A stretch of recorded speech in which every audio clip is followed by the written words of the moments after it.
along with our superintendent for East Baton Rouge Parish Schools, Dr. Cito Narcisse. Terra High School made history not just for Baton Rouge, but for our nation. They have achieved the remarkable ranking of #1 for the Center for High School Success out of 164 schools across the United States. That's worth of applause right there. This achievement is not only a testament to the dedication of the school's faculty and staff, but also to the unwavering commitment of the students themselves. Over the past 2 years, Terra High School has demonstrated an impressive 173% improvement in the number of ninth graders who are on track for graduation. This is an accomplishment that speaks volumes about their work ethic and their potential. Principal Heyman has been leading from the front with passion, vision, and a steadfast belief in the potential of every student under his care. I've had the privilege of being there to see Principal Heyman and his staff at work as we celebrated this wonderful accomplishment. And I will tell you that his leadership has been instrumental in shaping Terra High School's culture of excellence. This achievement is not just about numbers on a page. It's about the quality of life for our children and the future of our city. It's about the promise of a new generation who are determined to succeed, to fulfill their dreams, and to become the leaders and change makers of tomorrow. So congratulations, Terra High School and Principal John Heyman, for this remarkable achievement. Let this be the start of an even brighter future for each and every one of you, and Baton Rouge is behind you, cheering every step of the way. Joining the principal today is the Assistant Chief of Schools, Mr. Brickhouse. So we want to welcome both of them today. And Principal Heyman or Dr. Brickhouse, do either of you all want to add a few comments?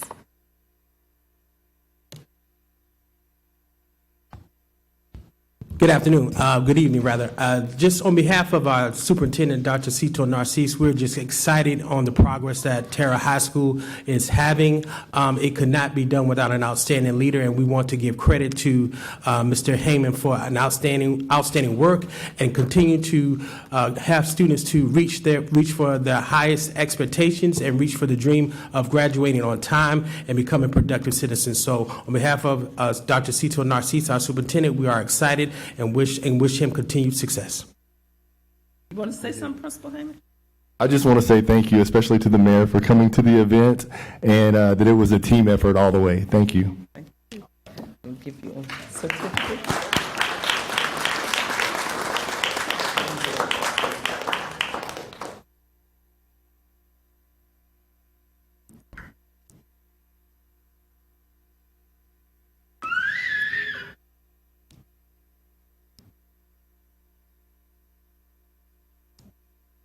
Congratulations. Thank you. Congratulations, Mr. Heyman. You know, I think Terra High School is the absolute best school in all the world. The Terra High School produces outstanding citizens. I should know. I graduated from 1991. I kind of picked that up. Keep up the good work, Ms. Heyman. Congratulations. Next, we have from Mayor President Sharon Weston Broome to recognize Kara Rainwater, Southern University student and content creator, HBCU, student selected to attend New York Advertising Week. Mayor President. Thank you. Kara Rainwater is a dedicated and talented Southern University student, and she has achieved something really remarkable. She has been selected to represent our community at the New York Advertising Week as an HBCU student and content creator. Kara, your dedication, your hard work, and creative talents have brought you to this remarkable point in your journey, and we're extremely proud of you. You're not only representing Baton Rouge and Southern University, but also the incredible potential that our young talents possess. Your journey, of course, is an inspiration to all of us, and we can't wait to see the great things that you will achieve in the future.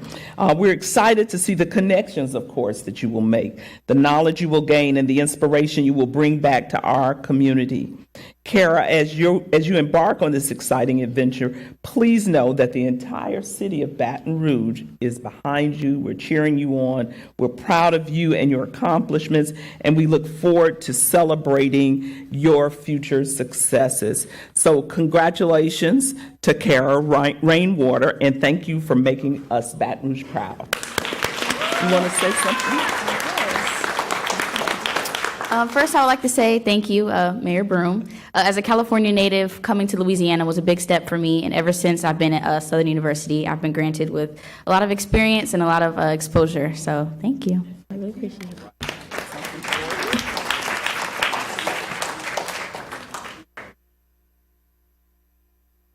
Congratulations, young lady. Make us proud. Next, Mayor President and Councilmember Cleve Dunn Jr. and Councilmember Shauna Banks to recognize Mike Edwards and staff for being named the 2023 Louisiana Commercial Service Airport of the Year by Louisiana Department of Transportation and Development.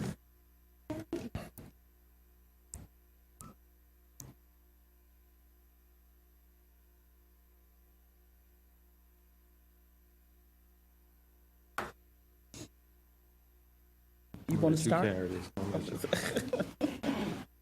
I'm going to let the mayor carry this, but myself, Councilwoman Banks, and the mayor are here to recognize and honor our aviation director, Mike Edwards, and staff for being named the 2023 Airport of the Year in the state of Louisiana by the Department of Transportation. But I'll turn it over to the mayor. Thank you, Councilman. That is a remarkable achievement for our Baton Rouge Metropolitan Airport. And we are so excited that they have received this honor of being the 2023 Louisiana Commercial Service Airport of the Year that is given by the Louisiana Department of Transportation and Development.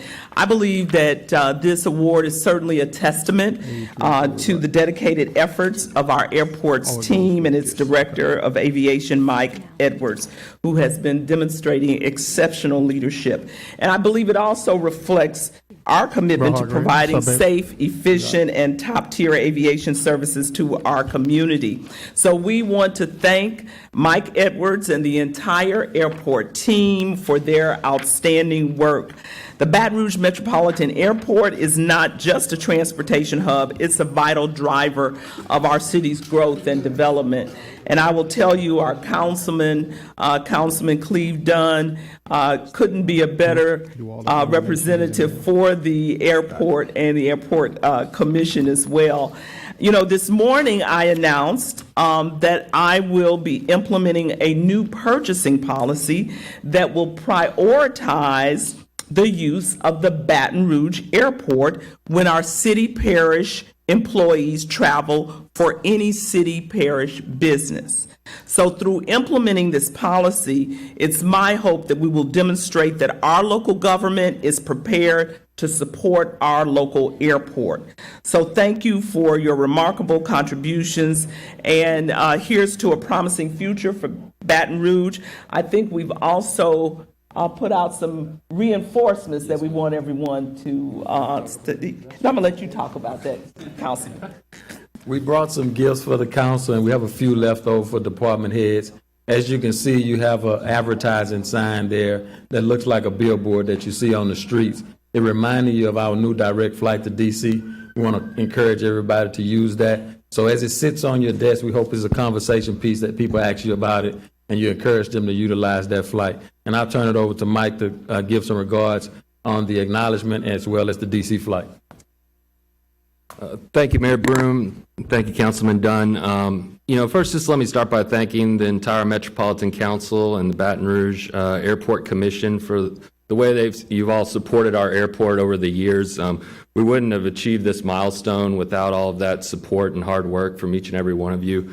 I'm very fortunate to have an extremely dedicated and knowledgeable team. So this award definitely is an acknowledgement of all of their hard work and efforts. It recognizes airports that have shown exceptional capabilities in each facet of airport operations. We're the third airport to receive the award since it was announced in 2021. So very proud of this achievement and my team, and thank you all. And then on the Baton Rouge to DC pledge campaign, we announced that this morning during a press conference at the airport. So, the BTR to DCA connection was the most requested by the public. We've been working hard over the last 10 years to secure this service, and we want to make sure that it exceeds over the long term. So we're just asking everyone to pledge. If you're flying from Baton Rouge to DCA, please use the service, and we'll keep it, and we'll continue to add more. So thank you.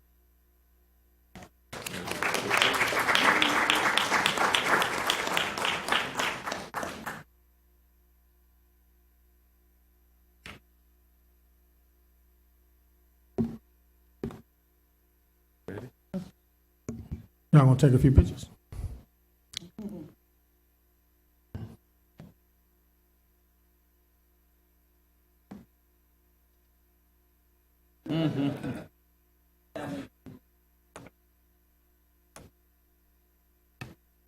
All right, I'm going to grab mine real quick.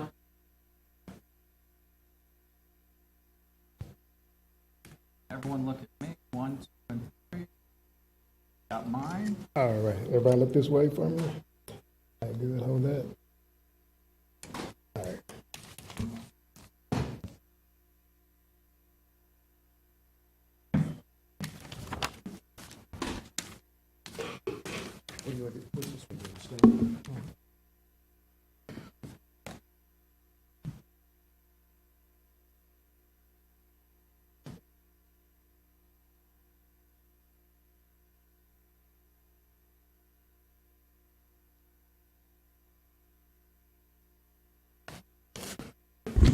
At this time, myself, Mayor President Sharon Weston Broome, and Councilmember Lori Adams are going to recognize Iris Nettles and T.J. Pugh, the owners of the Peach Cobbler Factory, who just had their grand opening this past weekend.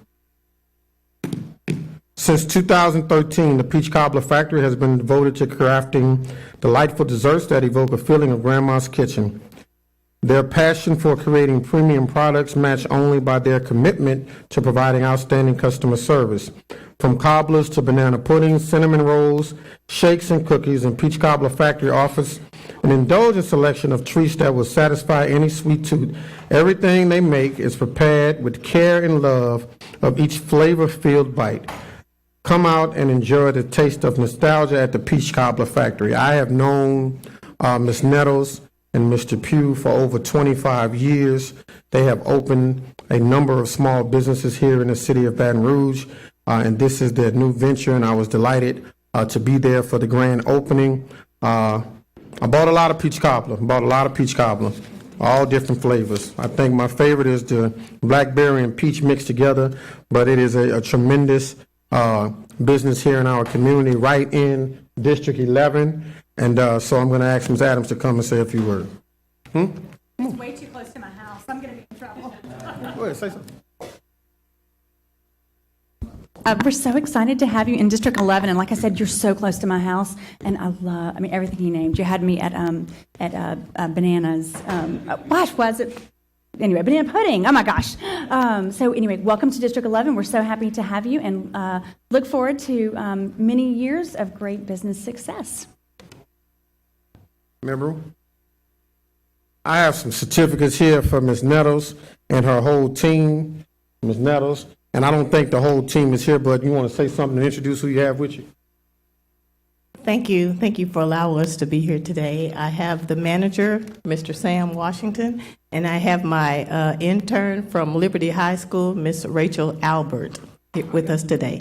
And I do have a token of appreciation for you guys. I left it in the car, but I'm going to run and get it and make sure that Mr. Cole gets it If to it you. ain't cobbler, we don't want it. Well, it's a card for a free cobbler. I just forgot it in the car, but I'm going to go get it. So, thank you. Wait a minute. Yeah.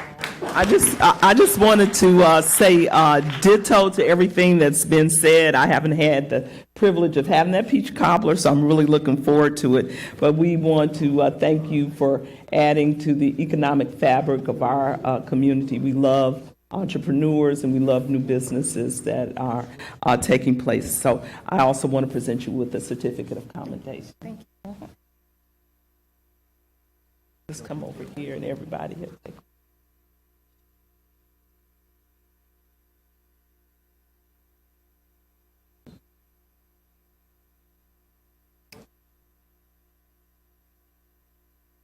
I'll squeeze together. Look at me. 1, 2, 3. Mine. Go ahead, sir. All right, big smiles on that.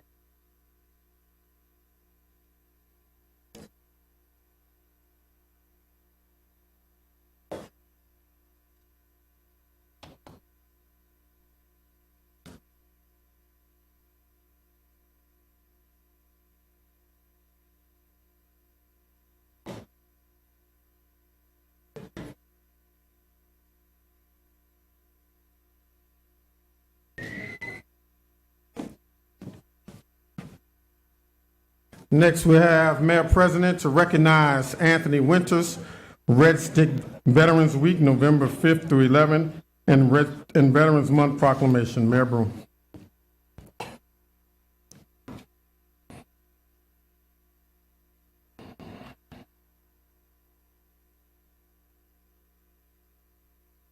Mayor Pro Tem, if it is okay with you, I'd like to switch things up a little bit with the presentation as Mr. Winters is, Attorney Winters is on his way. Sounds good. We are still very, very proud to declare and acknowledge this week as, this month as Veterans Month here in our city. The Mayor's Advisory Council on Veteran Affairs has invited a remarkable organization to join us today. This organization is a shining example of what it means to turn pain into purpose.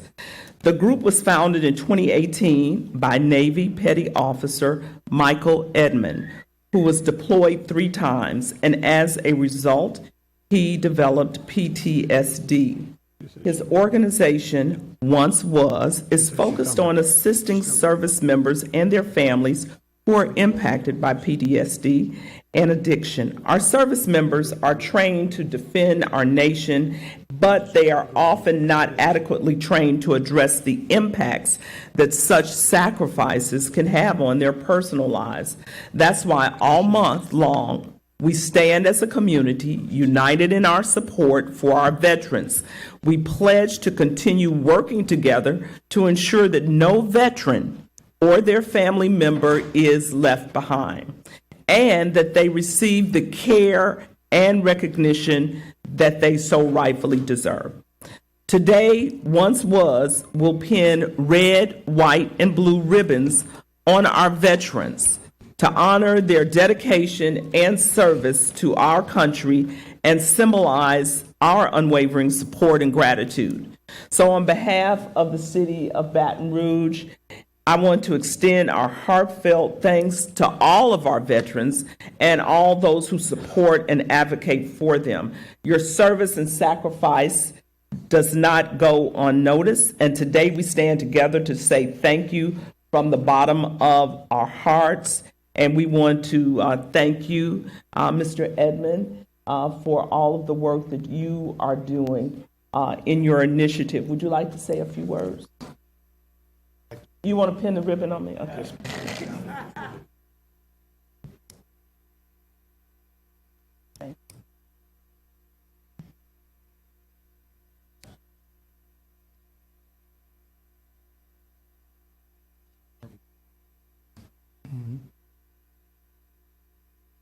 Thank you so much. Also, I would be remiss, but I want to ask some other people to come up here before Attorney Winters gets here. And those are people who have been working with the Mayor's Advisory Council on Veteran Affairs, including Councilwoman Amoroso. Also, I have to bring up Elena Branzaru, who is one of our parish attorneys, but she's also a veteran. She's a Marine. And of course, you all have heard me say time and time again, my favorite veteran, who I see every day, is here with us today, and that's none other than the first gentleman, my husband, Marvin Broom. So I'm going to ask him to come up as well.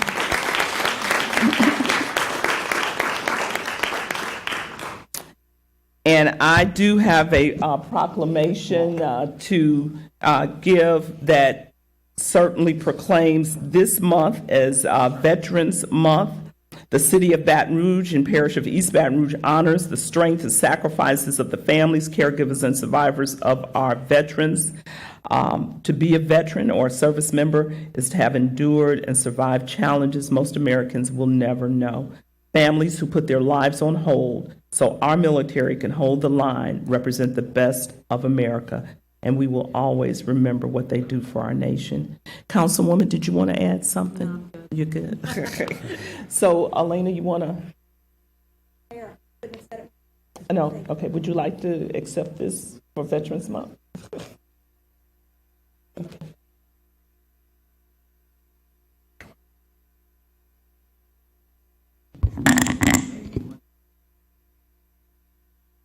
Okay. Okay. Thank you.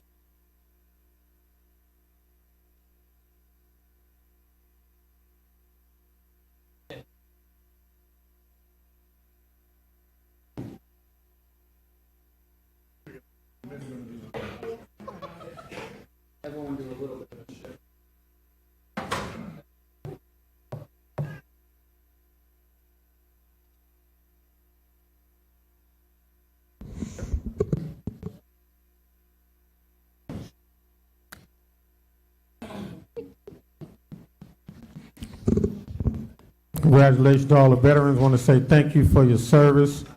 Elena has a proclamation that has been signed by each member of the Metropolitan Council in recognition of Veterans Day as well as Veterans Week. And so we can't thank you enough for the freedoms we experience living in this country, and thank you for your service to our country. So sincerely, we say thank you and we appreciate you. To all of our veterans who are here, those who are watching, and I'm sure we have a number of veterans who work for this city parish.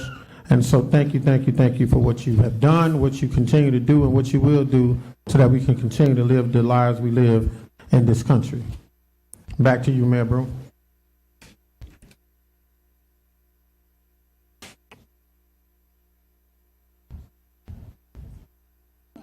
Back to you.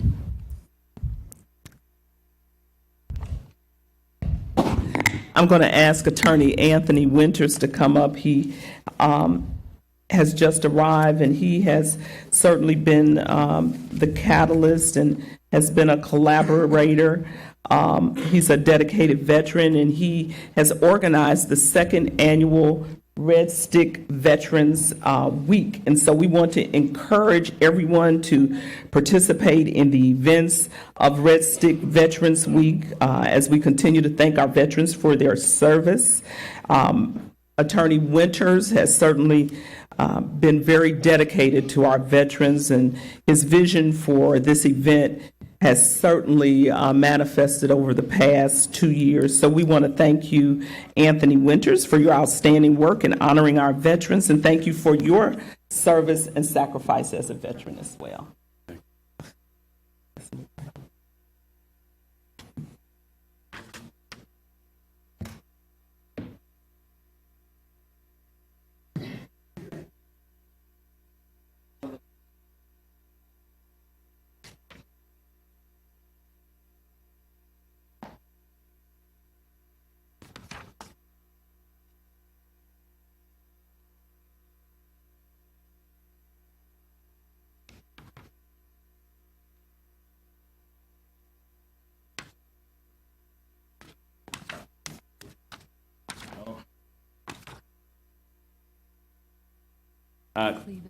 Thank you, Madam Mayor, and always supporting veterans, Elena, and you guys' outstanding council, Simone. To the council, thank you guys so much.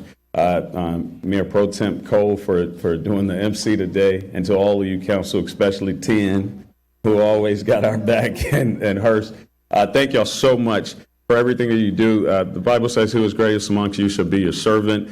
And Dr. King went further to say, anybody can be great because anybody can serve. God bless my great-grandmother to have about 40 of her lineage to serve to retirement, and about 90% of the men in my family have served in the Army.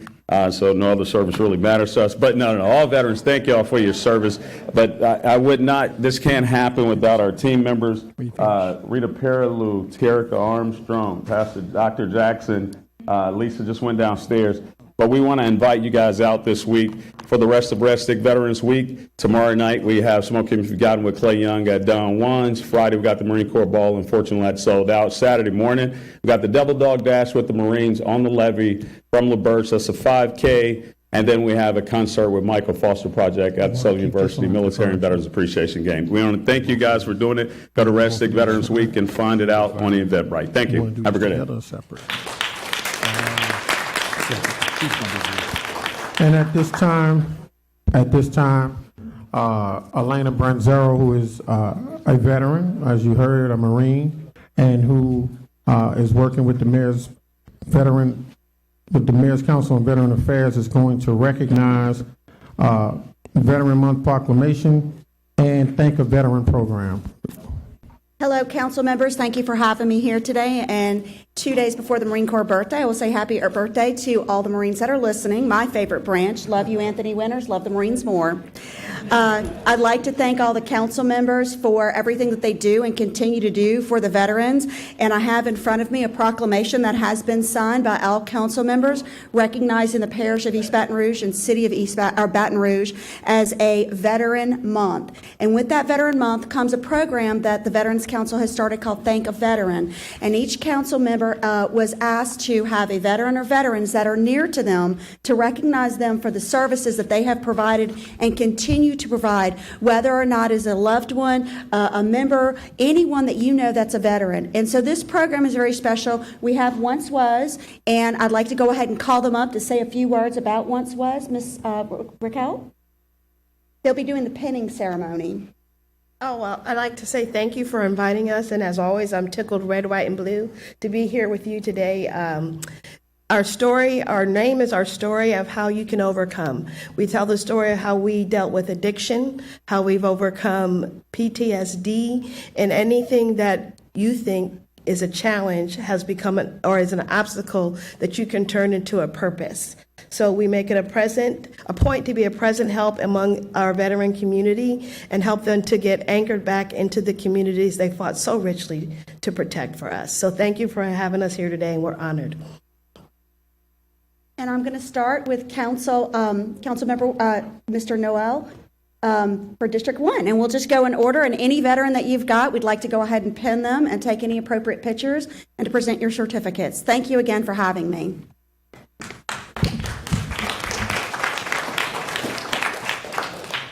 And I will also add, the Mayor's Advisory Council has actually done a little surprise for every veteran that is getting a certificate today, and that includes hand-painted ornaments between the age of 8 to 98 from the citizens of Baton Rouge. Thank you so much. It's my pleasure to introduce and recognize Joshua Gillich for 19 and a half years of service in the United States Air Force. Your courage and dedication and sacrifice are commendable, and we will be forever indebted for all that you have given to protect freedom in our nation. Mr. Gillich.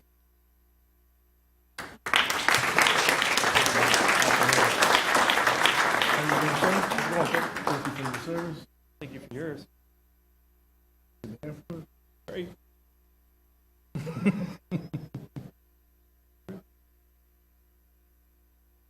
That's the puddle pirates. Thank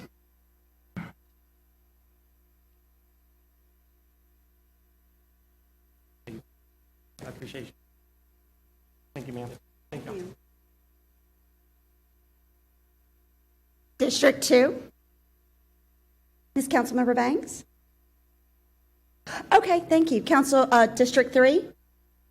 And I'd also like to thank the Chair of Operations, Simone Paulette, for assisting with everything that she does for the council.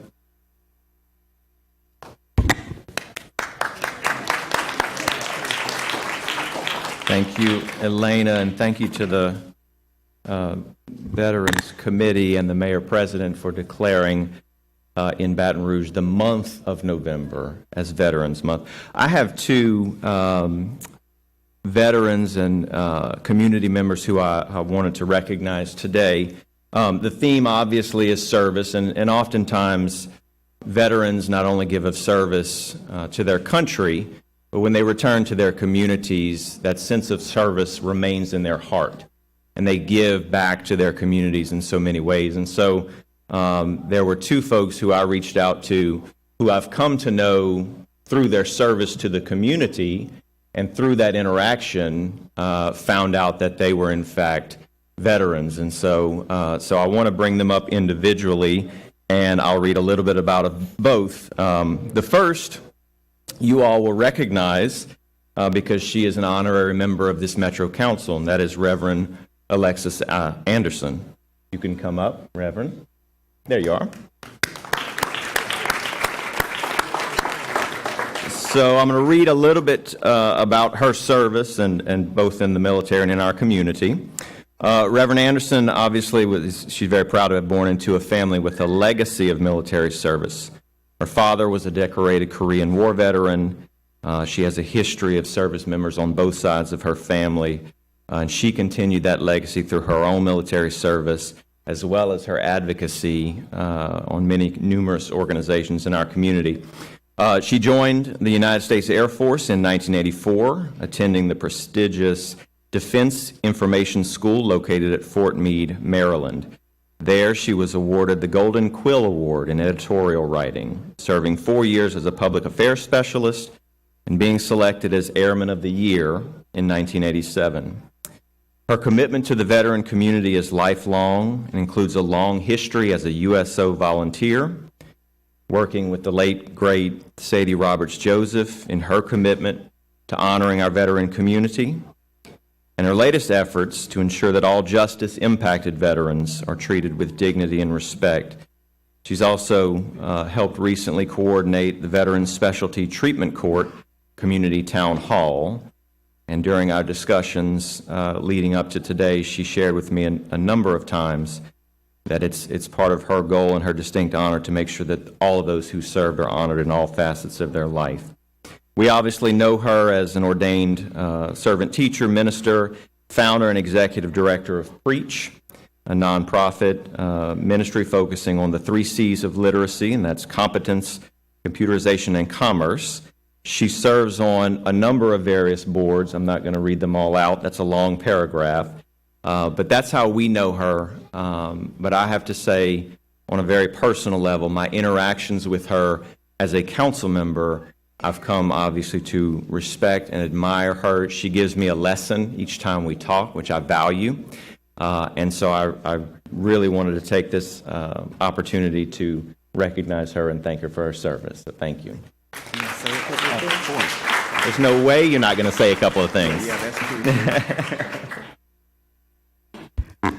Thank you very much. The military means a great deal to me. And the Air Force is the service. But I was married to a Marine, so there's that. And I was born of the seed of the Army, so there's that. But today I come with my heart full, but also bringing Navy veteran Paul Cleveland into this space with me, who died in the East Baton Rouge jail. I bring Army veteran Carl Franks, whose son Lamar died in that facility. It has been the honor of my life to serve veterans that come through the courts. It has been the honor of my life to stand in solidarity with the families.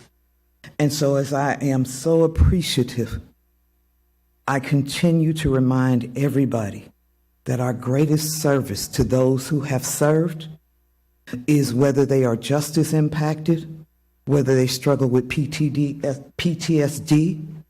whether they are sleeping on our sidewalks and in our trees. They have served in a way nobody else serves. And let us never, ever stop honoring that service. Again, thank you for this honor and this privilege.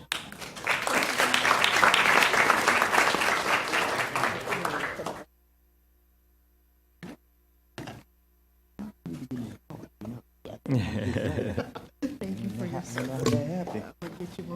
Yeah, I'm just saying. Let's do a quick photo. We'll come around.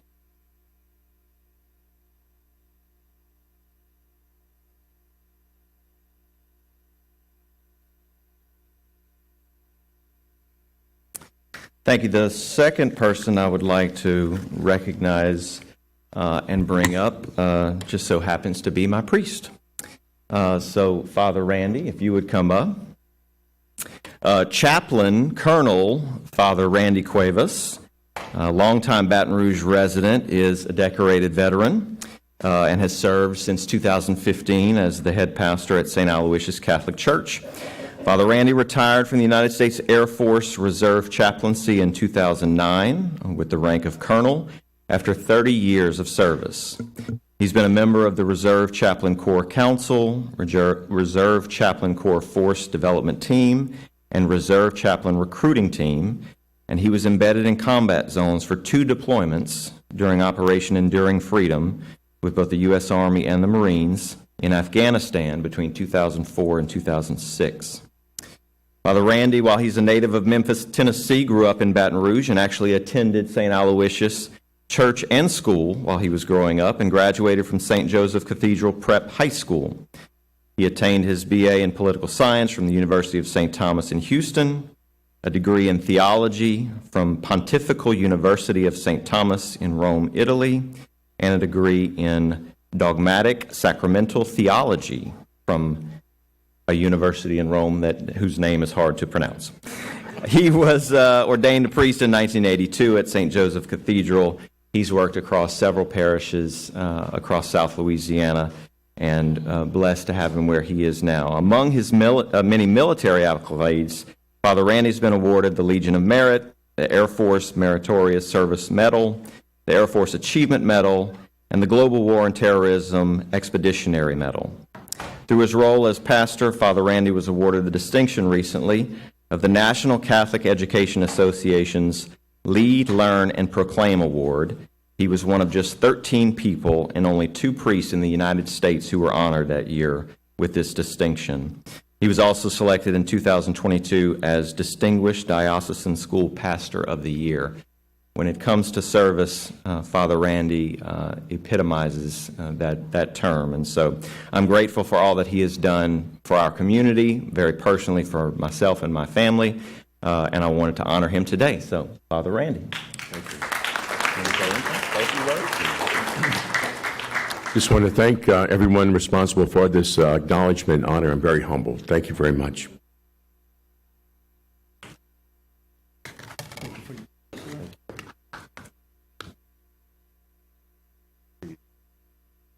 Thank you, sir. Thank you. Marines always have to take care of their own.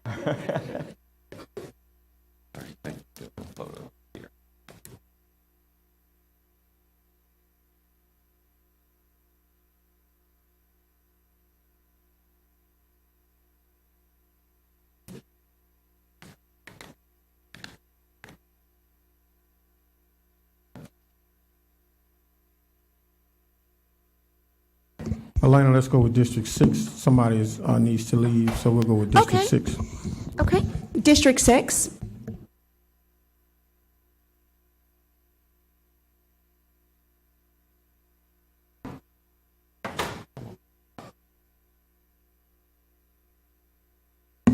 I'm going to recognize Lieutenant Colonel Jerry Brandon and Sergeant Thomas Fleming. Lieutenant Colonel was in the U.S. Air Force, and Thomas Fleming was in the U.S. Army.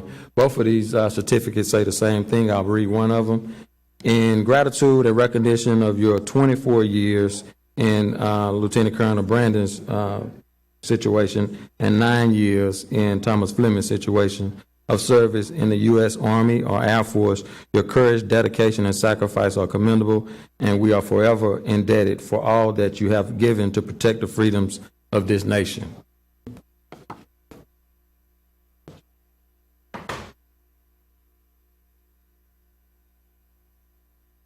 I'll give both of them an opportunity to speak.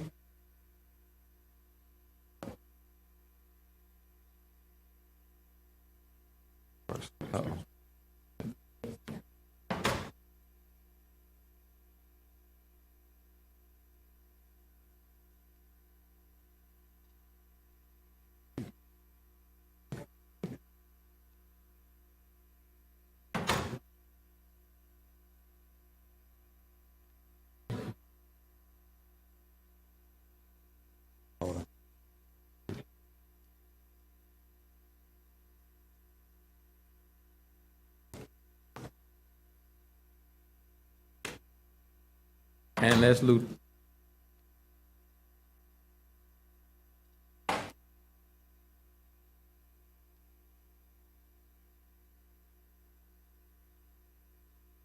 As Lieutenant Colonel Brandon, Jed Brandon comes to speak, I'm sorry that we're moving a little fast, but he has his students here with him, and he got to get them back to catch the bus, so we're moving a little fast. But I give him a chance to speak and recognize him. I just want to thank you for this opportunity. I always say I'm proud to serve again because I teach junior ROTC, and I know this program worked because we have 2 air traffic controllers that came out of our program that are stationed at Little Rock Air Force Base right now. And I know it worked because my daughter just pinned on first lieutenant, and she's a nurse in the Air Force at Langley Air Force Base. And we got a chance to serve together for 9 months on active duty together, my daughter and I. So I'd just like to thank my students that are in junior ROTC and all the veterans that are here. And Air Force is the way to go. Thank you.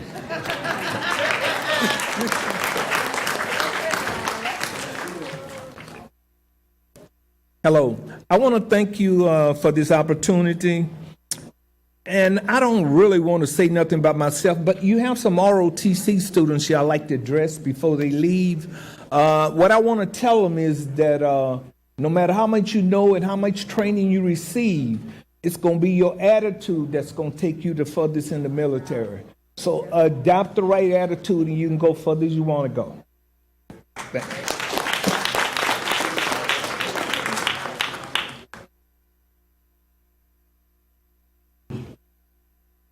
I'd like to recognize District 4. I'd like to call up Mr. Scott Garcia.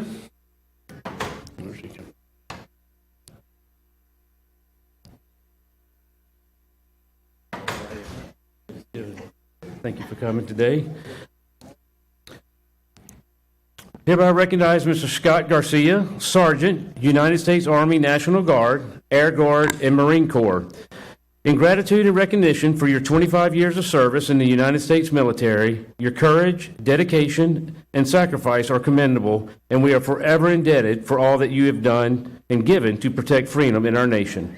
Mr. Scott, thank you so much for your service, and can't tell you how much we really appreciate everything you have done, not only serving in the military, but he serves in our Baton Rouge Police Department also. Thank you. Appreciate it. Can you say something? Yeah, if you'd like to say something. All I've got to say is that I am overwhelmed by this, and I do appreciate it so much. And Baton Rouge, you're a great city. Let's come together and do some good stuff. And it's a great place to serve. Thank you. Thank you. Here, real quick.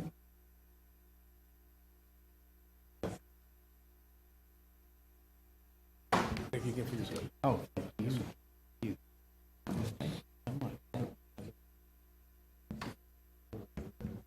Want to get a picture of that? Yeah, here we go.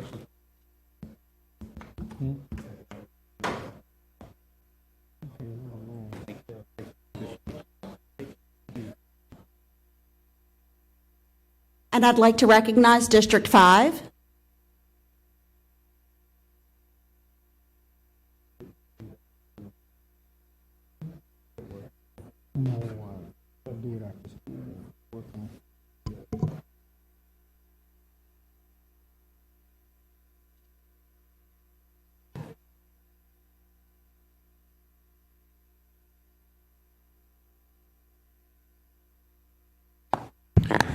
Good evening, everyone.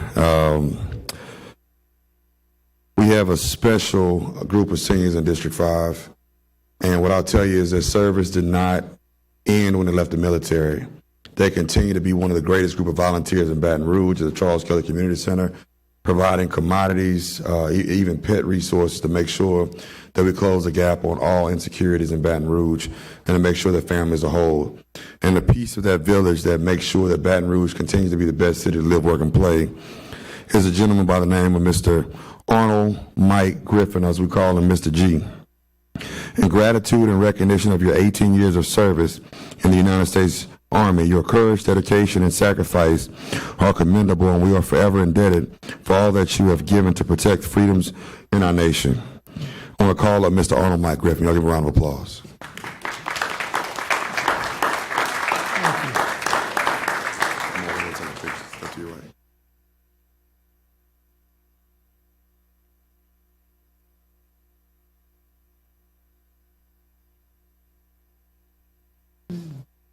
No.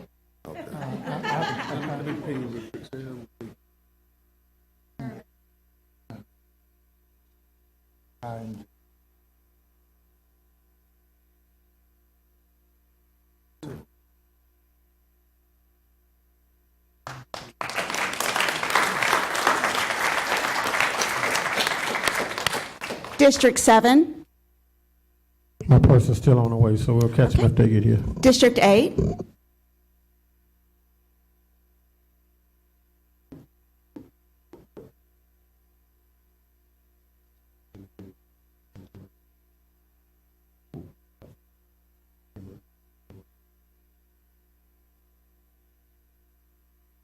I don't have someone from my district, but I have someone here that I want to recognize that is a veteran. She goes tirelessly, endlessly. She served in our military as a Marine, and she is still serving our military, our veterans today. And I want to recognize Elena Branzera.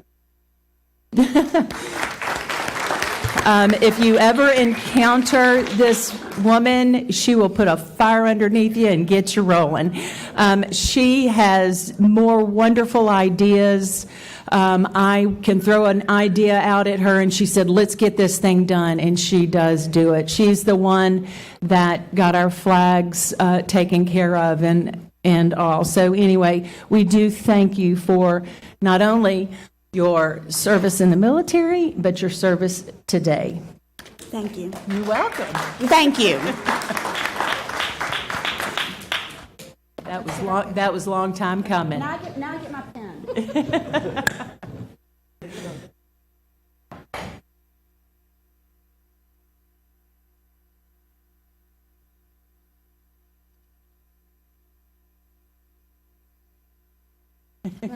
Yeah.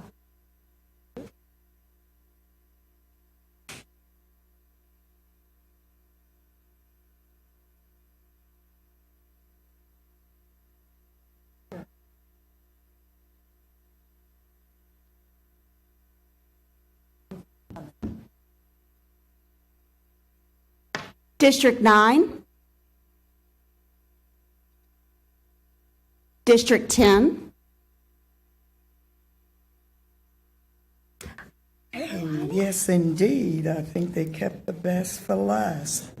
Yes, and so I say good afternoon to everybody. Elated here today to acknowledge a gentleman. A certificate of appreciation is hereby presented to Mr. Warren Madison. Mr. Madison served in the Vietnam War, but he's a U.S. Marine Corps. In gratitude and recognition of your years of service, come on up, Mr. Warren. Your years of service in the United States Marine Corps, your courage, your dedication, and your sacrifice are commendable, and we're forever indebted for all that you have given to protect freedom in our nation, and we thank you for your service. I'd like to also acknowledge the Baton Rouge Veterans Village of Baton Rouge, and that's Chris Davenport. Come on up, Miss Chris. And Chris is here with Mr. Madison, and she has been in operation since 2013, taking care of those who took care of us. And so I'm going to yield to you, Mr. Madison. Well, I only have one thing to say. Come on, and here you go, and come on, let's take a picture up here. Come right on.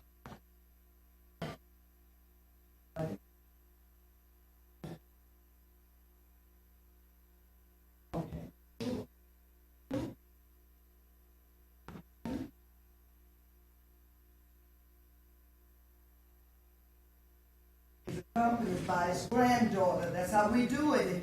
Yes.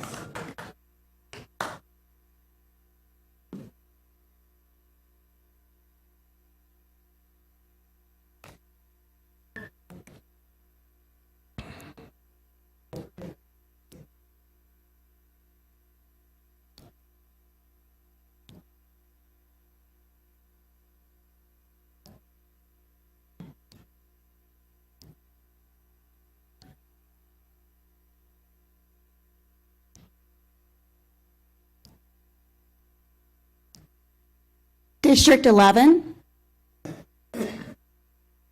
No, she's here. District 12.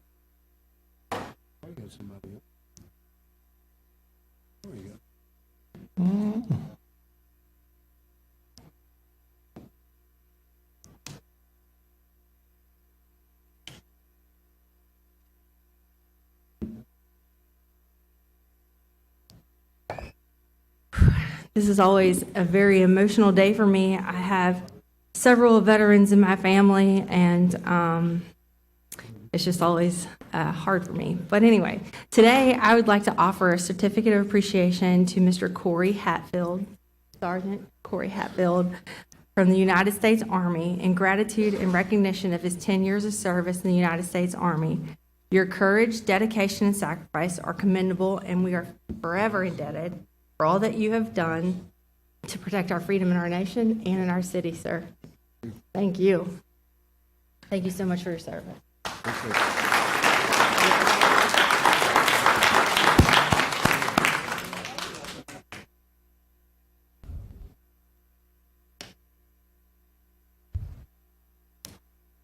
I have one more veteran that is not here tonight.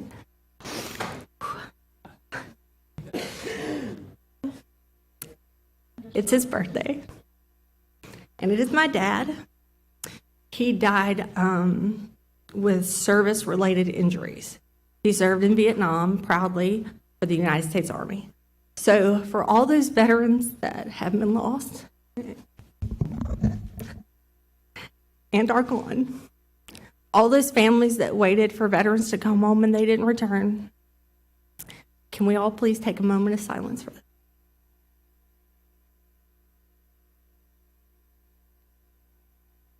Thank you all.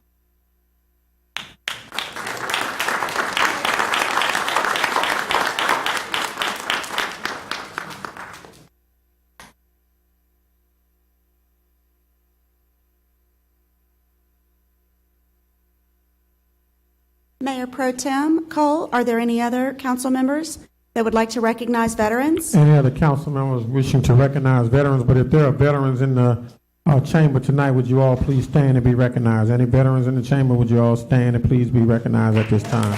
Thank you so much for your service. Thank you. Thank you so much. Thank you so much. Thank you, Elena, for all you do. And again, happy Veterans Week. And I'll be saying Happy Veterans Day this weekend. Next we'll have Councilmember Darrell Hurst to recognize the Glen Oaks Park flag football team. Oh, are you ready? District 11. We have one more recognition. Councilmember Adams.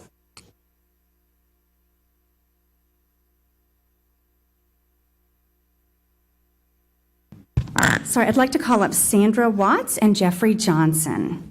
Sandra Watts is a specialist with the United States Army, and Jeffrey Johnson was a sergeant with the United States Marine Corps from 2005 to 2010. Here we go. Sandra. So we're so honored for your service to our country, and honored to be able to recognize you today. Thank you so much for your service to our country. And would you like to say a little bit about your service really quickly? I am an Army veteran, and I am the mom of 2 proud Marines. But we already know Army leads the way. And Jeffrey, I'd like to say thank you to you as well. Thank you so much for your service to our community. And would you like to say a couple words about your service? Marines. The Marines don't say a whole lot, do they? They're the strong, silent type. So again, so honored to have you here today and to be able to thank you on behalf of your city and your parish for your service to all of our residents. Thank you. Look at that.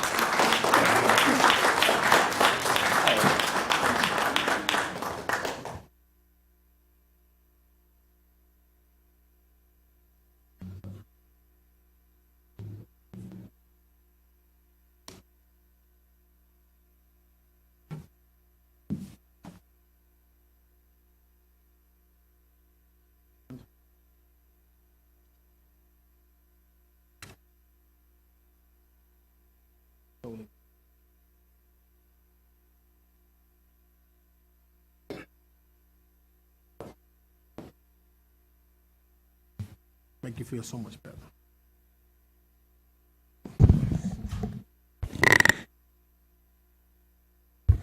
All right, so he's already announced the amazing kids that we have in the audience today. And I want to give a huge shout out to a gentleman who I don't see, but who runs the show, which is Principal Bernard Williams at Glen Oaks Park Elementary School. And one of the things that I've seen in so many schools, and I don't understand it, but they've torn down the gymnasiums and created specifically auditoriums instead of making them multi-purpose. And I believe that as much as kids need to learn, they need to have focus on recreation and sports as well, because it builds the character and other pieces that make a holistic individual and not just a scholastic one. And so Bernard Williams at Glen Oaks Park has made an extensive attempt to create sports programs that add that additional character, and it's proven itself true. And I'm so glad to have the opportunity to honor these amazing young men today, because last year, as a matter of fact, earlier this year, Matthew Fortenberry, an 11-year-old who was slain by senseless violence, they won on a Friday. They were slated to come here with Glen Oaks Park on a Wednesday, and due to that violent act, he was unable to attend. And so today, they've done it again. They've won another championship. Glen Oaks Park Elementary School has won the East Baton Rouge Parish Flag Football Championship. So y'all give them a round of applause.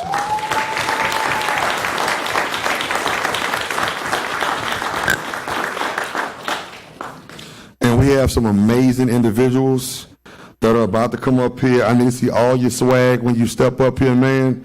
So look, I'm going to call your name, call your number out, and I want y'all to start lining up around the perimeter of the interior. Coming to the stage, number 14, Carson Dugas. There you go.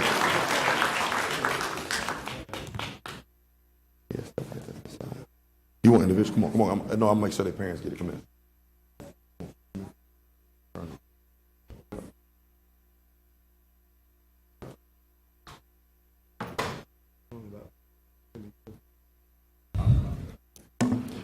Next, wearing number 10, Mr. Bryson Day.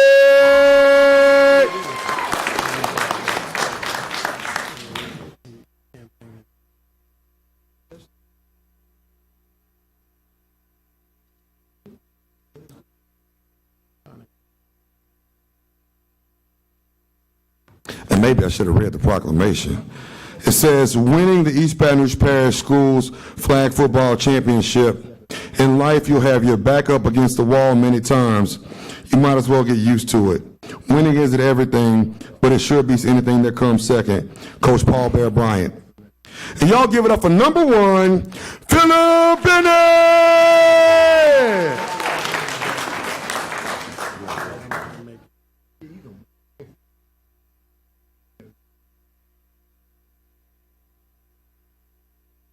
I was hoping to see touchdown dances, gritties, all that good stuff, man.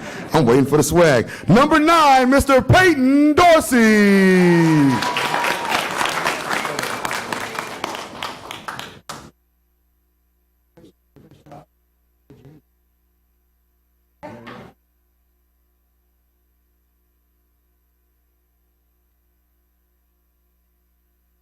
Number 15, Elisha Smith.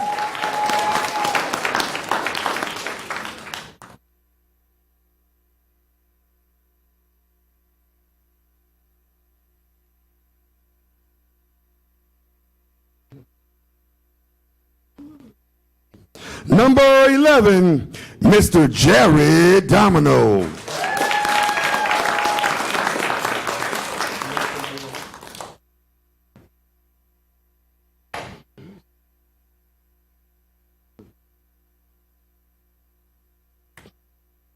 Now, you know what? See, real champions, they don't. Hey, there he goes. Hey, say, I'm going to give you a little sauce because real champions, we've been there before, so it's nothing new to us. But y'all give it up for number 2, Mr. Jaren Goza.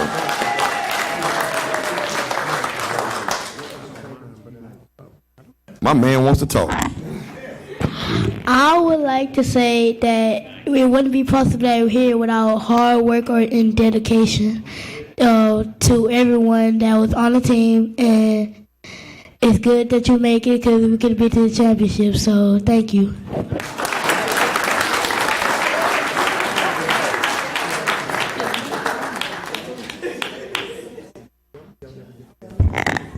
I like that. It's your next politician right there.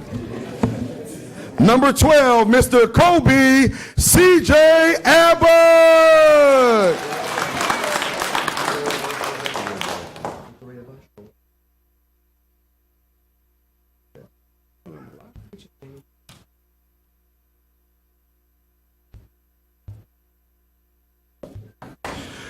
Number 3, Mr. Kylan Abbott.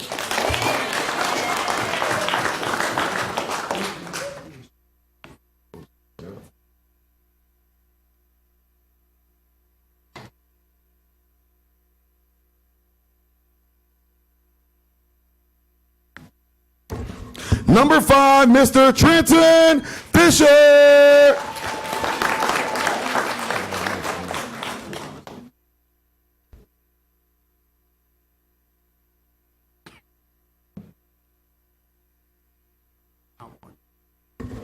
Number 7, Mr. Antoine McClure.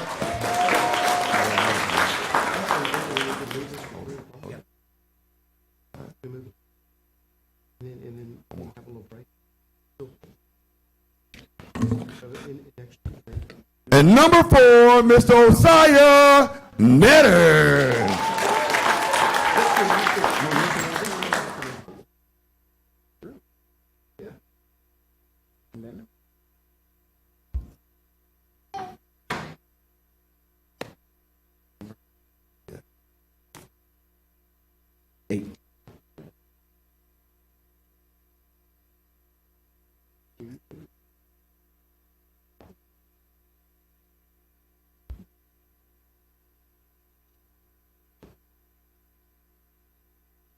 Number 8, Mr. Tyron Williams.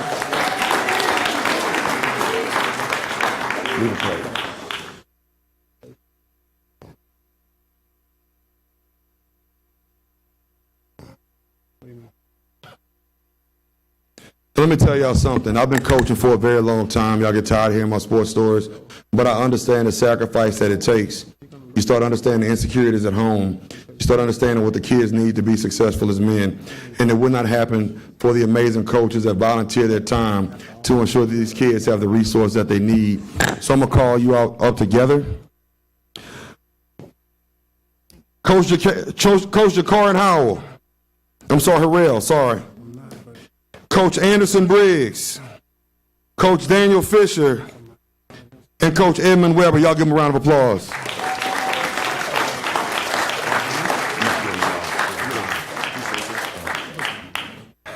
Hey, Mayor, can you take a picture with us, please?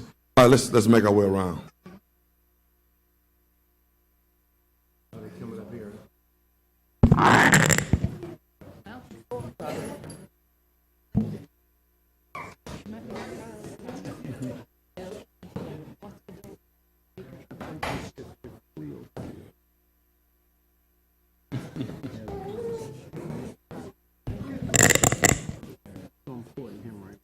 Sorry.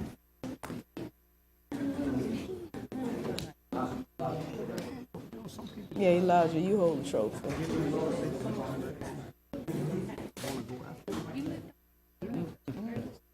This is great.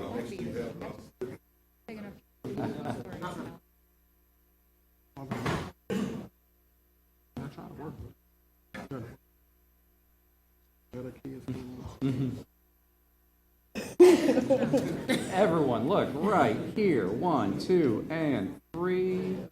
And one more. 1, 2, and 3. I've got mine. Perfect. Look right here. 1, 2, 3. 2, 3. Got it.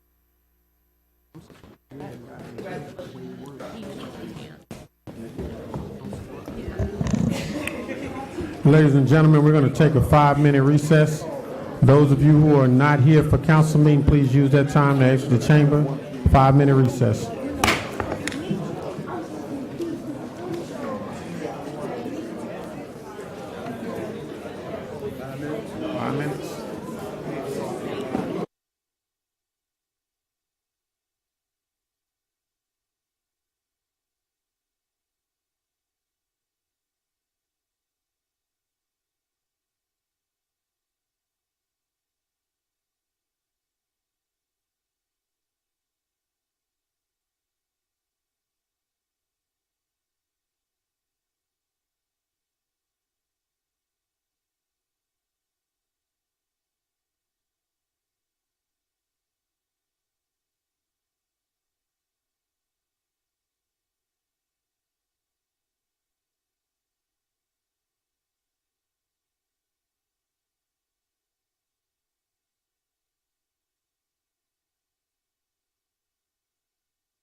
Council members, please take a seat so we can go ahead and get started. Not yet. There's three right there. Take a seat so we can go ahead and get started. 4, we have 6. You said it. We have 7. You said it. We have 7 in the room. And I support it. We have 7 in the room. And I support it. 7 in the room. 7 in the room. You said it. Wait, a few minutes. Council members out in there, Ms. Harris, can you let the council members outside know we're getting ready to get started? All right. Yep. 7, 9. Yep.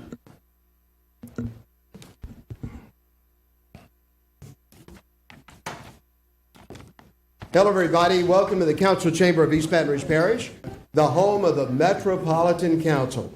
And on behalf of Mayor President Sharon Weston Broome and all of our council members, we want to welcome our veterans watching today as Veterans Day approaches on Saturday, November the 11th. At this time, here is the Mayor President Pro Tem of East Baton Rouge Parish.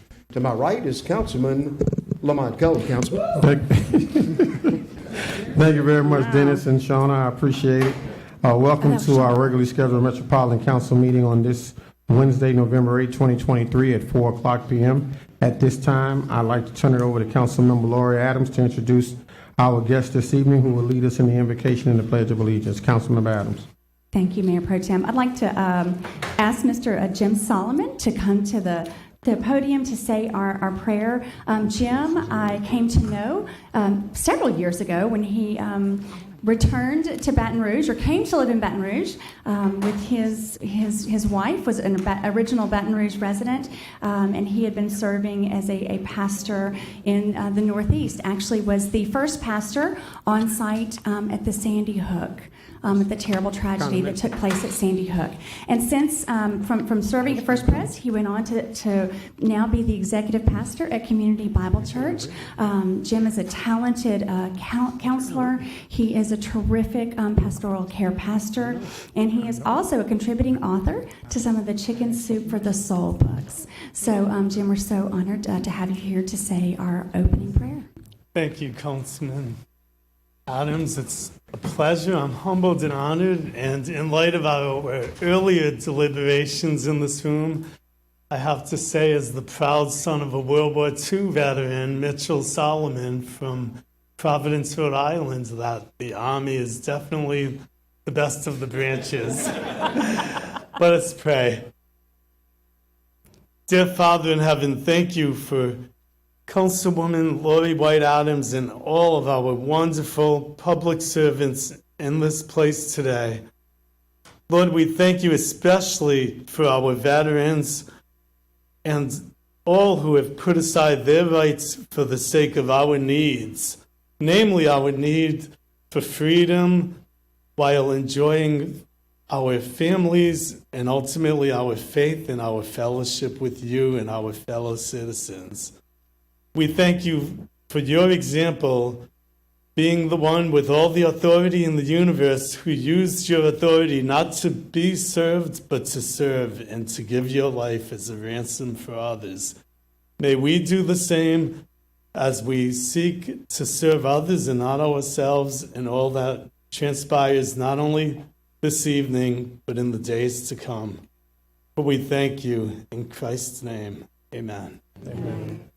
And now I'd like to ask Jeffrey Johnson, retired sergeant from the U.S. Marines, to say our pledge. Would face the flag. I pledge allegiance to the flag of the United States of America and to the republic for which it stands, one nation, under God, indivisible, with liberty and justice for all. Thank you. Thank you. Thank you very much, gentlemen. Ashley, do we have a quorum? We have a quorum. Item number 1, approval and adoption of the minutes of the Metropolitan Council meeting of October 25th, 2023. Is there anyone here wishing to speak on item 1?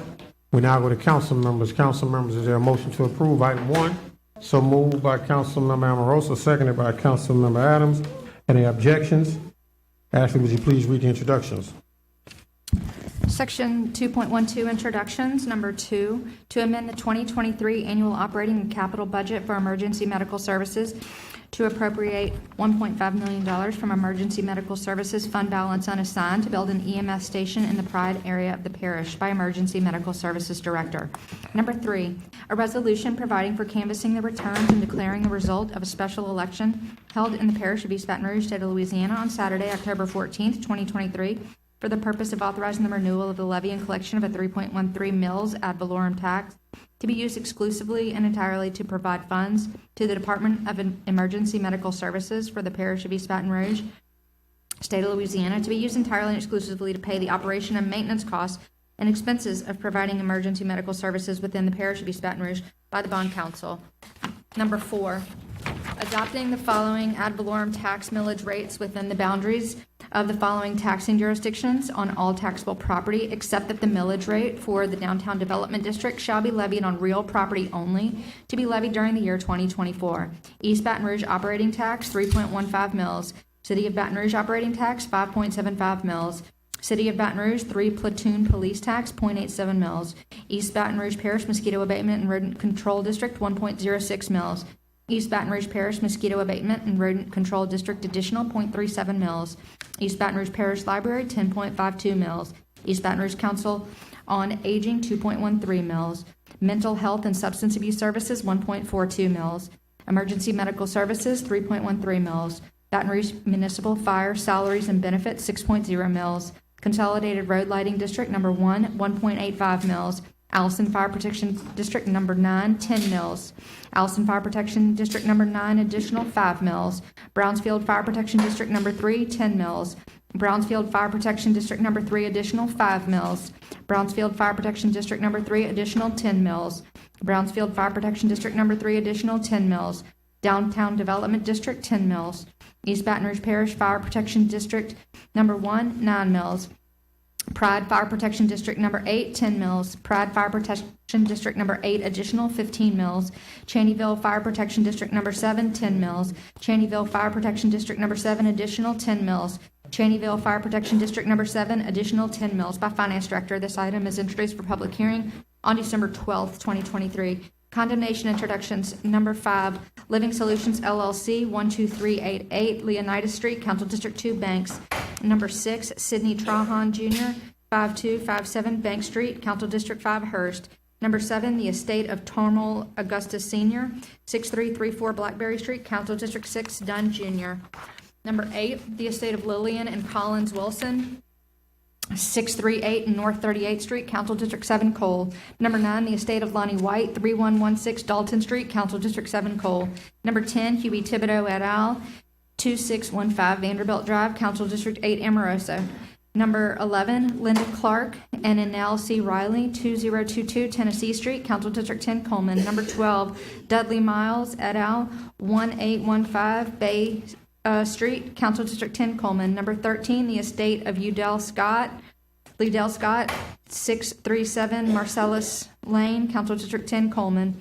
Number 14, Teacoke Belazar Boatner, 3445 Sarah Cedar Street, Council District 11, Adams.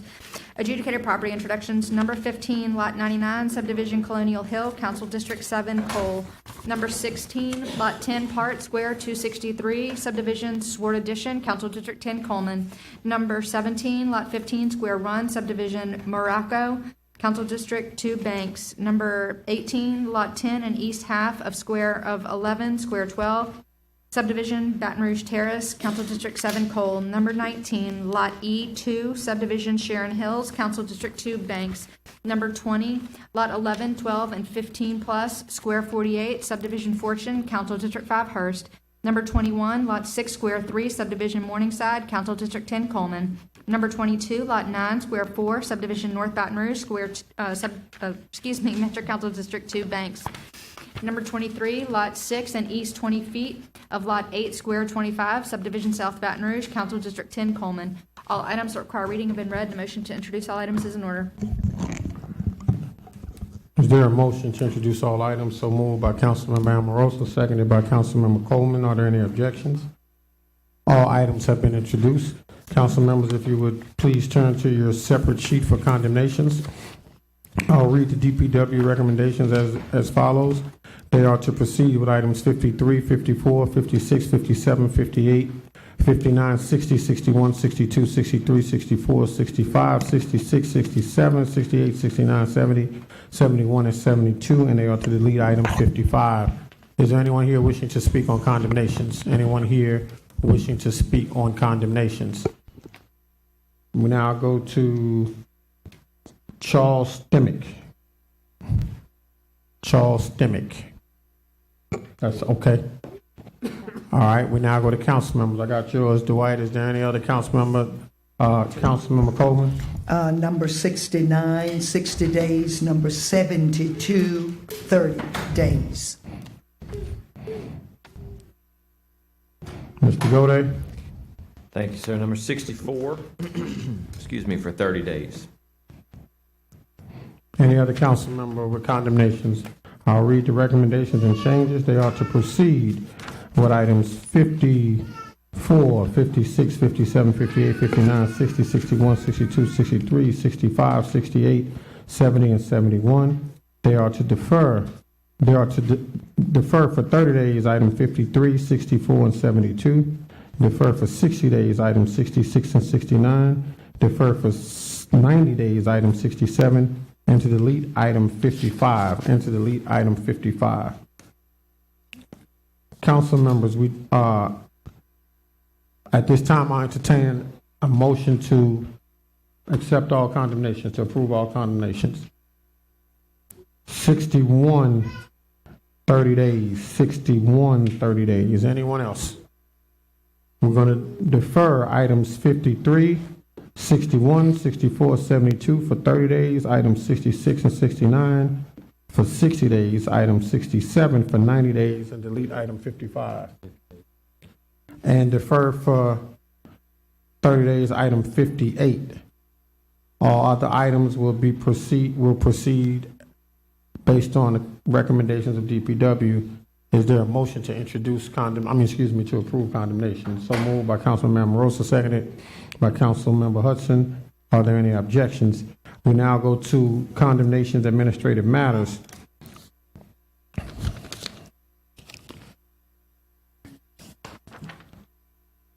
Administrative matter B, condemnation, Baton Rouge Multifamily Holdings LLC, 6880 Cezanne Avenue, Council District 6.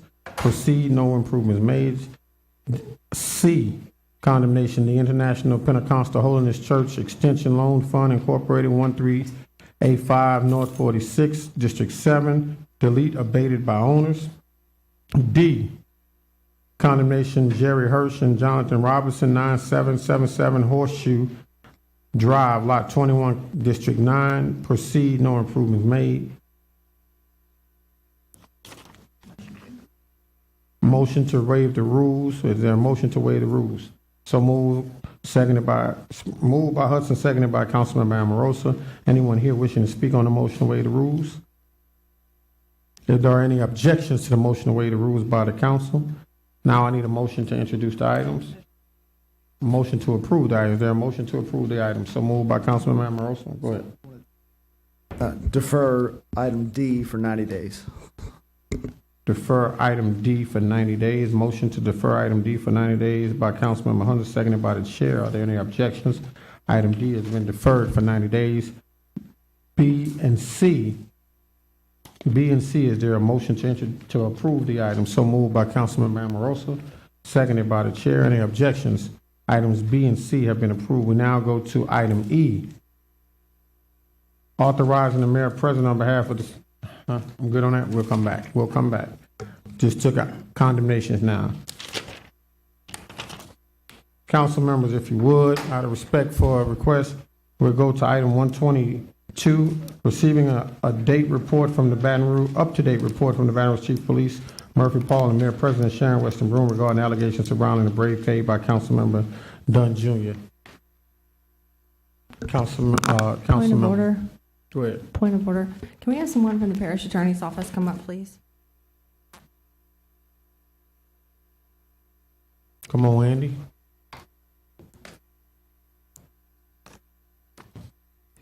Yes, ma'am. Mr. Dodson, there are two matters pending.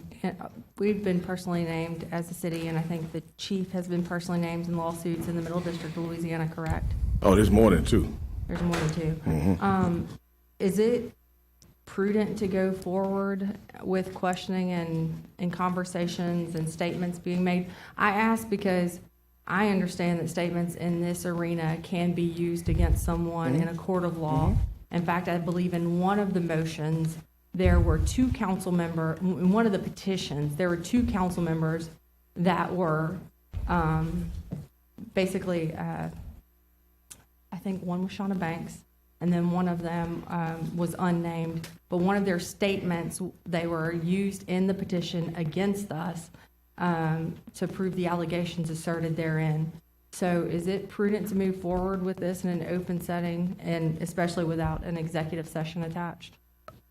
My preference would be that we would not. However, to the extent it is the will of the council to still have this report, I think it could be done, but it would have to be a very truncated report with very limited information outside of us going into executive session, which is not noticed for, so we can't go into executive session this evening regarding this matter. Okay, but I guess the most important piece is to understand that anything that is said Correct. today I agree with can you. be used against us in those lawsuits moving forward, correct? I agree with you. I agree with you 100% on that, Councilwoman Rocker. As a matter of fact, in previous cases, we've had citations and motions and at trial regarding information that's provided at this council, or statements made by council members, yes. Are there criminal matters pending as well, sir? I can't answer that because it's not within my jurisdiction. I don't know if we have any in city court or not. I had to ask Ms. Lawrence, but it's my understanding anything related to this there is some in district court, but I can't speak to whether they're pending or not. What about a criminal investigation?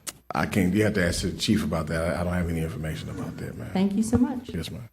Councilmember Dunn. The concerns that Councilwoman Rocker brought up were discussed with the parish attorney and the chief, and asked the chief to move forward with those concerns in mind, and he can give us an update without creating an issue for us in the court of law.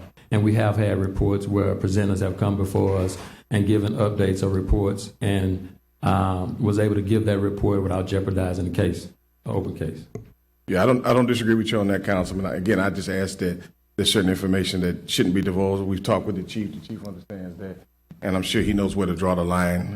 But in all safeness, I do agree with Councilwoman Rocker. It may be safe not to do it. But again, to the extent it's the will to go forward, we'd ask that it be truncated. Understood. We'll have the report first, then the public hearing, then comments from the council. Chief Paul. Good evening to the council. I'd like to provide a quick summary on where we're at as it relates to complaints that the Internal Affairs Division has received. To date, we are actively working 13 internal affairs investigations. 6 of those involve complaints of an improper strip search. 3 involve use of force. 2 involve being taken to the Narcotics Processing Center. And 2 of those involve missing money or jewelry. We initiated 4 criminal investigations. 3 of those are still ongoing. 1 was closed by way of an arrest. And the federal government still has their ongoing investigation as well. Thank you. Is there anyone here wishing to speak on item 122? Anyone here wishing to speak on item 122? Please state your name and address for the record. Come on down to the mic.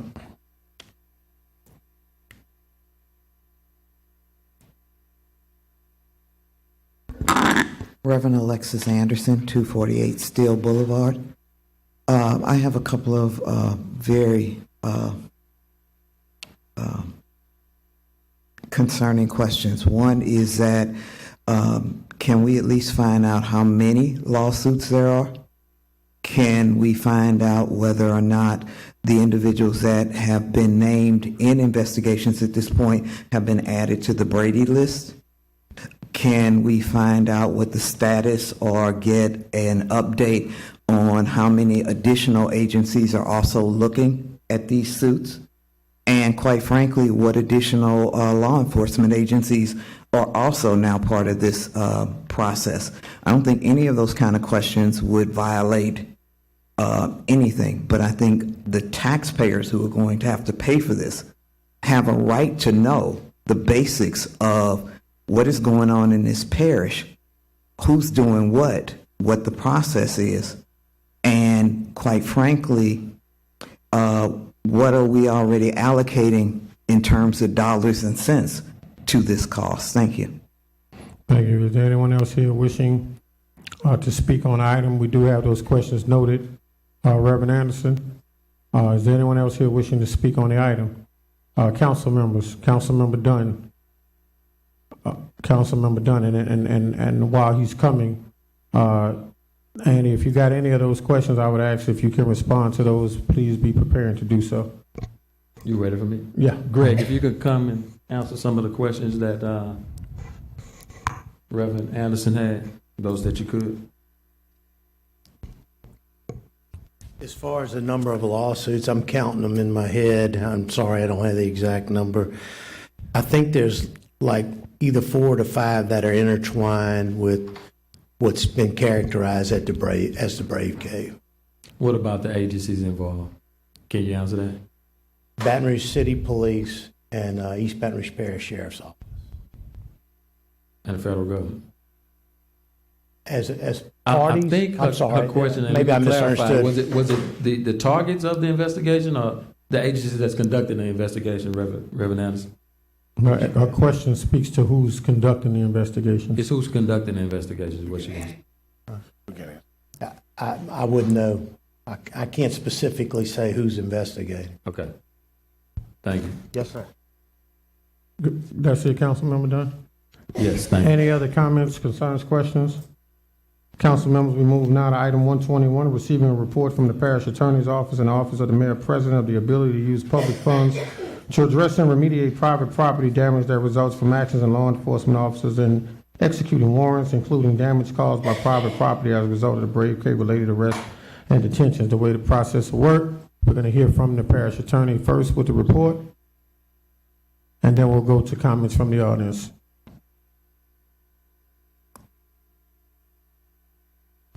Thank you, Council. I don't have a whole lot more to report. I got to talk to Councilman Dunn before the meeting. Since the last time this was brought up, we have paid one claim. I don't have the total amount. I know the lady was very satisfied. She had an attorney that we dealt with. There are a few lingering things that we're working on. There's another claim that I've committed to Councilman Dunn that I would meet with him outside of this meeting to see if there's a possibility to resolve it. But we haven't had a whole lot more claims come in since the last time it was on the agenda, if anybody has any other questions. And Greg, if you will, can you just touch on the process for those who unfortunately may be going through this situation, who to contact, who to reach out to, what is the approval process, all that stuff? Yes, sir. So if someone has a claim, they can reach out to our office directly. Sedgwick does our adjusting. Typically on a claim like that, Pat LaSalle, which most of you have met before, would adjust that claim. He typically reports back to me, and then it can probably be discussed between us and Mr. Dotson and Ms. Humphreys, and there's a decision made on whether the claim will be paid or not. And depending on the amount of the claim, determines if it has to go before claims review and then brought in front of y'all to approve.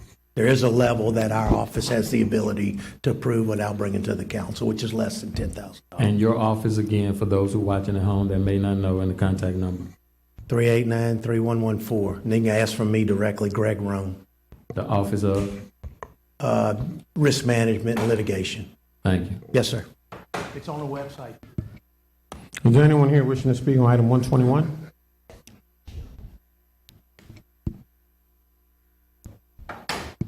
Please state your name and address for the record. Gino McLaughlin. Good afternoon, everybody.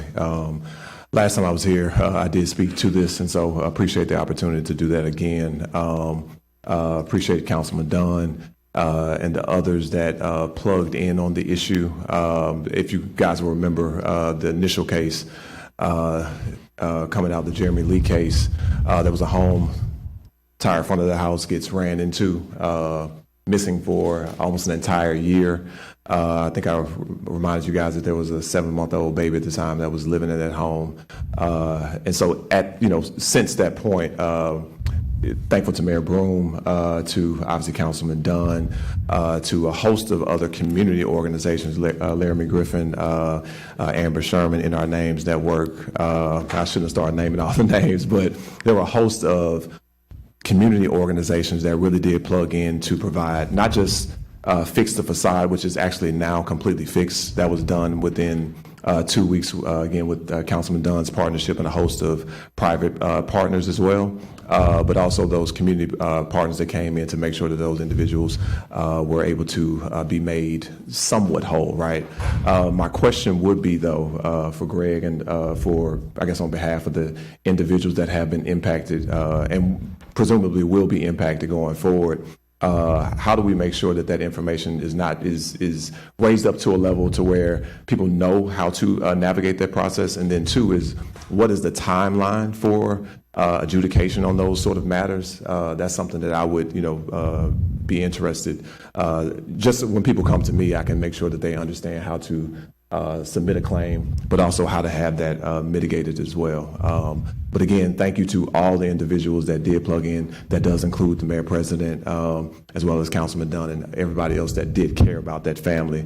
The last thing I'll leave you with is this does happen far more often than we know. I've had some individuals since then, it's much older cases, but they had the same type of situation happen to them. And so we have to be very mindful of the type of responsibility that we place with our law enforcement. There's also an equal responsibility to make sure that those families are made whole, because oftentimes that's done whether or not they're guilty or not, and they're often left to pay for those claims themselves. So thank you. Next person up, please state your name and address for the record. Ryan Thompson, attorney for Mr. Jeremy Lee and Ms. Turnell Brown. I reside here in Baton Rouge, Louisiana. For security reasons, I will withhold my address given the sensitive nature of what it is that's going on. First off, thank you, Mayor Pro Tem. Thank you to this body. Thank you to Councilman Cleve Dunn for putting this on the agenda today. According to the Brookings Institute, pathways to wealth for African Americans is intricately tied to homeownership. Homeownership in African American neighborhoods across America is valued at $48,000 less than white neighborhoods. Mayor Pro Tem, may I approach the body? I have pictures to provide.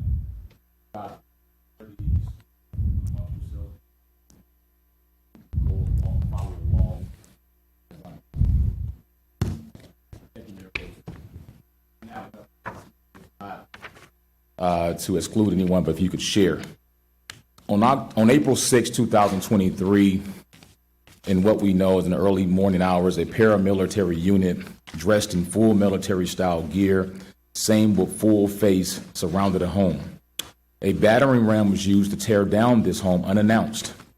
They threw an explosive unit inside of the house where a 7-year-old female was inside. As you can see, there is markings left on the first picture that shows this military grade style. The home was left in ruins. April 26, 2023, a military style unit forced its way into a home. Once inside, the unit kicked down the door of the master bedroom, busted open a safe inside of the bedroom. While everyone was detained, this unit had the keys to a truck. Instead of using those keys to the truck, they decided to break the windows out. Again, these homes and this truck was left in ruins. On May 23, 2023, a military-style unit battle-rammed the door down, pulled an African-American woman out of her home, barely clothed. Deputies subsequently broke the surveillance cameras at the home by pulling them down and trashed the home. Again, this happened leaving an African-American home in ruins. This may sound like Afghanistan. This may sound like the Gaza Strip. It is not. It is here in Baton Rouge, Louisiana. This is happening to American citizens. So the question that we have to ask ourselves is, are we going to allow our tax dollars, our police units, East Baton Rouge Parish Sheriff's Department, Baton Rouge Police Department, Zachary Police Department to allow to continue to treat American citizens whose primary wealth building vehicle is their homes to be destroyed. Thank you, God. Anyone else here wishing to speak on the item? We now go to council members. Council Member Hudson. Mr. Rome, if you could come back up and just provide some clarity, because I One think... second, Mr. Hudson. I didn't see the gentleman getting up to come and speak. Were you coming to speak, sir? Come on down. I apologize. State your name and address for the record. How you doing? Doing well. My name is Craig Hall. I want to keep my address private for security reasons. But on April 18th, 2018, I live on a corner house home at Woodcock and Avenue J. At 4:45 a.m., we was brutally attacked with grenade-style bombs thrown into our home. At the time, I had a honor roll kid in a magnet program at Scholarville Magnet High School, taking 2 college courses, and a 14-year-old son who immediately crowded me in the middle of the night with bombs going off outside our home for no reason to our knowledge whatsoever. So I dialed 911 for what I thought was an emergency. And I was told that the police was on the way and they was going to make contact with us to help us get out of our home. But to our dismay, nobody arrived. We were sitting inside there terrified, for 42 minutes, scared to speak with one another because we wasn't sure if anyone was walking around our home at the time. And so I dialed 911 again. It's kind of hard for me.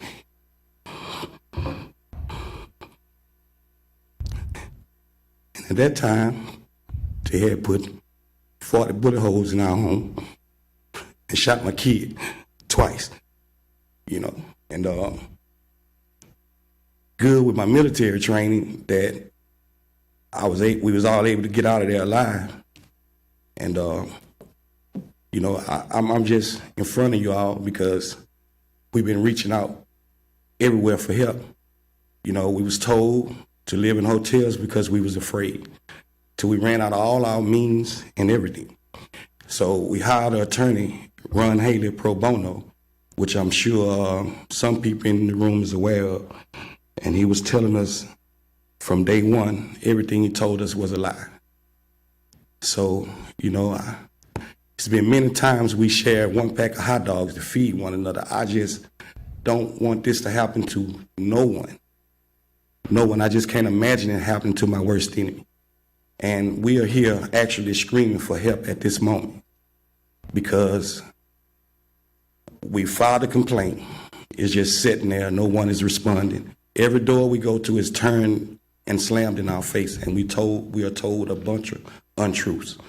So I'm here begging you all for help, or to help my sons, because they has changed their lives to help support us now. And I just don't have nowhere else to turn. Sir, did the police cause the damage to your home? No, sir. Okay. I'm more than positive if they would have came, because I live 3 minutes from the police unit without the lights on. Mm-hmm. If they would have came within the time that I had called, my house would have never had been shot up over 40 times. So I'm more than positive with that. And I'm not here to point fingers and blame anything. I just don't know what victims are supposed to do in situations like this. That's what I'm here for. Thank you very much. All right. Ms. Harris, speak with this gentleman, get all his information, please. Ms. Harris, get all of his information. Is there anyone here wishing to speak on the item?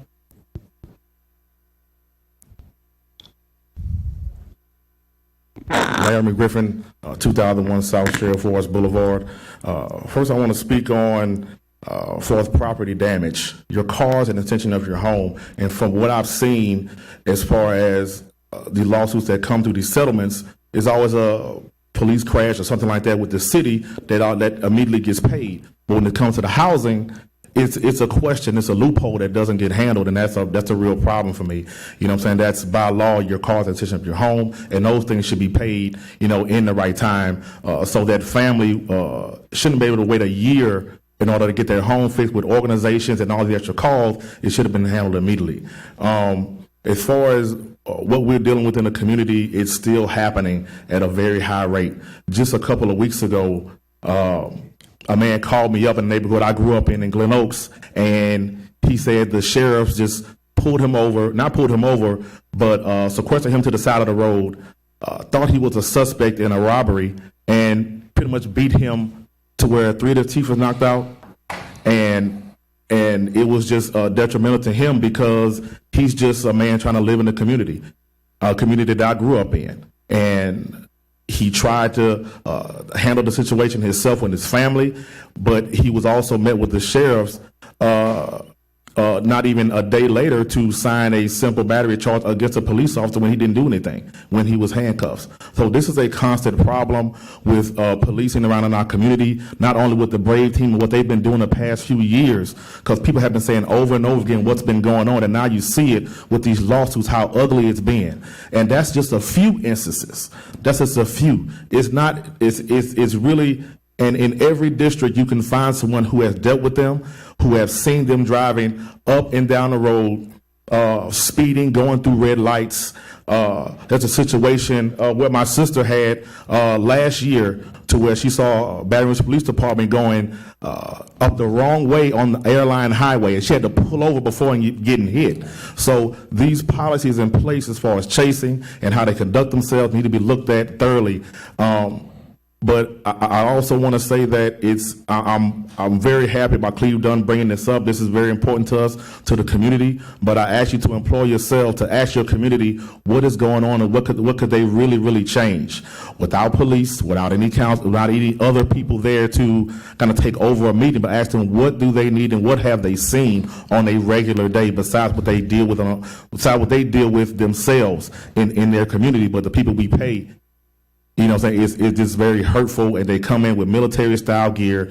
They come with high attitudes, treating us like we're less than nothing. You know what I'm saying? So I definitely want this to be looked at and not be brushed to the side, as I believe it has been on many different levels, because we look at one person who is very charismatic at the top, and that's fine, but you have an entire community that has been trampled upon for far too long. Thank you. Thank you, Mayor Griffin. Is there anyone else here wishing to speak on the item? Councilmember Hudson. Mr. Rome, if you would, come back up. I just want to get some clarity, because I think the last time that we had this item, we were advised that in most instances where there is found to be legitimate criminal activity, we cannot pay these claims. Is that still accurate, or what are we looking at here? That statute's still active. It's our immunity statute. And the claim I was talking about with Councilman Dunn was I don't think we were correct in that situation. We had some bad intel, and we paid that lady's property damage. She's satisfied. But no, you're right. Typically, when we're correct and we're at the right place, we have immunity from that, and that statute is still in effect. Okay. And then just to clarify, if your office does receive a call, although we can't necessarily pay a claim, do you all still connect them with the mayor's office to see if there's housing programs that they can look into or something like that? The short answer to that is no. Basically, what my office does, we investigate that claim, and there's a decision made whether to pay or not to pay.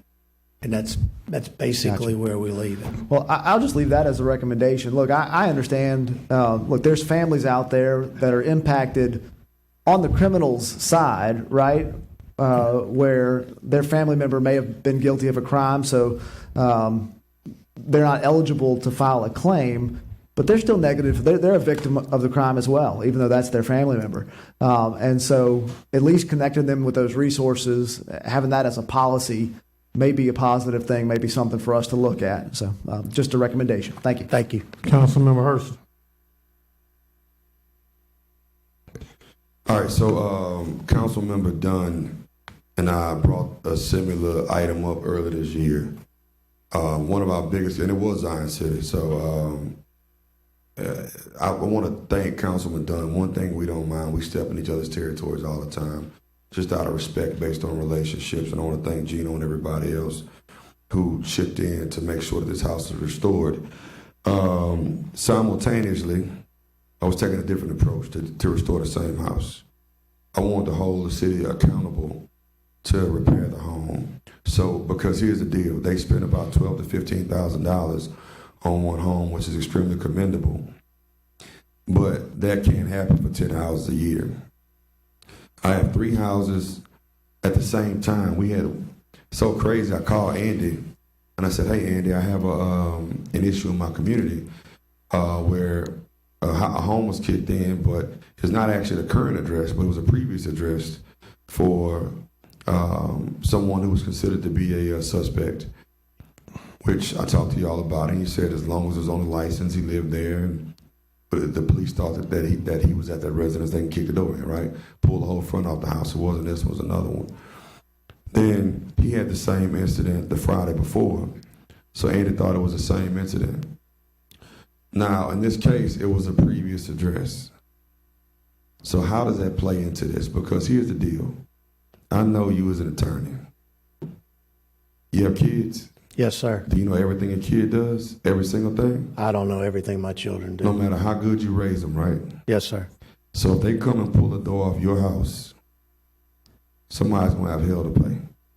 You're going to take your law degree, your great critical thinking mind, and you're going to figure out how to solve that problem. And so while no state statute supersedes and gives us the ability, I'm going to say this publicly for everybody. Half the time, city parish officials know we need to pay these damn claims. But they're so worried about if we let one fly by, then we have to pay $1 million. What is that going to look like in terms of liability for the city? I really don't care. So we have OCD money that is there to fix blighted and dilapidated homes. And that's what my fight was with city parish, because we just announced $2.5 million to fix houses, and we only asked for what, 12, 15,000? So we shouldn't have to go to private donors. That should be an immediate pool that anybody in this case can go to. And I want to make sure I say that on public record, because that's what those funds are for. And that's not an admission of guilt. What it's doing is helping somebody who needs help with their homes. So I'm going to challenge city parish and anybody who has, because let me tell y'all this, 3 of these homes became blighted in the same community. Then they became condemned.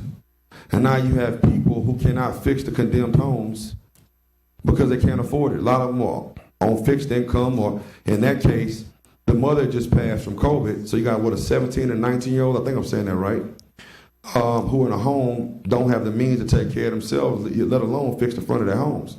So this would not happen across Florida Boulevard without some type of reconciliation. So what I'm going to challenge you to do is figure out not what loophole, but what allowances we have from a risk management standpoint to do our due diligence as a city to make these people whole. So as much as you focus on how not to fix them, because I'm going to tell you, the lawyer's job is to make sure city parish does not pay. Let me be very clear. Okay?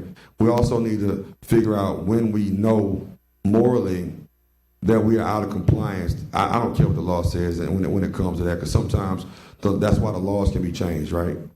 Unfortunately, we can't change state law. Figure out what positions we are as a city parish, or what position we can be put in the city parish through OCD and other community development dollars that we get to rectify these wrongs and make sure that these houses are whole again. Because let me tell you what does not happen.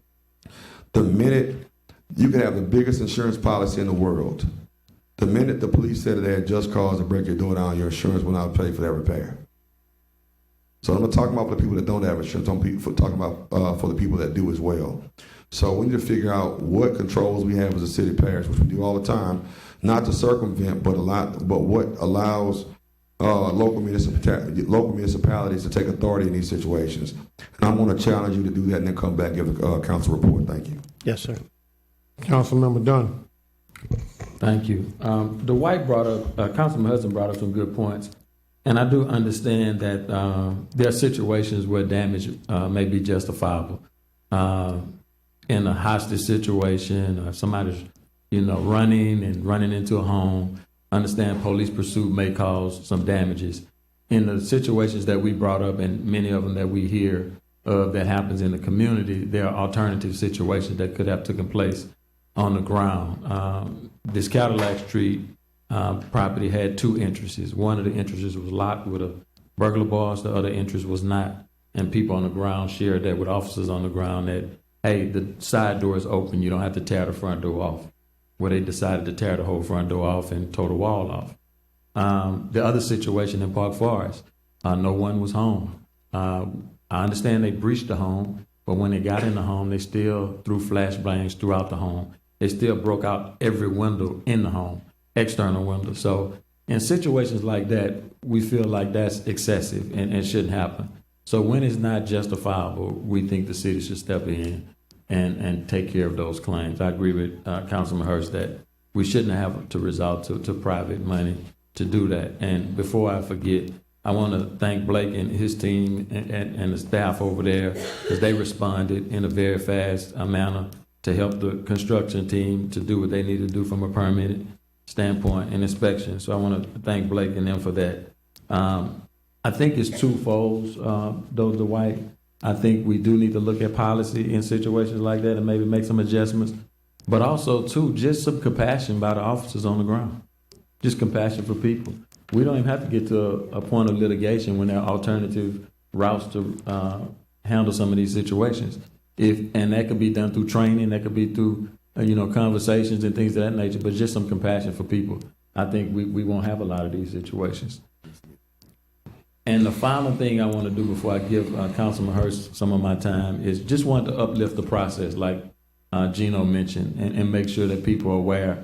And Gino, what we'll do, me and my office, we'll work with the parish attorney and the claims department to try to put some type of flyer together, a pamphlet that we can get out digitally and pass out. Somebody mentioned, I don't know if it was somebody on the council or somebody external mentioned, that some agencies actually on the ground when damages happen, they give a card to residents or citizens to let them know how to follow up on the ground when damages happen. So maybe that's something that we could look at. And I'll reserve the rest of my time for Councilman Hurst. I just want to make one comment as it related to the specific home in Zion City or in Fortune Addition. The young lady, the sister that was in the home, she told the police, please don't tear my house down, here are the keys. As a matter of fact, the side door is open, but I can give you the keys to the front door. So this is, at the end of the day, there was no need to go into that particular home and tear it down because the homeowners were willing to give everything they had to salvage the last thing that their mother left them before she left this earth. So a lot of times there are facts that are not stated in specific conversations about liability, again, because once the city gets a judgment, it's something that you can use in court. So I want to let y'all know publicly some of the challenges that we don't want the judgment because we don't want y'all to use that in future litigation. So if it was up to me, I say take all of it to trial. Thank you so much. Councilmember Coleman. Yes, sir. Just want to be brief here. Councilman Dunn, thank you for grabbing the baton and going when there was a lot of talk about what should happen, need to happen, showboating about what had happened. So appreciate that. Also, I want to make sure that we understand, that everybody understand that as council persons, and I know I can speak for myself, that's part of my job.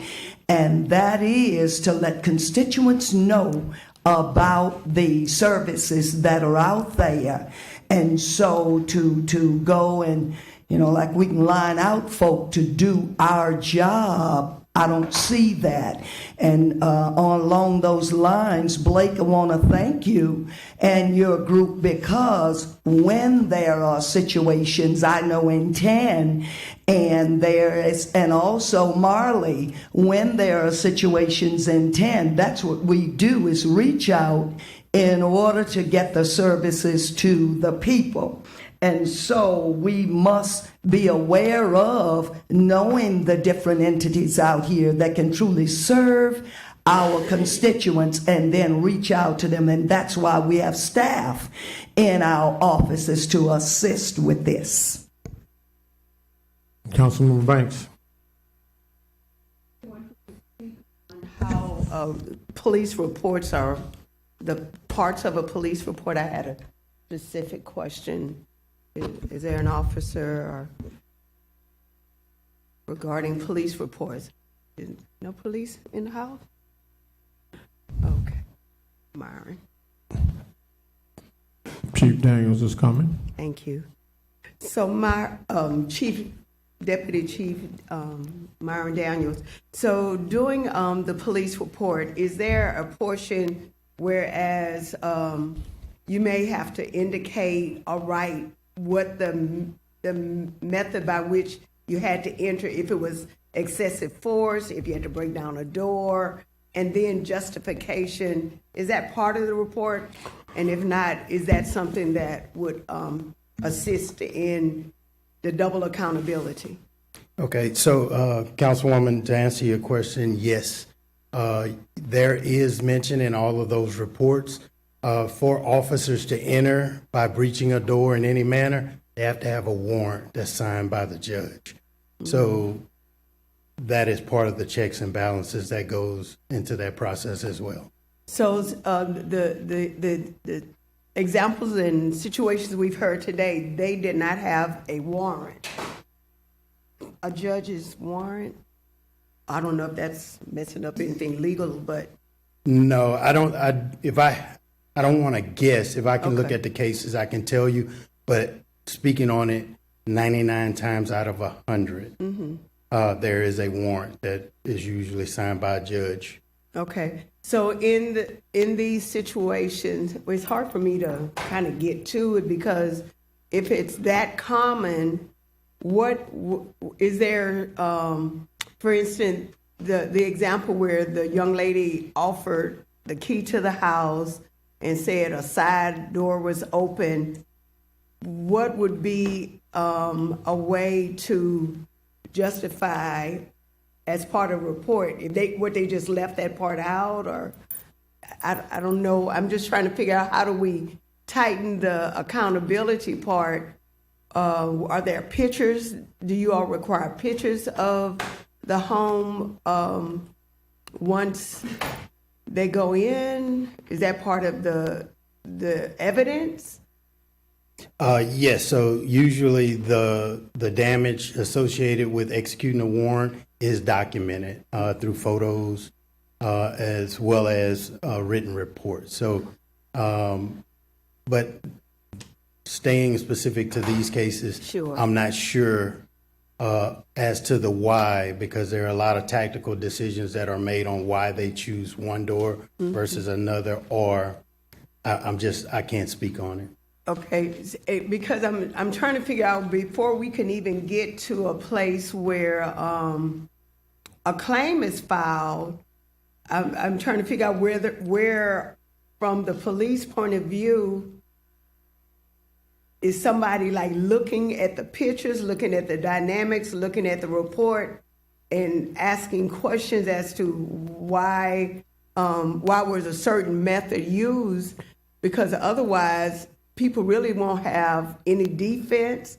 And, it's supposed to be a presumption of innocent until proven guilty. So I would only imagine that when we're not, even if someone is in a home where a relative or whatever is the person that the police are pursuing, they're still innocent, and that guilty charge is sometime, could be even a year away. But then you have 12 months of an inhabited home. So how do we? I'm just trying to figure out, how do we work that out? You might not know this, but those are the kind of gaps that need to be addressed. Even Mr. Attorney Rome, maybe you can answer, but there's a timeline. I think I am crossing, that question crosses over into Mr. Rome's expertise and not so much the police department. Yeah, so what's your and I question, guess I'm trying to say that if they have a report, Yes, ma'am. and the report shows all this damage, how are we going to transition from justifying what the officer said in the report that is written that day to you doing a claims investigation? So, and I hope this answers your question. Typically, what would happen is somebody would file a claim based on what you just described. Our adjuster would get that report from the police and use that in his evaluation of the claim. Does that answer your question? And it does, but at some point, where would it come up that the officers use unnecessary tactics? Because if they did, that's where the decision, I would assume, regarding whether or not to pay the claim, possibly. But there's nothing there. To be honest, I hadn't seen a claim like that. I'm not saying one never existed, but I haven't seen one, and Mr. LaSalle's never brought it to my attention that, hey, maybe we need to relook at this. Maybe they used too much force here. Right. And that's what I'm saying there. I know, I Yeah. understand where you're going. I hadn't personally seen that. Sure, of course I'm not not. saying it hasn't ever occurd. Yeah, and I doubt if it has ever occurred. But in that we are now dealing in and talking about, first of all, we want our persons to know they have a right to file a claim. Yes, ma'am. Because I think in the past they probably did not believe that. I think the information wasn't out there good. I Right. can admit to that. And so we have that, and then we have officers who probably never hear one way or the other that they used excessive force and that it costs not only the person, but now the city. And so if there's never some kind of merge in training and culpability, where it's not the burden of the proof on the homeowner, then we kind of going around in circles, because the adjuster is not thinking about, did the officer use unnecessary force? The officer is not thinking about, oh, this is going to cost the city money. And we left with a homeowner or a resident who's holding the entire bag and responsibility. And and my question today is, in fixing all this, we have to have policy that addresses those two defining moments. Yes, ma'am. And I don't know where do we go from there to do that, Councilman Dunn. So that's it. Thank you. Ladies and gentlemen, the take-home message: file your claim in the event that you find yourself in this particular situation. And want to thank Gino, Ryan, and Cleve for jumping on top of that situation and making sure the family had some restitution, as Shannon Sharp would say. Ladies and gentlemen, is Sharon Mann here? Is Sharon Mann here? We're going to go to item 117, receiving a third quarter of the 2023 report from the Department of Environmental Service and Performance on garbage, trash, bulky item, woody waste, and recycle pickup. We're going to have the report and then comments.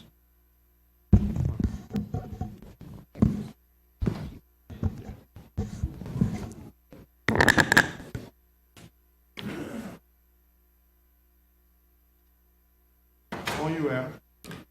Good evening, council members. Did this one a little bit different, hoping to cover a lot of the happenings of the transition period.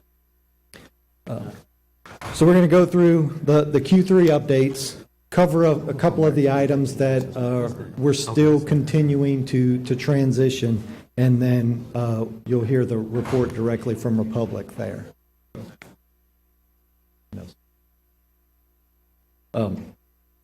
So the first one, so missed garbage. This is a weekly tabulation of the missed garbages for Q3. You can see very distinctly the first week of September and then into the second week of September, when the transition period started, how the service requests ramped up dramatically. As we talked about previously, this was the first time in many years where the entire parish was rerouted in some form or fashion. Even if your collection day remained the same, the routes within those collection days were changed. And that was done in an effort to reduce the number of customers per route to make sure that the routes were covered consistently. So with that came a lot of challenges, and Sharon will get into that a little more, but there were a lot of areas that were once served by rear load trucks that are now being served by the automated trucks. There's others where the collection days changed, and then there's others that just have some circumstances in some form or fashion. You can see after going into about the third week, it really tapered off, and then we're still not exactly where we need to be, but everything continues to trend in the right direction. On the next slide, you'll see missed recycling. And same thing here. And now this one, it actually ramped up on the second week of September versus the first week of September.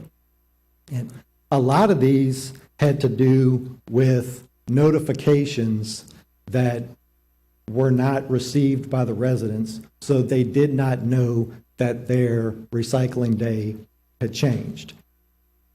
Republic sent them out, but they did not get delivered by the post office.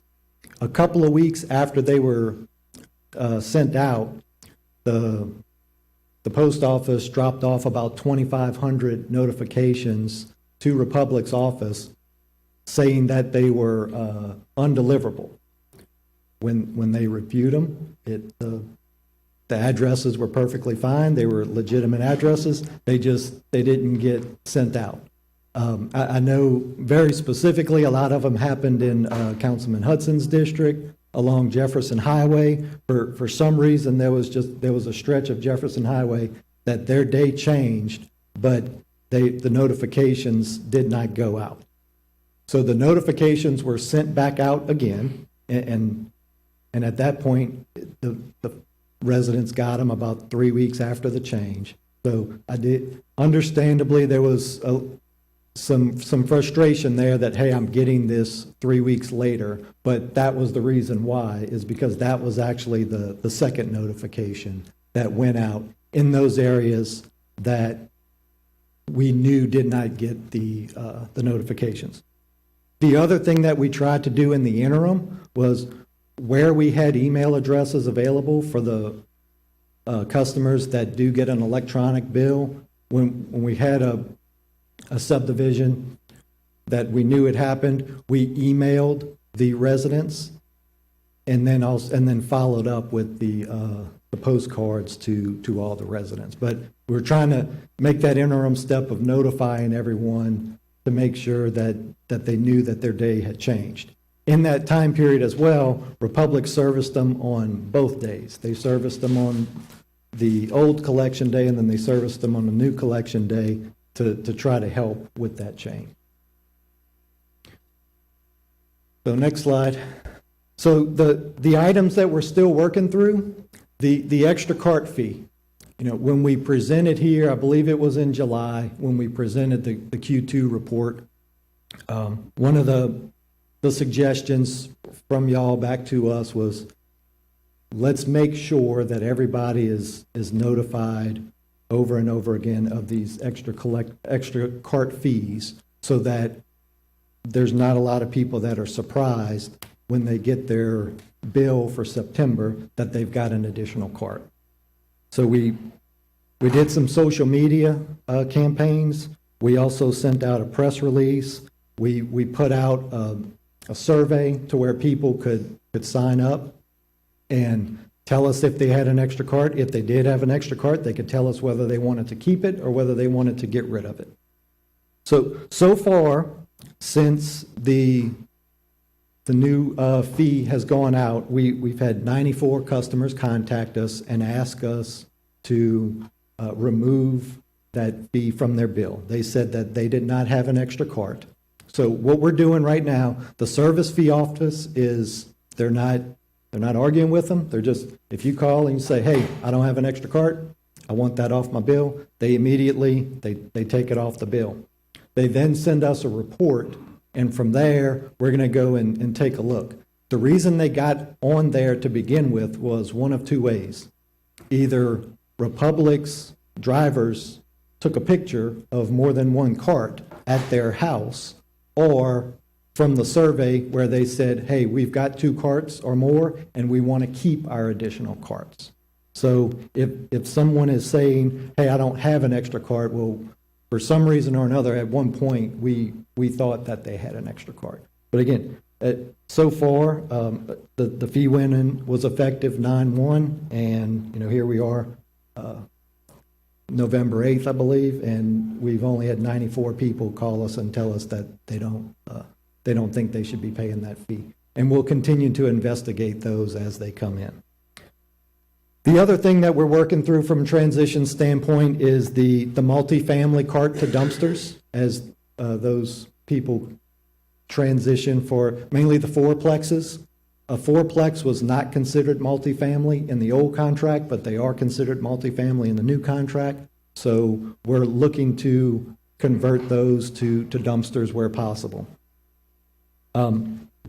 We've got just over 900 buildings that are fourplexes. So when you look at it that's just over 3,600 units where that are fourplexes that need to be transitioned over.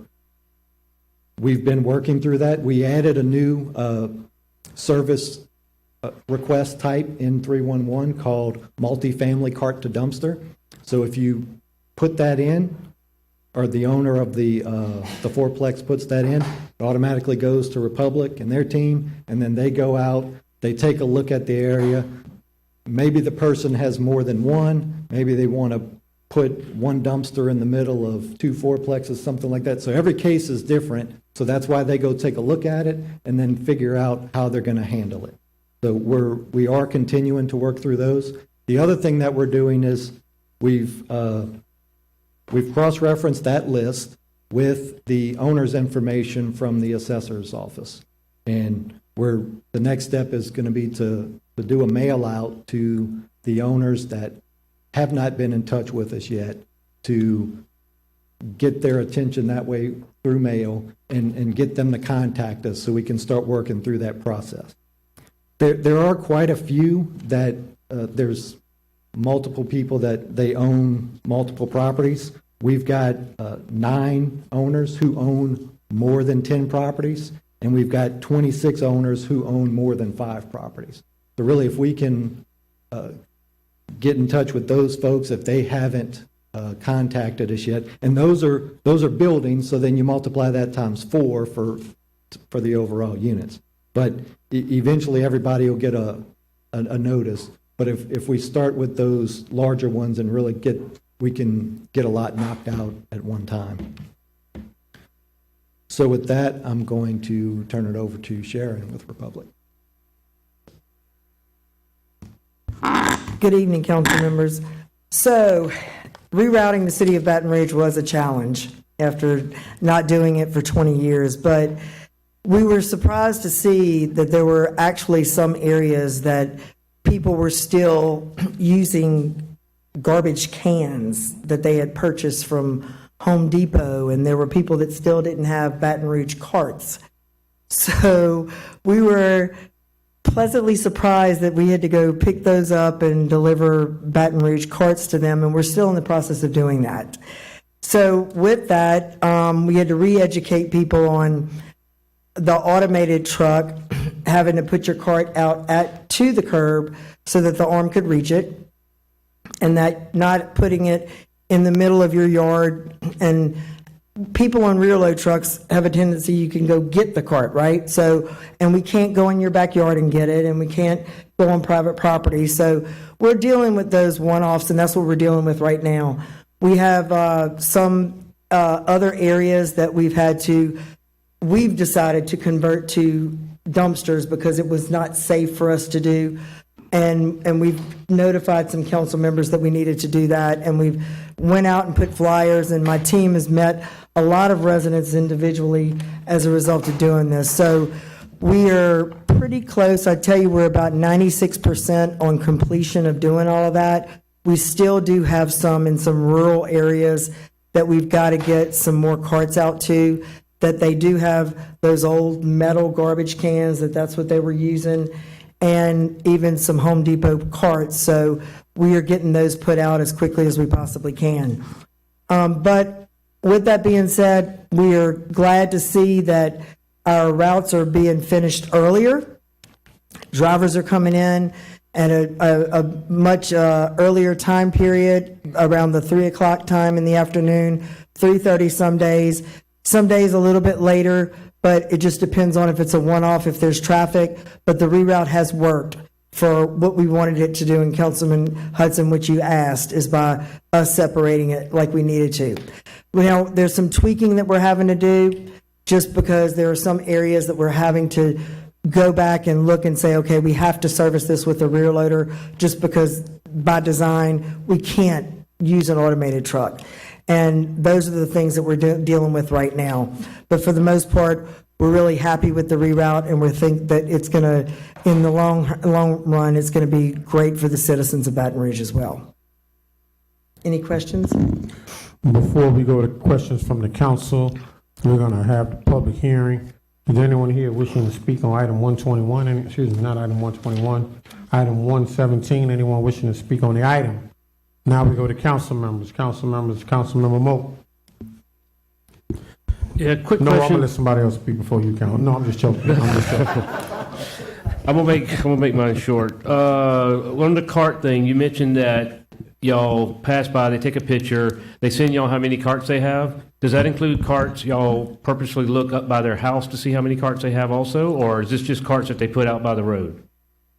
If they can physically see that there's multiple carts, they'll take a picture, and then we take the picture and we send it to the city. Then the city has inspectors, and they will go and certify that as well. Okay, aren't we getting new carts in this contract? No. No, we're not getting new carts. Okay. So there's no differentiation between what they've had before service changed and what they have now, cart-wise? Other than a cart, every cart has its own number on it, that, you can tell that there's a different cart. Okay. I guess it's a little concerning that if we take pictures of carts up by, if they're only putting one cart out, it's one cart, period. If they have leftover carts from years ago, or say they have leftover carts that floated up during a flood, if they only put one out, then it's one cart. I would say that, if they put two carts out at a time for pickup, or they start putting multiple carts out, that we would have a picture of and charge them, correct? Right. But if they just put one cart out, Question for you. and they have multiple carts up by their house, but they only put one cart out at a time, would that still count as only one cart being put out? Okay, so I clarify. Yeah. The pictures that were taken in January were carts at the curb. They're not. Necessarily at the house. I understand, but again, I'm just trying to, for purposes of constituents calling, they have, by now, of the length of this contract, over 10 years, and I understand we just redid it, they have multiple carts, period. And we're not changing the carts, we're not changing the look of the carts, we're not changing anything. They just have them stacked up by their house. However they got them over the years, whether they bought them, rented, so on. Now we're charging rent. But they only put one cart out at a time. If they put multiple carts out, I understand we charge rent or whatever else. But if they're only putting one cart out at a time, and we just happen to see more carts up by the house, are we going to charge them for multiple carts? I think what we're asking to do, our environmental specialists to do right now, is just see what's at the curb. Okay. Yeah. I don't want to get a call from somebody going, hey, we had a bunch of carts up by the house, they sent me this picture of it, and all of a sudden they want to charge me. Without at least going to them or getting something that says, hey, I either want to keep these, or, yeah, you're more than welcome to take them. Councilman Moak, anybody that's called and asked us to send them a picture, it was actually of the number of carts that were at the curb. Okay. It wasn't at the house. Okay, thank you. Councilmember Hudson. Sharon, I know you guys had some issues with fulfilling part of the contract with the updated trucks due to an issue out of your control, but update us on that. Where are we at? What are the holdups and that kind of thing with Yes. getting new trucks? So UAW, so Mack Trucks is currently on strike, naturally, and it is affecting production and delivery of our trucks. But between now and the end of this year, by December 31st, we will have 18 of them come in, and then the rest of our delivery scheduled by the end of March of the next year. So those will all be put into place. And then between that time, because we got word of that, we brought in new equipment for us to use until ours come in. Okay. So my other question was, we've talked a lot about this reporting and being able to report the number of homes when we don't complete a route. And we're I know from the route change, we can see we're really starting to address that. But we do still have issues where maybe a truck breaks down or something happens and a route doesn't get completed. Are y'all at a position where you can start reporting that data or not? And if not, what's the holdup? We can probably start doing it, but we're going to be very efficient whenever our new trucks come in because of the cameras on the arm, and we'll be able to record it, and it'll be live all day. Okay, thank you. That's all I have. Councilmember Gode. Thank you much. Adam, let me advocate that I would like to receive these reports in advance of council meetings. It's beneficial for me to look at the information in advance of council meetings, so I'd ask that moving forward. Just to build off the new trucks conversation, am I correct that those trucks are new trucks? Are they going to have cameras on them? They'll have 7 cameras around the entire truck, and there's one specifically on the arm of the truck that's going to record all day. So it's going to be a service verification. Great. We'll be able to tell the customer that they were serviced or not. Thank you. I appreciate that. Justin, would you mind pulling up slide 3? I think was missed services was the title of the slide. And Adam, the question I have on slide 3, missed service for garbage. There you go. Thank you, sir. What does missed garbage mean? And I guess more specifically, does that mean I was missed, therefore I called 311 and now I'm a number on that chart? Or I was missed, I called 311 and no one came back to get it within a 24-hour period, so I was not serviced? This is the first one. The first. These are raw numbers, just the number of service requests that come in for missed garbage per week. So they're not scrubbed in any way. If there was a duplicate, it's in there. If it may have been a missed service, maybe it wasn't. It's raw data that's in there. Okay, all right. That I guess I'll call it resolution rate. So if I'm a missed service, I call and it is picked up, I would like to see what that percentage looks like, those that are visited within 24 hours. And I guess more importantly, if it's not picked up in 24 hours and that's a substantial number, that's data I would like to see. Yes. And again, I know everybody's, we all want the new trucks. And I know it's frustrating waiting on the new trucks, but they're going to be so beneficial in reporting that information. Yep. The first thing's going to be is like looking at the GPS. Hey, was the truck there or not? Some people call in. Hey, that's right. My street was missed. They missed the whole street. Well, first thing we're going to do is did the truck go down the street or not? Yes or no? And then secondly, if that answers the first question. If it did, then that's when we start looking at the camera to see, did they service it? And if they did not service it, why did they not service it? Yep. Was there an issue, or did they drive by? And that, again, that's going to be where these new trucks are going to be so beneficial in the accountability standpoint. We'll get Sharon to go solve that UAW strike and take care of these trucks. So, and that was actually why we deferred it from the last time, because she was meeting with them during the council. Oh, you literally were working on it. Okay. Good. All right. Thank y'all very much. Councilmember Hurst. So, I know, and this is just trash in general, woody waste, debris, everything else we talk about. If I don't know all the rules, I know for sure the population of Baton Rouge does not know all the rules to trash, debris and junk and whatever it is. because we've changed them so much in the past 3 to 6 months of how we want to proceed with things. Yes. So the one thing that I've consistently asked you as Ms. Mann, and I'm going to ask Paul with RDI, is to educate the people. I've provided resources for potential film crews that are inexpensive, that can create cartoon-based videos. Not there's other companies you can choose out there, but there needs to be billboards. When I get a advocate update or something, we need to leverage those platforms that show people proper way to put out trash, junk and debris, and whatever mediums you can use that ensure that we properly inform people. Social media is a huge plus. It's very inexpensive to use, and you can geo-target the entire city of Baton Rouge for pennies on a dollar comparison to what you do with other places. But expecting people to know the rules just doesn't work. I'll even challenge Vince that with the new thing with 72-hour rule, right? So this stuff happens in here so fast. We just approve it, we move on to the next item. But it has a resounding effect on the people that is voted on and have to either pay it and support those services,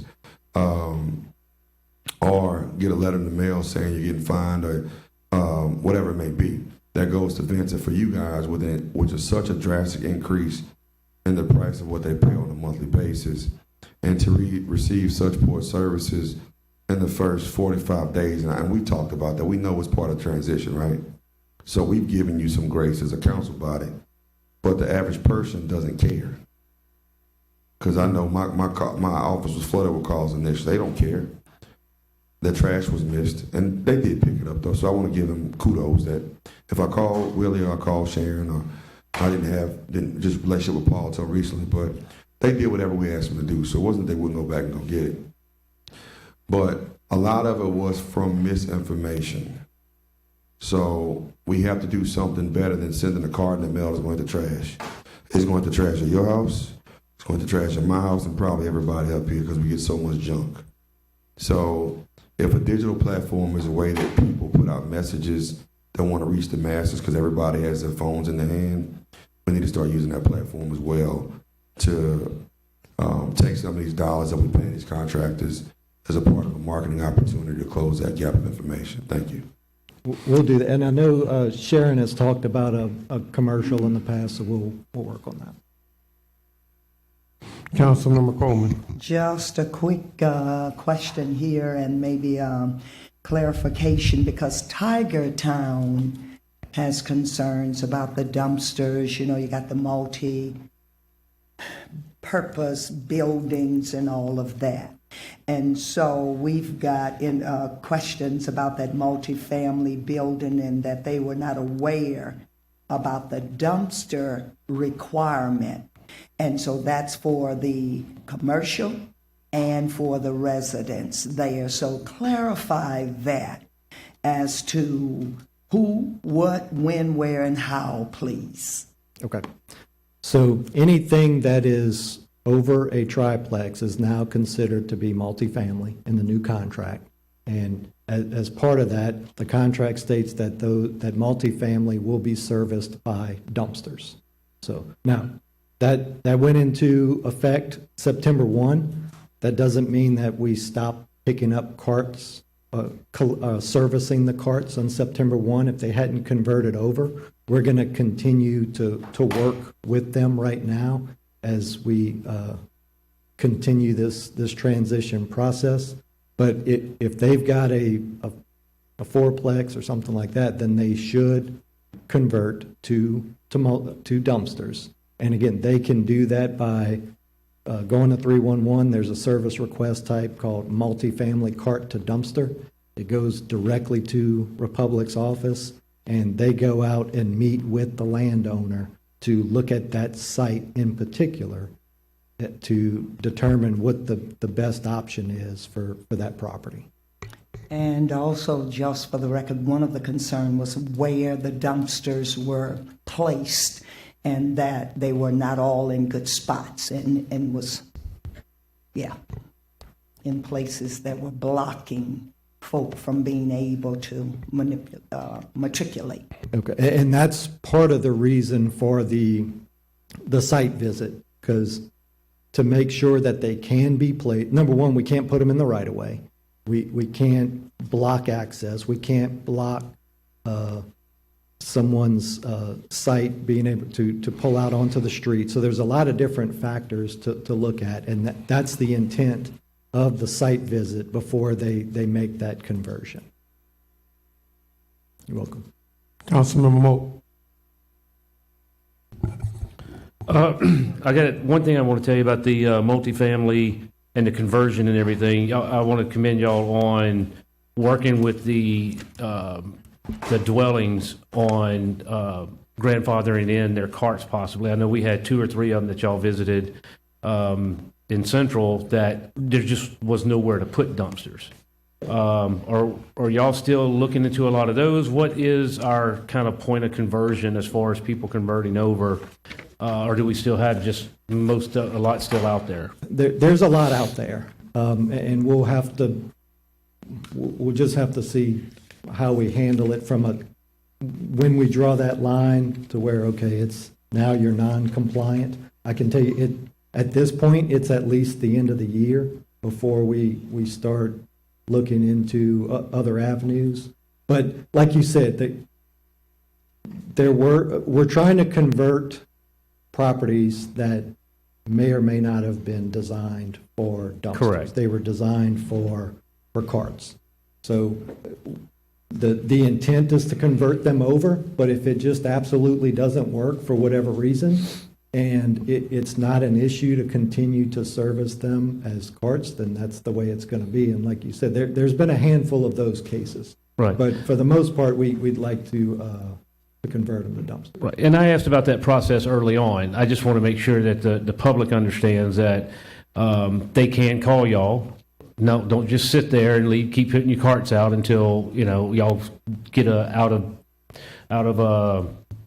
when you draw the line, you get out of the area that you're not servicing them or whatever. So just wanted to let everybody know that if they have a concern about where they can put one or whatever, please give y'all a call. Like I said, the ones that 3 or 4 that we've worked with in my district, I think have come out pretty well. Y'all went out there pretty quick, looked at it, even to the point that even instead of doing the whole area in dumpsters, you did a multi-use thing because it was multiple owners down one street and so on. So some of them got to keep their cart, some of them had to convert to a dumpster because it was in the back. So I really appreciate that. Another problem that I'm having right now is I've got 2 constituents, and this is for RDI, that have sent pictures. They've sent requests for pickup of limbs or trees or stuff that they haven't bundled or trimmings. And I understand that some of them are pretty good sized woody waste. I don't think it's a whole tree as far as like cutting down an oak tree. But what they're telling me now through emails is the fact that, we sent this out before the new guidelines, before the new restrictions and everything went in and so on and so forth, and it never got picked up. Now, after the changeover, we're going out there putting notes on the door that, hey, we're not going to pick this up. I did forward those emails to y'all to look into, but just wanted to let it be known that I do have just two, but I do have some of those things that are coming in the transition part. They felt like it should have been picked up before the convert over, and then it wasn't. So I would ask y'all to please look into those if anybody else has those type of complaints. I think we're still on that edge of some stuff could be left out. Thank you. We are, and we'll do that. Yes, sir. Councilman Knoll. Madam, I know we've spoken before on the multifamily, the dumpster situation. I still think that's problematic in a lot of areas. I'm glad to see there's a path and we're working with people where it doesn't fit. Is there a path, or what are we seeing in the scenarios where you're talking about we know it won't fit? We've already looked at it, it won't fit. Is there going to continue to be regular cart service at those, even though the contract says something different? Or does the contract speak to that scenario? I don't think it speaks to that scenario, but if Republic makes the decision that we can't put dumpsters, then we will continue to service the carts. As far as what specifically drove that decision, I'll turn it over to Sharon because her team's the one going to do the site visits. Okay. There's several reasons why, whether it's overhead, space, whatever. But what we're finding is if we can't put it out there, if we can't put a dumpster there, for whatever the reason, we're actually using it also as an opportunity to re-educate the residents on how to set their carts out. Okay. Because the problem is not just that they can't have a dumpster, because we'd rather them have a dumpster, but we also need to re-educate them on how to set the carts out. Mm-hmm. So what Councilwoman Coleman was talking about in Tigerland, that's our biggest challenge right there, is how they're all being set out and how we can get them. So it really has been beneficial for us to go through this process. Mm-hmm. So I think, to your point, in some of your area, there are areas that we're just not going to be able to do it. But in educating them how to put them out has been very beneficial.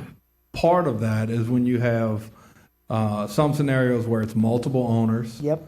Then you're talking about it's a really difficult thing to try to wedge in. But even in a scenario where it's a single owner, and you're likely going to be at that point shifting it from a tenant paid garbage service to the landlord. And usually if you're going to do something like that, landlord needs to probably increase rent to offset that expense. Right. And so time sometimes may be, it may be prudent to have that discussion and if they say, hey, give me time to make these adjustments, I'd hope we're trying to accommodate landlords in that situation. 100%. Good. Working with them very closely, and they're actually kind of tag teaming, and some of them are sharing dumpsters. So instead of a 2-yard, they're saying, hey, let's get together and get a 4-yarder, and then they're sharing those dumpsters together. Good. And then I guess the other side of this is on any new construction. I don't know if we have any planned right now on multifamily, but are we getting with permitting and making sure we're on the front end having this ready and set up for dumpsters? Yes, in the best case scenario that fits for pickup for Republic. Yeah, so one of the things we did about 2 years ago now is we started looking at the plans. I started in sewer engineering years ago, and then what we did was, as we're reviewing them from a sewer perspective, we're also looking at them from a solid waste perspective. What originally came up was some of these subdivisions that are, they've got the alleyways, it's very narrow. We were finding that they didn't have the turning radius that was necessary for the garbage truck to maneuver through the development. Mm-hmm. So that was that's how we kind of got started on this, was making sure that the garbage trucks could service the developments when they were being designed. So now that would be another aspect of it. If they're designing fourplexes, it would need to be designed for a dumpster instead of being designed for a cart. Excellent. Okay. Last thing on woody waste, I think looks like there's some rain coming in the forecast, and I would like us to look at removing the burn ban, because that's typically how we take care of woody waste in my area. So I know I've got a fire pit that's overflowing, and a lot of people in my area do. So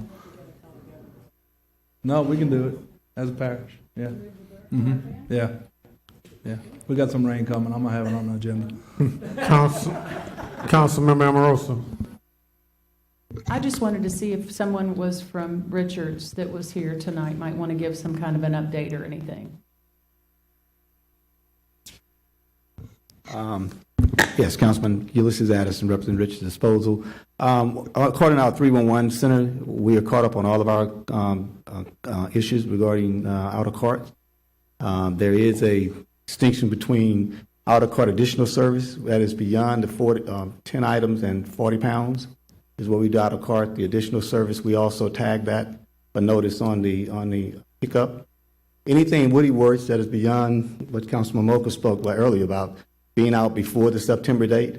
We've been working with Republic as well as Ms. Mann to get that out off the grounds before. If it's still out there now, we work with Councilman Oak's staff and work with the Republic agency to be sure those off the ground as well. But as of today, we get our calls as reports from the 311 center, and we're up to date on all that. Thank you. Wanted to give him a chance. Councilman Wilson. I didn't know we get to ask Bones questions. This is going to get interesting now. I'm just playing with you. I just wanted to say hi. Good job, Bones. Thank you. Thank you very much. Thank you for the report. Last but certainly not least, for me, I think we've talked about it. We get calls of streets not being picked up, so I do appreciate your response to those calls as quickly as possible. Nothing like a constituent whose trash hadn't been picked up. Trust me. I think all of us up here know.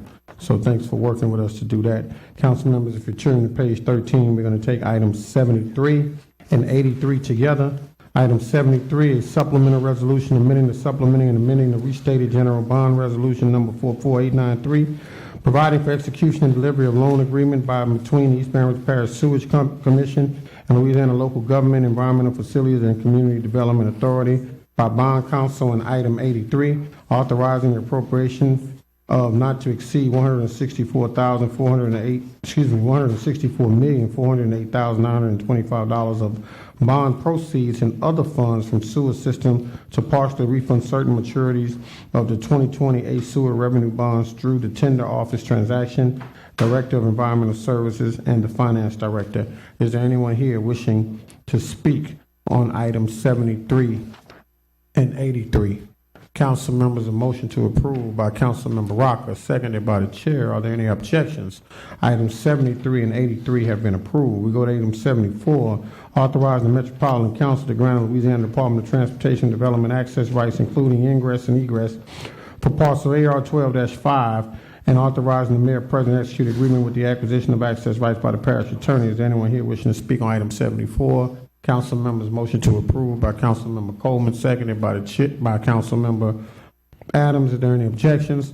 We go now to item 75, authorizing the Metropolitan Council to declare parcel 30-7 as surplus property and not needed for public purpose, and authorizing the sale of the same to Louisiana Department of Transportation Development for the appraised value of sum of $99, and authorizing the mayor president to execute and purchase agreement, cash sale, closing documents by parish attorney. Anyone here wishing to speak on item 75? We now go to council members. Is there a motion to approve? So moved by Ms. Coleman, seconded. Councilmember Coleman, seconded by Councilmember Adams. Any objections? We now go to item 76, authorizing the Metropolitan Council to declare parcel 33-1 and 33-1-C-1 as surplus property and not needed for public purpose, and authorizing the sale of the same to Louisiana Department of Transportation for the appraised value in the sum of $120,099 and $17,105 respectively, and authorizing the mayor president to execute a purchase agreement, cash sale, closing documents by the parish attorney. Is anyone here wishing to speak on item 76? Council members, is there a motion? So moved by Councilmember Coleman, seconded by Councilmember Adams. Any objections? We now go to item 77, authorizing the mayor president and the chairman of the airport commission to execute an intergovernmental agreement with the East Baton Rouge Parish Sheriff's Office to lease 10,000 square foot hangar for a period of 15 years. At a rental rate of $32,500 per year by the aviation director. Is anyone here wishing to speak on the item? We go to council members. So move. Is there a motion to approve by Councilmember Dunn, seconded by Councilmember Coleman? Any objections? We now go to item 78, authorizing the mayor president on behalf of the Baton Rouge Police Department to enter into a subrecipient agreement with the 19th Judicial Court in an amount not to exceed $200,000 to provide funding for a joint pilot electronic monitoring program by the chief of police. Is there anyone here wishing to speak on item 78? We now go to council members. Is there a motion? So moved by Councilmember Dunn, seconded by the chair. Go to Councilmember Knoll. Who can speak to this? I'm curious if this seems very similar to an item we had, I think it was earlier this year, and we kind of discussed it at length and ultimately denied it for a myriad of reasons. Can y'all give us an idea of why this is different, or if it's different? It is. It's quite different. Before we were here trying to move through the CJCC, this recipient agreement is directly through the court system. The court system will be the monitoring agency for those electronic monitors based off of the new legislation. And again, the pilot for this one will be directed toward domestic violence specific. So you're saying it's going to be monitored by the court? That's the difference here? Yes, the court system already has those monitors in place, but they're going to hire personnel to oversee that process. Okay, so this funds the process. Do you know, is any part of the 200,000 going to offset the expense that's typically incurred by the person who's being monitored? I would have to defer to the 19 JDC on that. Okay, because I think part of, what is, I think a good part of the punishment is the expense that they incur when they have to be monitored. So I wouldn't want to see any of the funds going to offset that for them. But if it's for the facilitating, just having more bandwidth or monitors or capacity to monitor, then I think I wouldn't have an issue with it. But I would probably want that answered. That's all I have. Yes. Councilmember Hurst. Hey, I'm gonna let Cleve do a point of clarity first. But Councilman Noe, if you remember, I strongly objected to this item before, primarily because, as was mentioned before, this was proposed to go through the CJCC, and in my mind, this was a workaround to do this without the current vendors who are providing services now and put them out of business. In this model, the vendors are included through the 19 JDC, and they have selected vendors who are doing this work that's going to use these best practices that they recommend to execute this monitoring. So I removed my opposition because they're doing it in conjunction with the vendors who are doing it and not eliminating those vendors. So that's a difference in the structure and the frame, as I understand it. all right, back to my time. So I will. I've talked to Judge Don Johnson about this, and I didn't go into detail. What he told me is that I'd get more information about it. So I'm going to ask for a substitute motion to defer for 30 days and have them come present to us exactly where this money is going as it relates to ankle monitoring. Because I just asked for a substitute motion. You did your motion to approve. Second. Yeah, we got a motion on the floor to approve. Are you withdrawing your motions, please? All right, motion on the floor is to approve as is, seconded by the chair. There's a substitute motion to defer for 30 days with a second by Councilmember Noel. Councilmember Banks. Sure, if you're aware of this, but there has been a lot of discussion that I've been involved with a couple of the judges from both from the juvenile court judge and two of the 19th district, where there's a lot more technology that is being used, and they have been looking for a way to get it into our systems because the ankle monitors are causing a lot of problems with people who are still trying to work. And it has become a hindrance, so they had the bracelet, like an iPhone devices. And so, yeah, the watches and the technology has, so this is literally saying electronic monitoring, but how do we, is there a way where there's some change or vendor where they can use something else? Because if somebody's willing to work, that's great. We want to keep them working. But, and I do believe it shouldn't feel good, and they should feel the impact of whatever the situation is. But if people are literally trying to work and that's a barrier, I think also that it's important that we try to work on keeping them working so they could pay for the monitoring. So I wanted to know how can we get that together, or with this pilot program, I wasn't aware of it, but that is exactly what, in those meetings we've talked about, piloting the electronic device, and if it could be done through the new domestic violence court, that's ideal. But I don't know if, the Cardin already left, whatever. Well, I can say this, Councilwoman, we often speak of ankle monitors. Specifically, the language is electronic location monitor. Okay. There are different technologies. The criteria was put in place by the state on what is required and the specs of those, and also how they should and can be monitored, the minimum standard. I know there was some research done on cost effectiveness and basically we wanted to be responsible with the money.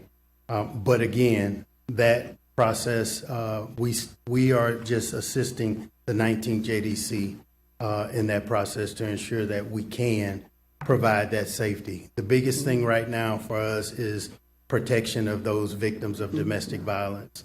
And that is our main priority, as well as the accountability of the offender. So there may be some things as far as, because of course we have heard of the watch, the ankle, and then there are some other items that are out on the market. But again, And chances are it's up to the vendor. yes, Which I think device they probably would prefer to use. yes. Okay. All right. Thank you very much. No, I was just, we're not dictating. Councilmember Hudson. Yeah, I just wanted to say thank you to Councilman Dunn for working collaboratively. I was okay with the way it was done last time, but what's ultimately important is that we reform the system, right? We know we have a known issue with the function of monitoring within the court system. This is, going to domestic violence. We know it's a vulnerable population. I'm glad that we've gotten to a point where we can work through the differences and come to something that will hopefully be a very positive thing, and would just urge everyone to support it tonight. Councilman Hurst. So what Councilwoman Banks says was some of the reasons that I didn't have clarity on. Just is what were some of the mandates that were a part of this? I supported the legislation that BRAC put in place. I believe we needed to improve ankle monitoring across the board. But as Councilwoman Banks said, you'll have somebody at work with a super large ankle monitor on who's not proven guilty. And so it creates a perception for that particular individual. And so some of my concern is how do we move forward?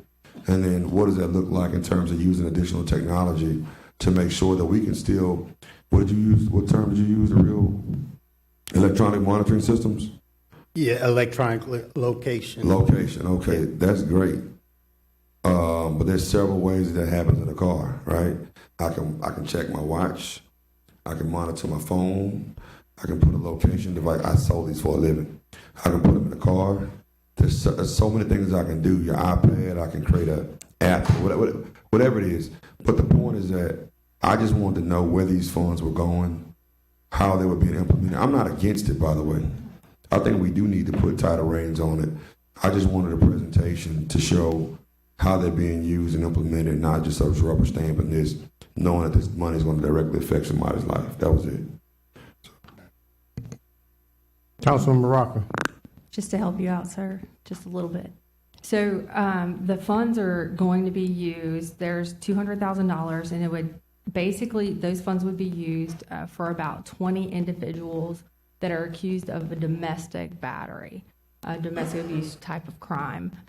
It will offset some of the fees, and the difference with this program as compared to the difference with someone that is out on a felony aggravated rape or murder or attempted second-degree murder or something like that is, oftentimes in your domestic programs, you have a husband and a wife that are fighting.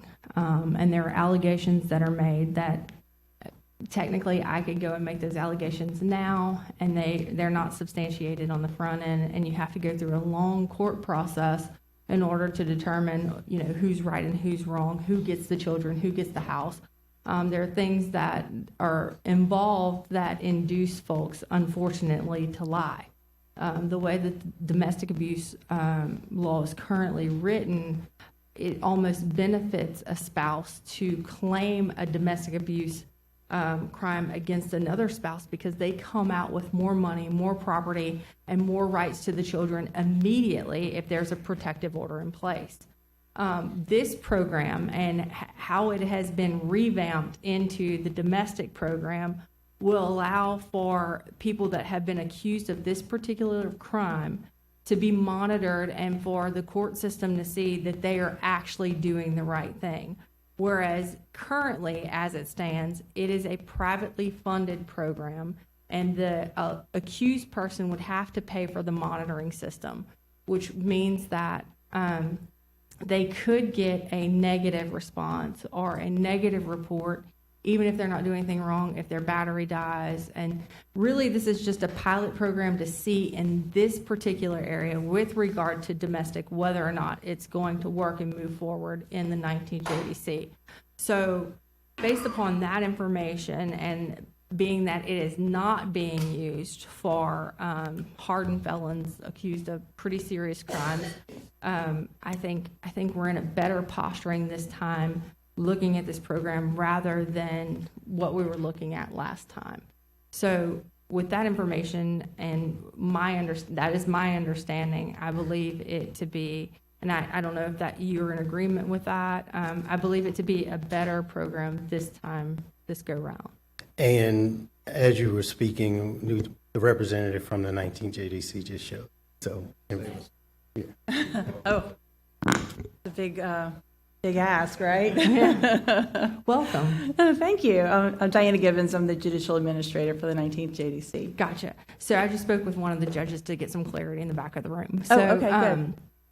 Via telephone. Okay. So it's my understanding, and you can confirm, this is being focused, this program's being focused on domestic abuse battery and folks that are accused of that particular crime in the 19 JDC, correct? That's correct. It's a pilot program, and the first phase of that is going to focus on domestic violence. If it is successful down the road, we may expand it to include anyone who could be subject to location monitoring. But at first, right now, limiting it to just domestic violence. Okay, and with that, when you're monitoring someone, who collects that data? Who will be collecting that data? So that's what the funds will be used for. We are going to, first of all, there's going to be a committee that will help to follow what the legislature just enacted to set standards for the vendors, for lack of a better word, so that there are standards in place. So the 19th will kind of try to take a step forward from the state and say, okay, these are the standards that you need to meet. There's an application process. And then once they're approved, there'll be a list. Okay, so then we have this list of approved vendors who meet these standards.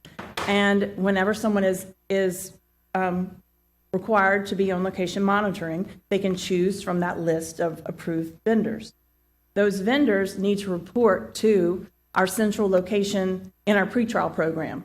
And so they'll have court staff who will receive that data from these various vendors. I don't know how many there'll be, but that information will come into a central location within the court. Perfect. Then that will allow that central command center, or whatever you want to call it, to go and disseminate the information to the judges, to the pretrial program, so that the information is sent out in a timely fashion to the people that it needs to get to.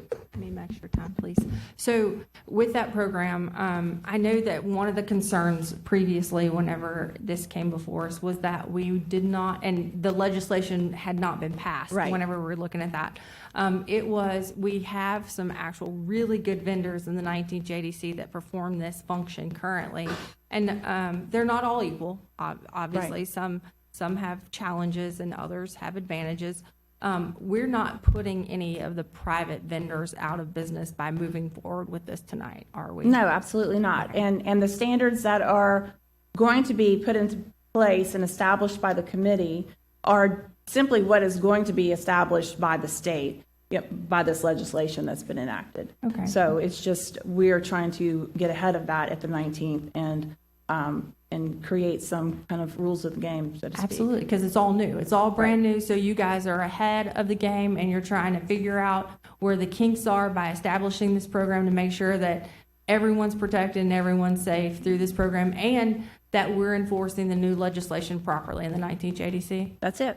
Okay, I would like to go with Councilman Dunn's previous motion and move forward on this tonight. I have enough information, and I'm pretty confident in your program and what you guys are doing. Thank you. Thank you. Cole, I'm remove my motion. Thank you. Thank you for giving a presentation. That's all. Thank you. Glad to save the Are day. you withdrawing your second? Okay. I don't have a card. Well, there's a motion on the floor to approve by Councilmember Dunn, seconded by the chair. Any objections? Thank you. Item passes. We move on now to item 79, authorizing the mayor president on behalf of the Baton Rouge Police Department to accept a grant award from the Bureau of Justice Assistance fiscal year 23 National Public Safety Partnership in an amount of $500,000 by the chief of police. Is there anyone here wishing to speak on the item? We now go to council members. Is there a motion? So moved by Councilman Coleman, seconded by the chair. Is there any objections? We go to now item 80, authorizing the mayor president on behalf of the Baton Rouge Police Department to allow a one-time donation of spare police unit number 306 to the Bridge Center for Hope by the police chief. Is there anyone here wishing to speak on the item? We now go to the council. Is there a motion to approve? Motion by Councilmember Coleman, seconded by Councilmember Adams. Is there any objections? We go now to item 81, authorizing the mayor president to accept the grant award in an amount of $35,758 to enhance collaborative planning for the mass dispensing response by Homeland Security and Emergency Preparedness Director. Is there anyone here wishing to speak on the item? We now go to the council. Is there a motion to approve the item? So moved by Councilmember Adams, seconded by Councilmember Coleman. Any objections? Go to item 82, amending the preliminary current expense budget and capital budget of the city of Baton Rouge, the parish of East Baton Rouge for the year 2024, submitted by the mayor president, and adopting the final current expense budget by the capital budget of the city of Baton Rouge and the parish of East Baton Rouge for the year of 2024. This item must be recessed to the December 12th, 2023 Metropolitan Council meeting in accordance with the provisions of the plan of government by the mayor president. Is there anyone here wishing to speak on the item? We now go to council members. Is there a motion? Motion to recess. Is there a motion to recess? So moved by Councilmember Adams, seconded by Councilmember Coleman. Any objections? The item has been recessed to the December 12th, 2023 meeting. Council members, we go to item 84, authorizing the mayor president to execute a contract with software services with 13 Software and Services LLC for tax collection, delinquent processing, and audit assessment software system in an amount not to exceed $778,015 by finance director. Is anyone here wishing to speak on the item? We now go to council members' motion to approve by Councilmember Coleman, seconded by the chair. Any objections? We go to Councilmember Noel. Somebody from finance speak on this, or the administration?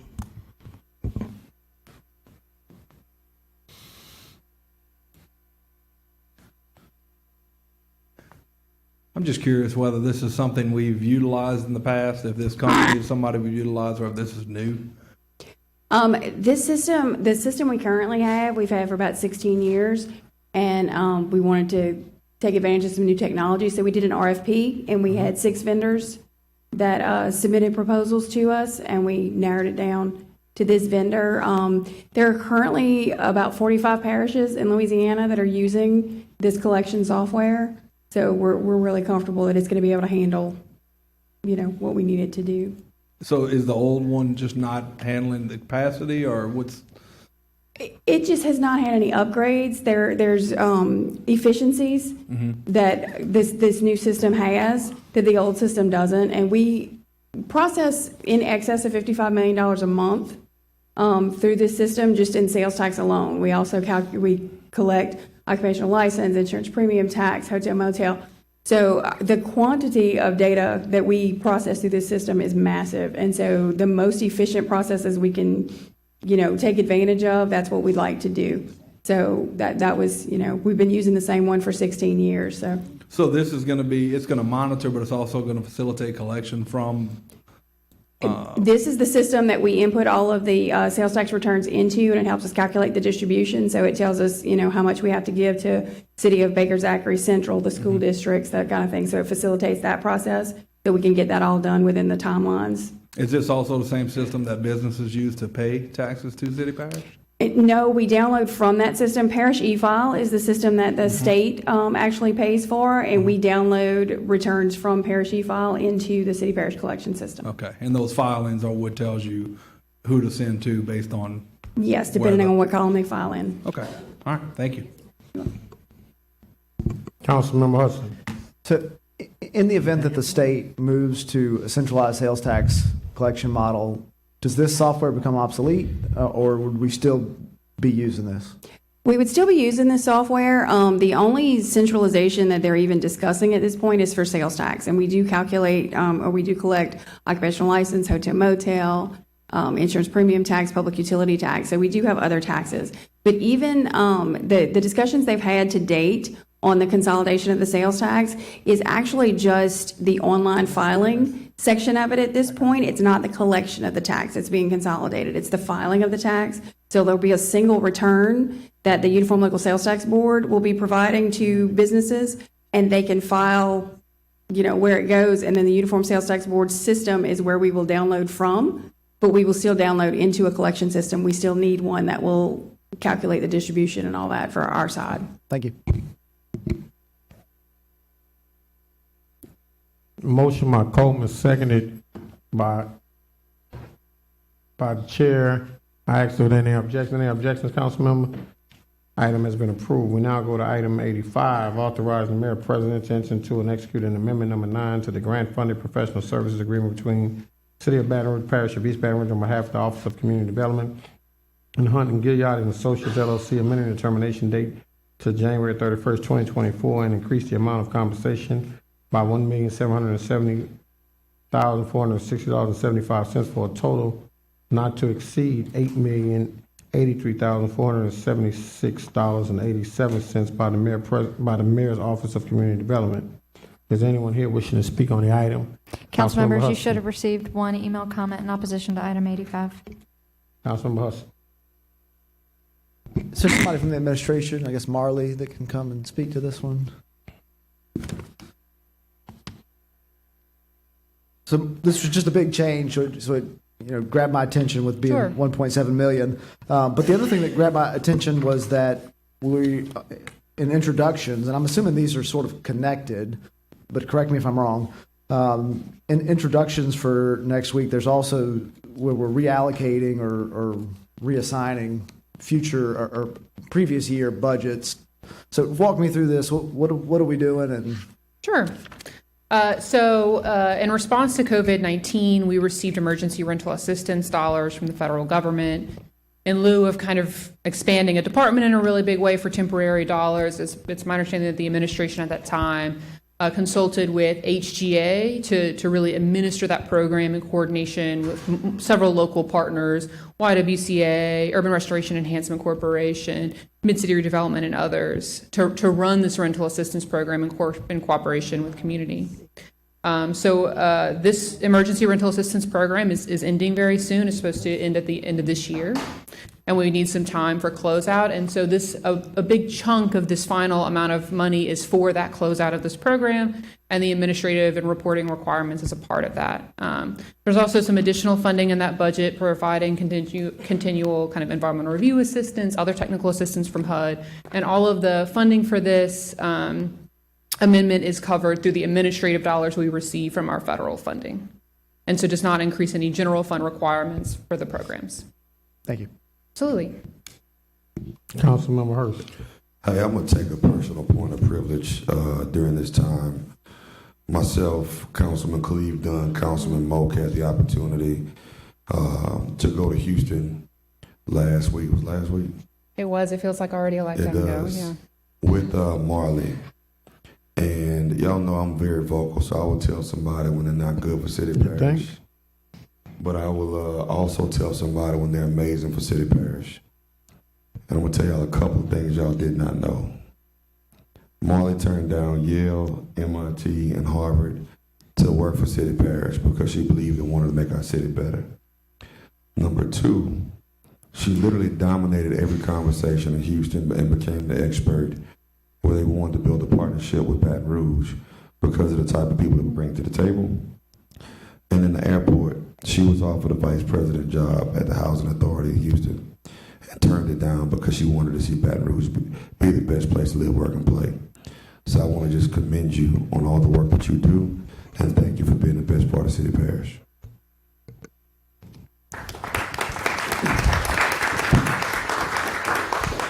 I want to echo many of those sentiments that Councilman Hurst made. As I joked with him and Marley in Houston, and when he made some of the comments to her personally, I told Marley, I said, I already knew those things about you, although Councilman Hurst just found that out. So we believed in you before Houston. But I also asked Marley respectfully, I pulled her aside and said, Marley, please stop talking. I think they're going to try to offer you a job. And it actually did happen the next day after me and Councilman Moak left. My charm's so red right now. Thank you so much, council members, and to continue that point of privilege, thank you both for your leadership and Councilmember Moak for joining us in Houston. I think we were able to see some really incredible improvements that workforce housing and investments in our neighborhoods can make on the city as a whole and economic growth. And so excited to work alongside you all to bring some of that here. And I just want to make one other comment too, that Marley has an office of 5 people. And what I found out is she has 20 years of compliance for every federal deal she works with. Houston let go of 60 people in the same department that Marley has 5 in. So she has earned a lot of grace from me with some of the compliance work that she does to get some of the other stuff out. So thank you for that. Thank you, council member. Is there a motion on the floor? Oh. Is there a motion to approve? Motion by Councilmember Coleman, seconded by the chair. Are there any objections? Item 85 has been approved. We now go to item 86. Thank you, council. Authorizing the mayor president to amend the professional services contract by and between the city of Baton Rouge and the parish of East Baton Rouge on behalf of the mayor's office of community development and Briscoe Investments, increasing the contract by $18,250.02 by mayor's office of community development. Is there anyone here wishing to speak on item 86? We now go to council members. Is there a motion to approve? So moved by Councilmember Dunn, seconded by Councilmember Coleman. Are there any objections? We can now go to item 87. Motion to approve will be contingent upon grants review.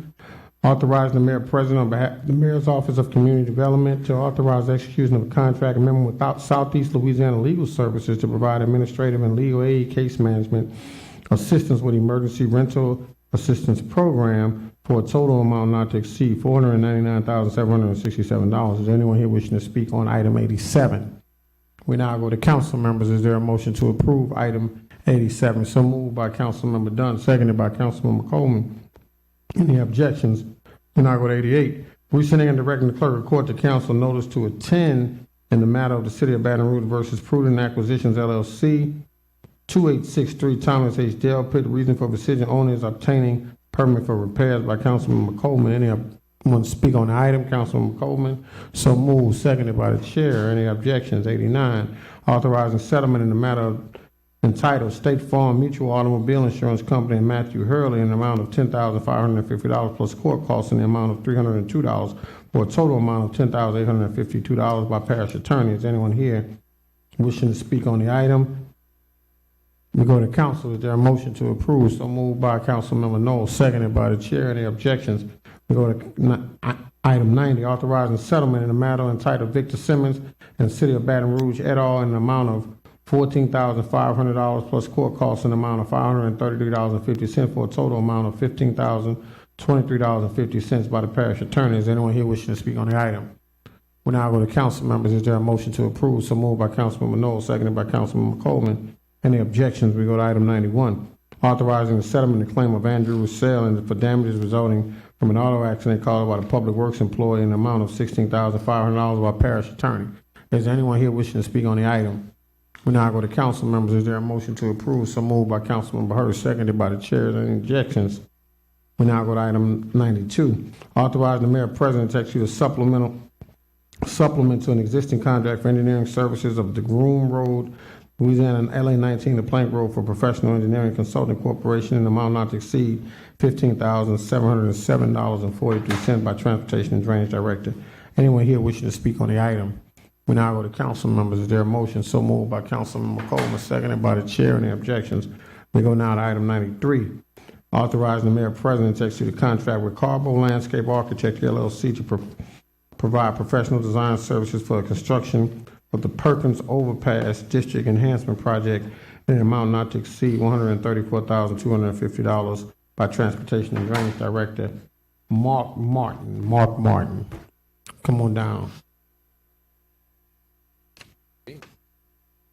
Good evening. My name is Mark Martin. I live at 505 University Walk, and I want to speak in favor of this particular project. I've been here for about 25 years in Baton Rouge, and when I got here, there was already a goat path under that overpass. It has only gotten bigger and muddier and all that. This was driven largely by the fact that the interstate project is coming along and is going to affect the businesses on the other side of the bridge. Doesn't make it a non-viable project. It's going to be very viable because people are already using it, even though there's nothing there but dirt. The thing that is not good about it, and this does not mean it shouldn't be approved, it's not in the Ped Bike Master Plan. And because it's not in the Ped Bike Master Plan, it doesn't have anything about it to connect it to a larger network, which is what the Ped Bike Master Plan is about. Doing that would be fairly low cost. It would only involve upgrading, repairing, replacing the sidewalk along Perkins between City Park and whatever the entrance will be to go under the overpass, and some wayfinding on both sides of the bridge. One, to take people down Raymond to Parker and get them up so where they can get into Claycut and Broussard, which then goes further east and west. On the other side, to connect to the lakes, and from there, wherever they want to go. It's a good project. It's deserving of your support. It could be a really great project if we just put a little more into it. That doesn't happen to happen at the same time, but it should happen. So, questions? I'll go. Thank you. Thank you. Councilmember Amoroso. Fred, I saw you responding, shaking your head. Can you respond to some of his comments? Yes, ma'am. And certainly, while it may not have been in the master plan at that point, and because when we finally realized that this was something that needed to be done, because we do have routes that we were trying to provide connectivity. We know that's important. That's one of the mayor's major goals, is to have connectivity for pedestrians and bicyclists. We also knew that the Perkins Road overpass was not acceptable because of some of the work that the DOTD is doing for the interstate. They're also going to be required to do some work on Perkins. So that is plugged into the plan to this particular project. Also on Raymond, we are looking at some other areas along Perkins Road, what we can do to address having more pedestrian-friendly sidewalk accessibilities, because there are some areas that has not been addressed, and that's something we will look at when we move forward with this plan. Our goal and objective from day one has been connectivity, and we have a lot of projects going on. We want to find ways to make sure all that is connected, and when we do have that plan, we certainly will have no problem going back to the board, which we can do, to ask that the Bike Ped group to approve. Councilmember Gode. Oh, go ahead, I'm sorry. I can say that this gentleman back here, Mr. Martin, does not own a car. Am I correct, sir? You do not own a car, so you're very conscientious of Since 1991, yes. pedestrian and bike safety, so thank you so much. Very welcome. Thank you. Councilmember Gode. Thank you, and I'll echo Mr. Martin's comments, but Fred, I'll use this as an opportunity to advocate that we need a pedestrian bicycle master plan implementer. We need a position, and it doesn't necessarily have to be in your shop, Fred, it can be in the mayor's office, but someone who's convening with Mr. Martin as a member of the Complete Streets Committee, with the Move EBR team and with Breck and with many others on implementing that master plan. We've had a report on it in the past. We are missing opportunities, and in many sense, we are burning daylight. So it's not directed at you, Fred. I don't want you to feel like you have to respond. I'm advocating, as we're in budget season, that we need a position with high-level authority who can be an implementer. If you don't mind, Yeah, please. I would Yes, like sir. to respond to that Always. because, number one, that is part of the Complete Street program that we are looking at. We realize that is one of the items that we were short on. We do have some positions. I'm going to have to look at changing some of the titles to accomplish that. And I really don't care if it's in planning or my department, whatever. We need that position to be able to make this thing work together a little better, because we've got a lot of groups dealing with that between BREC, between the bike committees and all these other groups that we're trying to meet up with and meet those requirements. We need to have somebody really looking at the bigger picture for us, and that's one of the things you'll probably see in the budget. I would value that, and I'd also say we should talk to BREC and maybe go 50-50 on this FTE and have BREC help to fund it. And the individual could report and respond here at the city parish, but BREC could participate in funding their salary or benefits.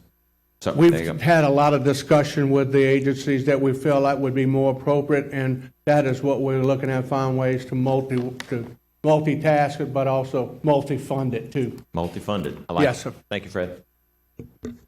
Councilmember Rocker. Thank you.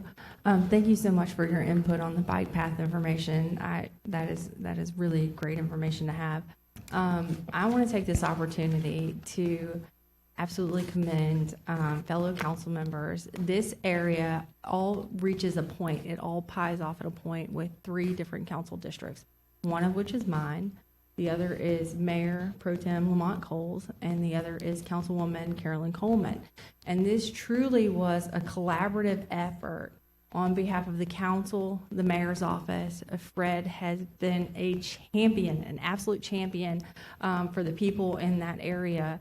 And a lot of folks, a lot of business owners under the overpass that are private, and they've attempted to raise private funds in order to get this path completed.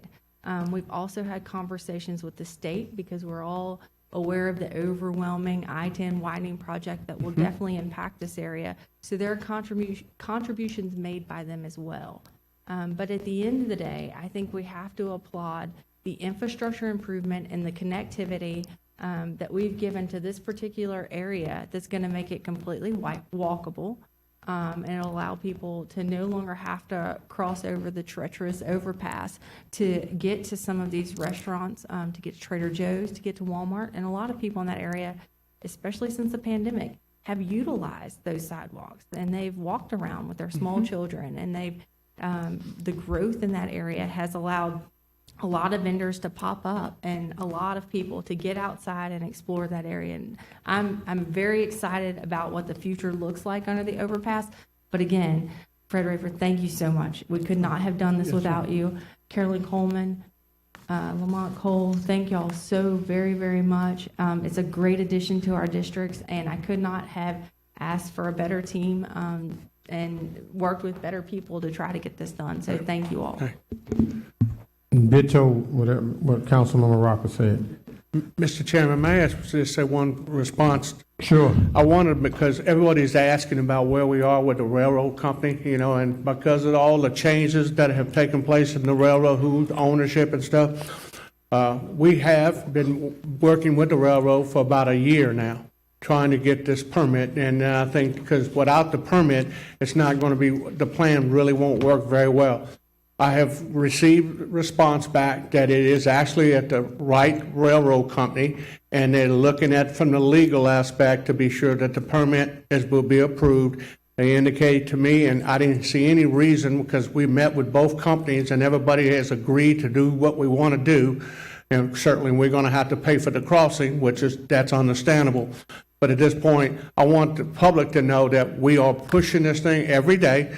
They're tired of me calling because they already put me on the hit list, but that was okay because the public wants to know, and that's the biggest hang-up right now is that, and it's not really a hang-up, but it's an issue that we got to get addressed, because without that permit, we can't do what we really want to do, and that's why it's so important to us. But I also want to make sure the community knows that it's sitting on somebody's desk right now. and I'm gonna find out who that desk is, and I'm gonna see how we need to do to get to them next. So I just want to be sure that the council knows that, and also if the public is listening to that. Thank you. Motion to approve. So moved by Councilman Rocker, seconded by Councilman Coleman. Any objections? Item has been approved. We now go to item 94, authorizing the mayor president to accept funding from the U.S. Department of Health and Human Services, Health Resource and Services Administration on behalf of the Division of Human Development and Services of the Ryan White HIV and AIDS Program in an amount of $1,127,806 by Human Services Director. Anyone here wishing to speak on the item? We now go to council members. Is there a motion to approve?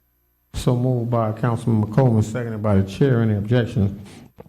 Item 95, authorize the mayor president to accept funding from the U.S. Department of Health and Human Services, Health Resource and Service Administration on behalf of the Division of Human Development and Service of the Ryan White HIV and AIDS Program in an amount of $139,827 by the Human Services Director. Is anyone here wishing to speak on the item? We now go to council. So moved by Councilman Coleman, seconded by the chair.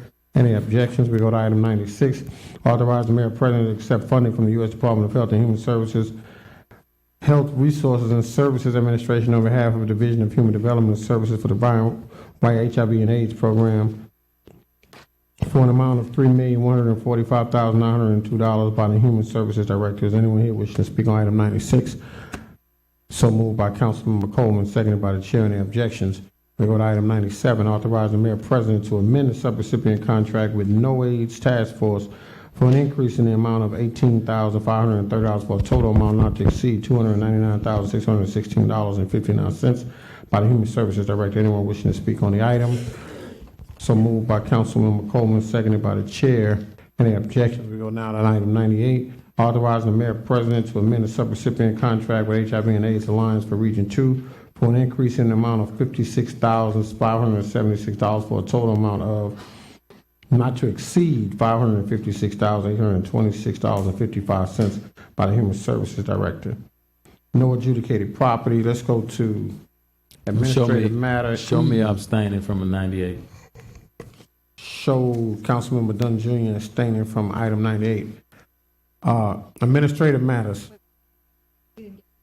Oh, is there a motion to approve item 98? So moved by Councilman McCollum, seconded by the chair. Any objections? So please, Dunn Jr. abstaining. Item has been approved. Administrative matters. Authorize the mayor president on behalf of the city of Baton Rouge and the parish of East Baton Rouge to enter into a professional service agreement with Jamila Shaw Bell, the provision of administrative support, community outreach, and communications assistance for the Metropolitan Council District 5 in an amount not to exceed $65,000. The reason this item is being requested as an administrative matter, this matter is brought as an administrative matter introduction as an agreement is scheduled to commence on December 1st, 2023. We need a motion to waive the rules on the item so the item can be introduced. Is there a motion to waive the rules? So moved by Councilmember Hurst. Is there a second to the motion to waive the rules for the item to be introduced? Is there a second for the motion to waive the rules? Item fails for lack of a second on the motion to waive the rules. Item fails on lack of a motion to waive the rules. We now go to item E. Authorize. Oh, okay. Everybody sitting. Pay attention. Is there anyone here wishing to speak on the item on the motion to waive the rules? Anyone here wishing to speak on the item? Any objections on the motion to waive the rules? We need a motion to introduce the items. Motion by Councilmember Hurst, seconded by Councilmember Dunn Jr. Any objections? We now go to item E, authorizing the mayor president on behalf of the city of Baton Rouge and the parish of East Baton Rouge to enter into a cooperative endeavor agreement with John O. Ejim for the use of his property located on the corner of Big Bend and North Sherwood Forest Boulevard by Councilmember Hurst. I need a motion to waive the rules for the items to be introduced. So moved by Councilmember Hurst. Is there a second on the motion? This is a second by Councilmember Hudson. Is there anyone here wishing to speak on the motion to waive the rules? Are there any objections to the motion to waive the rules? We now need a motion to introduce the item. So moved by Councilmember Hurst. Is there a second to introduce the item? Councilmember, motion to approve by Councilmember Hurst. Is there a second? Huh? Yeah, E. Second by Councilmember Dunn. Would you say you want some discussion? Oh, I'm just checking. Is there any objections? The item has been approved. Item F, authorizing the mayor, president, and the chairman of the airport commission to execute a contract with Ramilli Janitorial Services for an amount not to exceed $502,008 for janitorial services at the Baton Rouge Metropolitan Airport. Motion to waive the rules to put items to be introduced, so moved by Councilmember Dunn, seconded by the chair. And if anyone wishing to speak on the item, is there a motion, any objection to the motion to waive the rules? Need a motion to introduce the item, or is just approved? Motion to approve, so moved by Councilmember Dunn, seconded by the chair. Any objections? We go to item, that's done. We now go to appointments. Item 99, Downtown Development District, concurring with the Mayor President's recommendation to reappoint and replace Prescott Bailey. Prescott Bailey has requested reappointment by letter of the Mayor President received. Is there anyone here wishing to speak on this appointment? Now we go to the council. Is there a motion to appoint Prescott Bailey? So moved by Councilmember Amoroso, seconded by Councilmember Coleman. Prescott Bailey, congratulations. Downtown Development District. We're going to take items 100 and 101 together. Greater Baton Rouge Airport District Board of Commissioners. Current ballot is Shauna Banks and Valerie Lowry, Senior. And then item 101, Greater Baton Rouge Airport District Board of Commissioners, who's to replacing Val Lowry, Senior, whose term expires on January 1, 2024. This is a 5-year term. And it was the reappointing and replacing Shauna Banks, whose term expires on January 1. Is there anyone here wishing to speak on the appointments? Anyone wishing to speak on the appointment? We now go to council members. Councilmember Banks.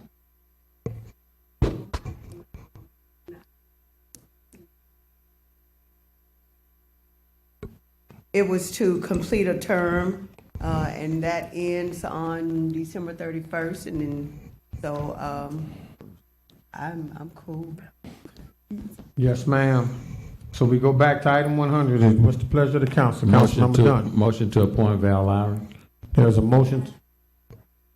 We need that for item 101. We on. So. Can I have you want to explain? So, item 100, we can open the floor to nominations if y'all would like to nominate anyone from the floor. If not, we can defer the item to whenever y'all would like to hear it. Item 101, if you would like to reappoint Mr. Lowry, that the motion would be appropriate to reappoint him on item 101. That's fine. I'll nominate my colleague, Councilman Aaron Moak, for this one. There's a nomination of Councilmember Aaron Moak in a second. Well, I don't know if it needs a second, do it?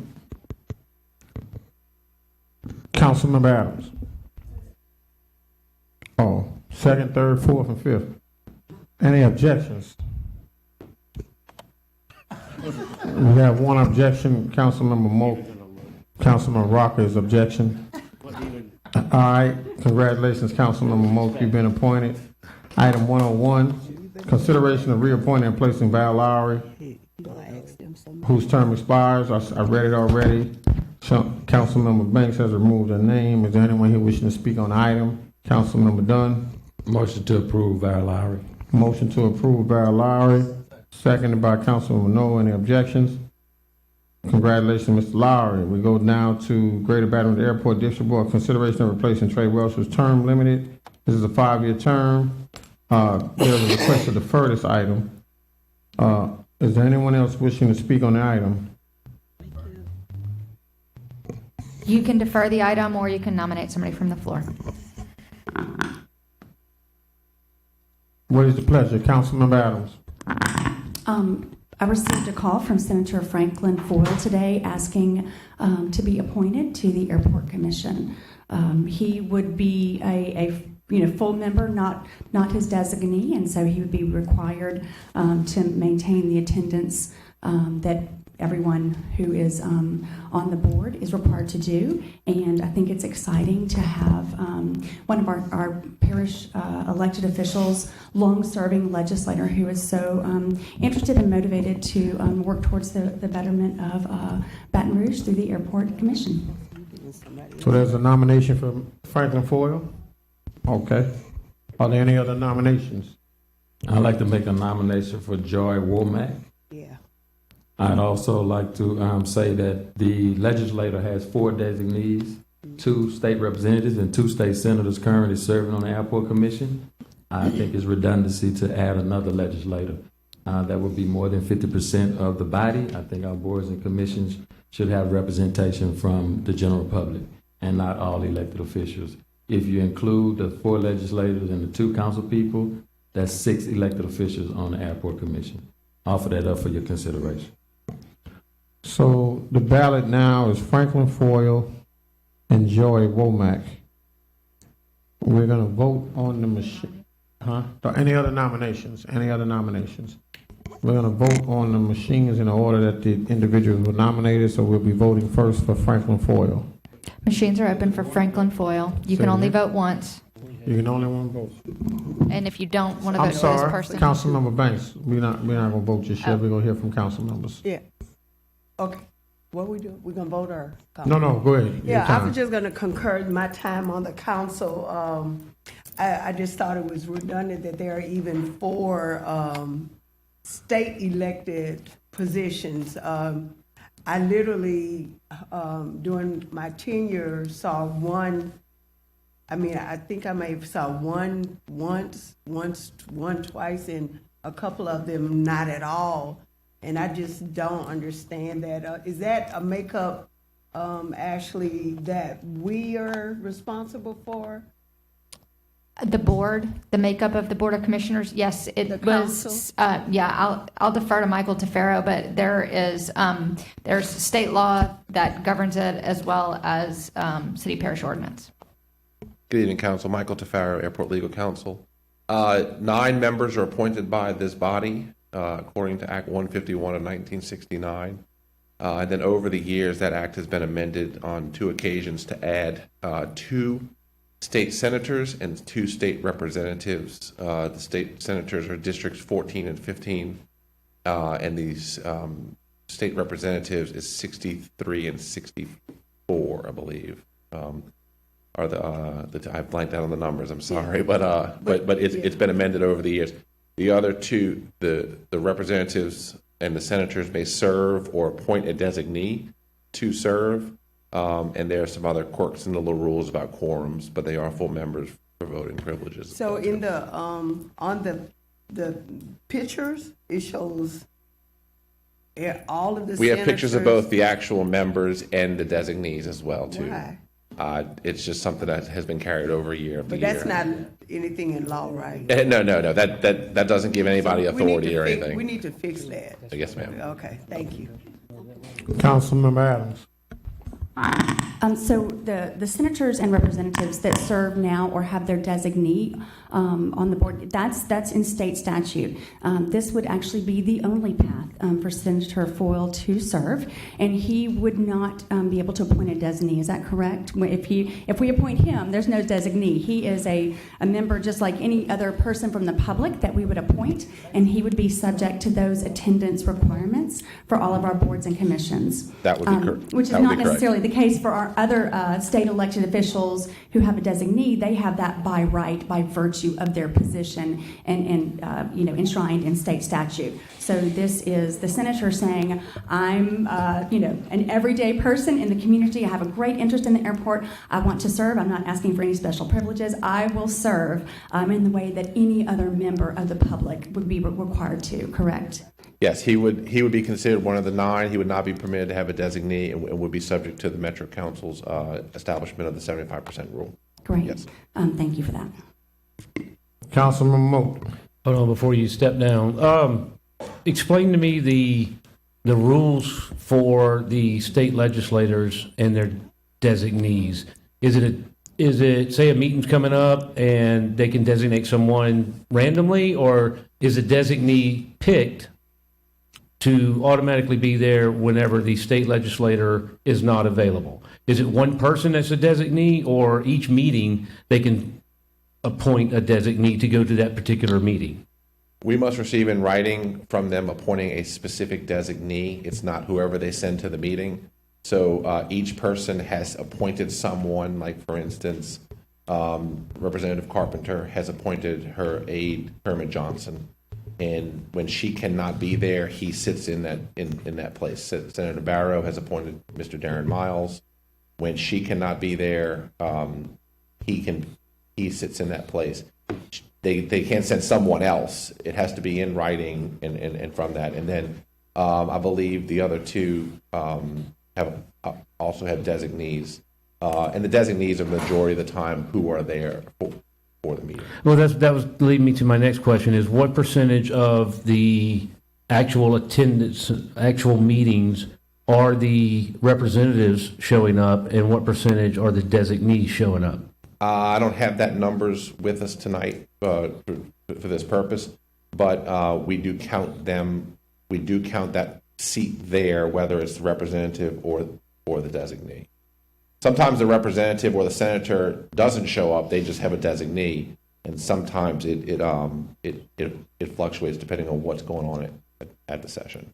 Okay, and then also I'd like to know the percentage of the designee and or the representative actually showing up for the meeting itself. Okay. Not necessarily how many times has the representative shown up, how many times has the designee shown up, how many times has either one of them not shown up.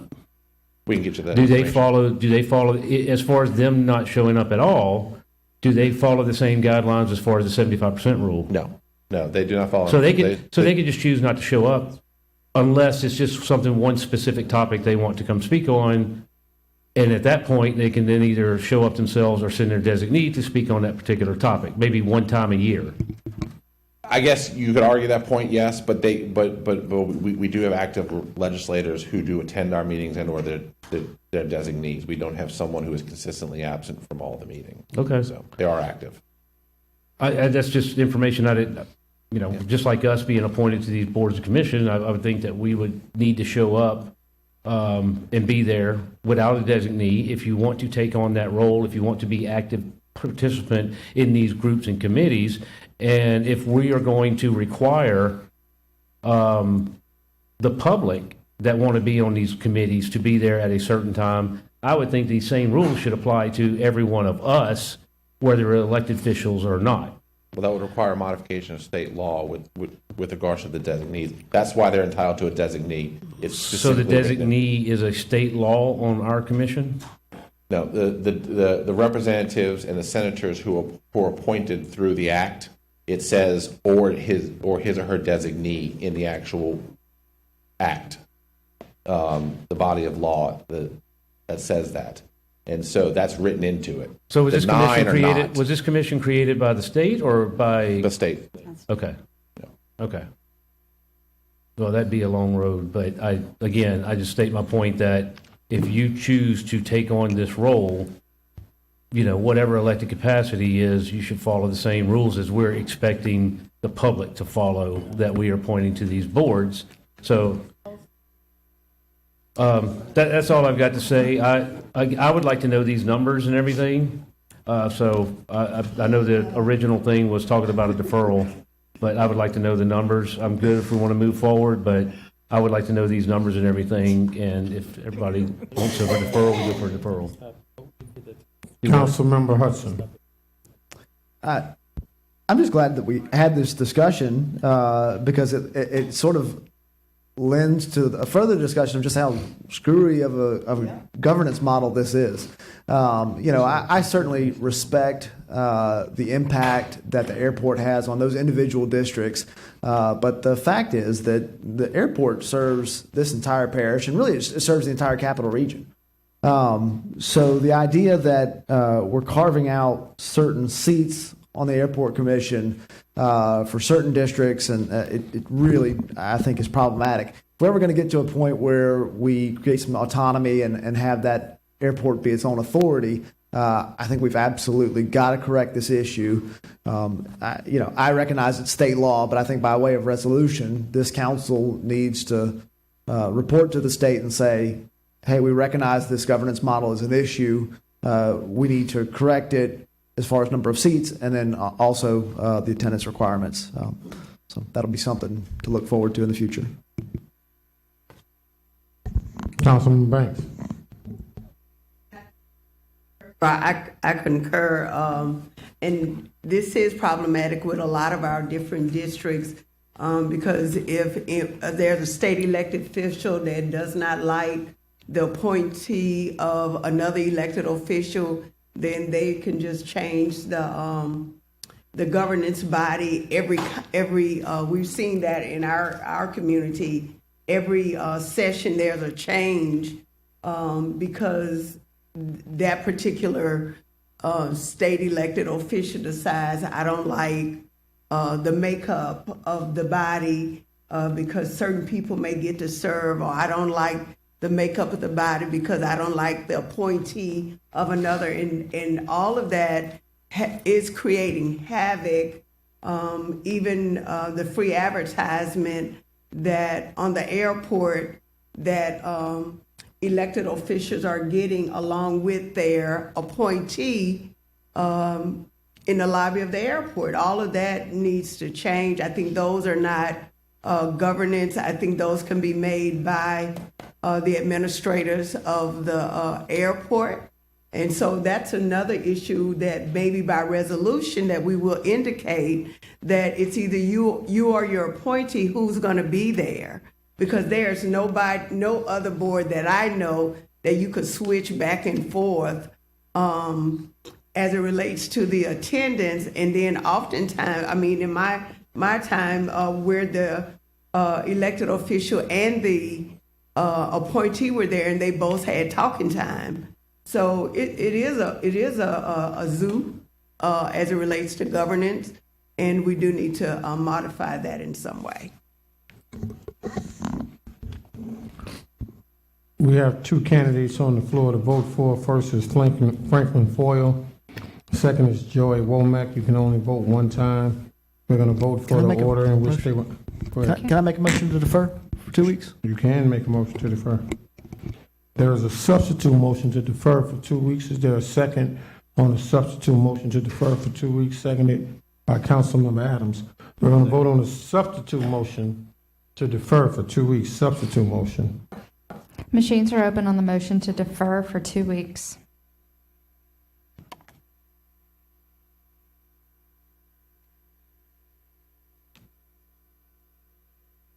Motion fails. All right, we're going to vote on the candidates. We're going to vote on the candidates in the order they were nominated. First up is Franklin Foyle. Machines are open for Franklin Foyle. You only need to vote yes if you want to vote for the candidate.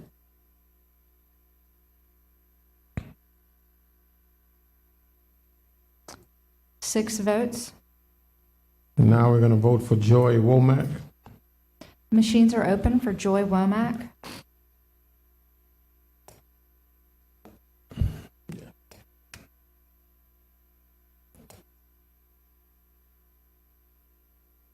Five votes. You want to go second round? Second round. Second round.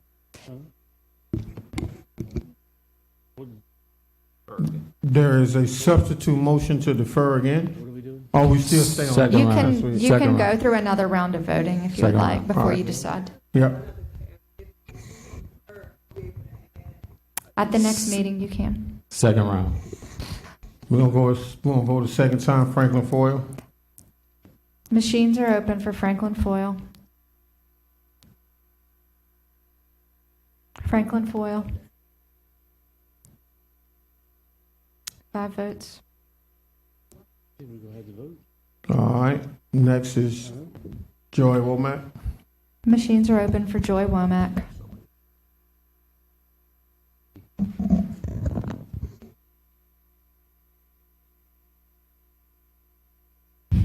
Seven votes. Ms. Womack has been appointed.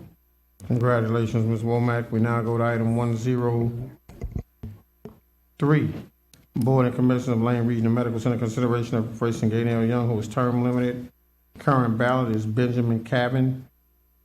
Is there anyone here wishing to speak on item 103? We now go to council members. Motion to approve Benjamin Cabin. Is there a second by Councilman Gode? Any objections? Congratulations, Mr. Cabin. You've been appointed to Lane Regional Medical Center. We're going to take items 104 and 106 together. Planning and Zoning Commission. Consideration of reappointing and replacing Jody Boyd This is a 4-year term. Jody Boyd received a letter requesting reappointment. Clifford Grout received a letter of reappointment. Todd Sterling received a letter requesting reappointment. 105, Planning and Zoning Commission, consideration of reappointing Clifford Grout. Item 106, consideration of reappointing Todd Sterling. All 3 candidates have received a letter and requesting to be reappointed. Is there anyone wishing to speak on items 104 through 106? All right, and now Councilmember Adams. We do have a member from the public here who'd like to speak. Is it? We've got Oh, yeah, come on. Good evening. My name is Blake Fowler, and I'm here as a longtime Baton Rouge local who's been to every corner of our hometown. And I believe in what we can do together. I've lived it, from playing in the parks of Southeast Baton Rouge as a kid to helping kids dream big in the Big Buddy program. This city isn't just where I work, it is where my heart is. So let me tell you why I'm up here asking for your trust. It's not about titles or roles for me, it's about the love of our community. I've spent 20 years understanding people's homes and businesses through selling real estate and appraising properties, but more than that, I've learned what makes a place special to someone. It's that insight that I want to bring to the planning and zoning. In the grand scheme of things, the Planning and Zoning Commission may seem like a small facet of the broader vision you oversee for Baton Rouge, yet I see it as an integral part of the stewardship. We are one city, yet we embody 12 unique parts, each with its own voice and needs. I'm here because I care deeply about what happens to our neighbors, to our kids, and to every person's dream of a better life here. In planning and zoning, it's about laying down the paths where our kids can play safely, where businesses can bloom, and where every unique voice in our city can find resonance. So, I ask for your vote, not just because I know the ins and outs of real estate, but because I believe in a Baton Rouge that's built on the dreams of all its people. Thank you for your consideration. Thank you very much. Is there anyone else here wishing to speak on the item? Councilmember Adams. Thank you, Mr. Fowler. I would like to place Mr. Blake Fowler's name in nomination for item number 106.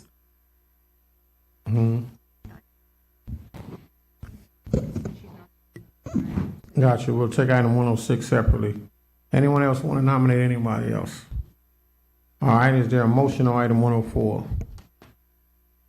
So moved on who? Reappoint Jody Boyd, and a second by Councilmember Hudson. Are there any objections? Jody Boyd has been reappointed on 104. On 105, is there a motion to appoint anyone?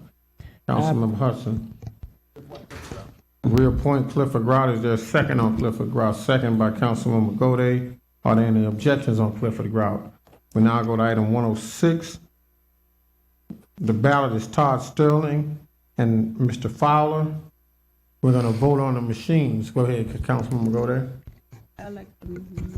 Oh, just a quick question. The item as listed on the agenda has 9 votes required. Is that for any nominee? No, the 9 votes is only for Mr. Sterling. This would be his 3rd term, and he would require 9 votes to be appointed. Ashley. Thank you for that clarification. All right. Councilmember Hurst. Hey, I want to, I talked to Mr. Fowler. I didn't realize when I spoke with you, honestly, that Todd wanted to be reappointed, because after I spoke with you, I got back with him. And one thing I will tell you is Todd has been extremely instrumental in working with Move PR. He's a true Baton Rouge representative everywhere he goes, working with both universities. He has a wealth of knowledge of city best practices, and I believe would do a great service to the board to have his 3rd or an additional term. So again, I want to request that Todd be reappointed. He asked that to me personally because I went on your behalf when we talked to see where he was, and I believe he's been fair. He understands the rules, and the additional term will just add value to the city, and that's my nomination. Thank you. All right. We're going to vote on the machines for Todd Sterling and Mr. Fowler. We're going to vote first for Mr. Sterling. Machines are open for Todd Sterling. You only need to vote yes if you want. to vote. Yes. I think everybody on there right now, ain't 5 votes. it? Except Bob. Now the machines are going to be open for Mr. Fowler. Machines are open for Blake Fowler.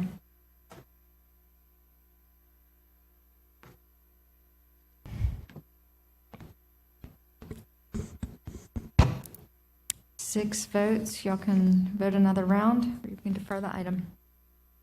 Can, I have the I question recommend a for. deferral for 2 weeks. There's a motion to And I defer. had a- I Or had y'all a want to go a question. second round? Second round. And I had a question for Mr. Fowler. Go ahead. Who is your council person? Ms. Jen? Jen? Okay. We're going to go a second round. Who's Todd's council person? Jen, Jen. Jen, Jen?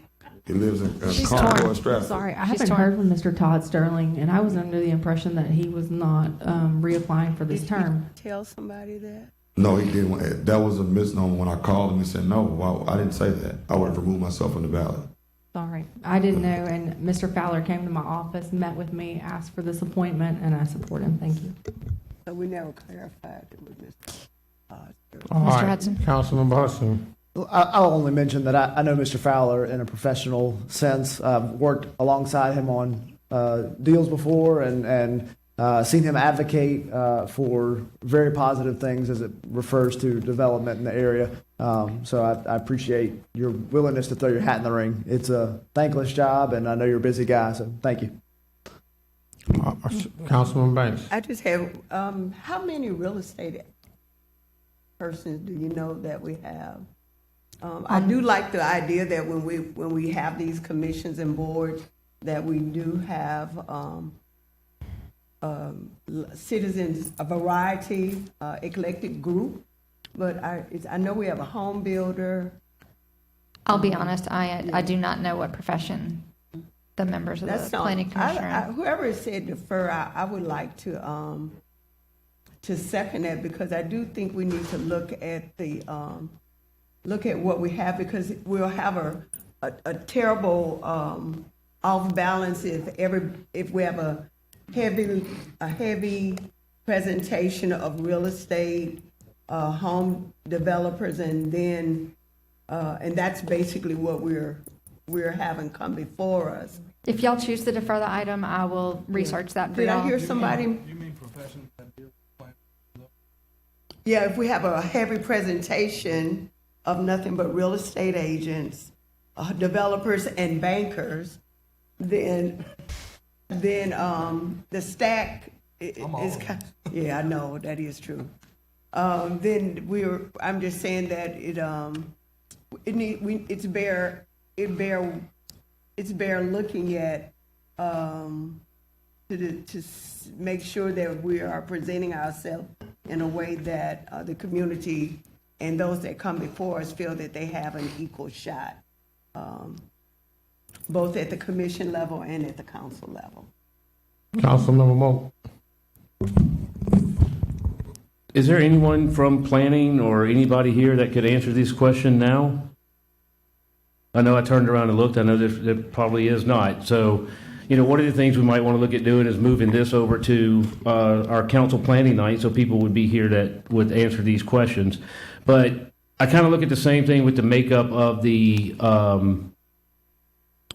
planning and zoning commission and everything. It's kind of like a lot of the times I question, why do we have a council member on a planning and zoning commission where you're going to vote twice anyway?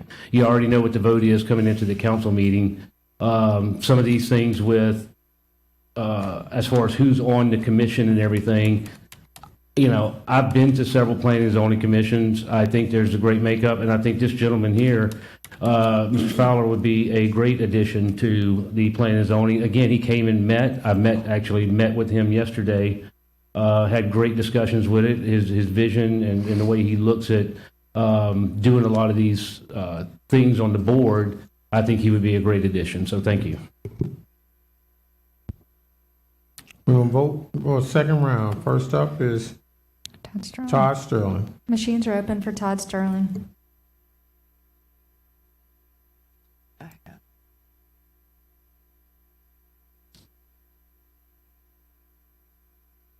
Four votes. All right, we're voting for Blake Mr. Fowler. Machines are open for Blake Fowler.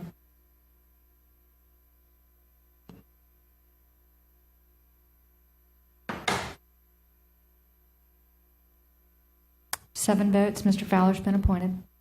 Mr. Fowler has been appointed. Congratulations, sir. Moving right along. Change orders, item 107 through 109, juvenile court lobby courtroom renovations. Contractor to Luster Group LLC, change order amount $15,538. Item 108, Florida Area ADA Compliance Project, contractor Triumph Construction LLC, change order amount $15,399.11, which is credit.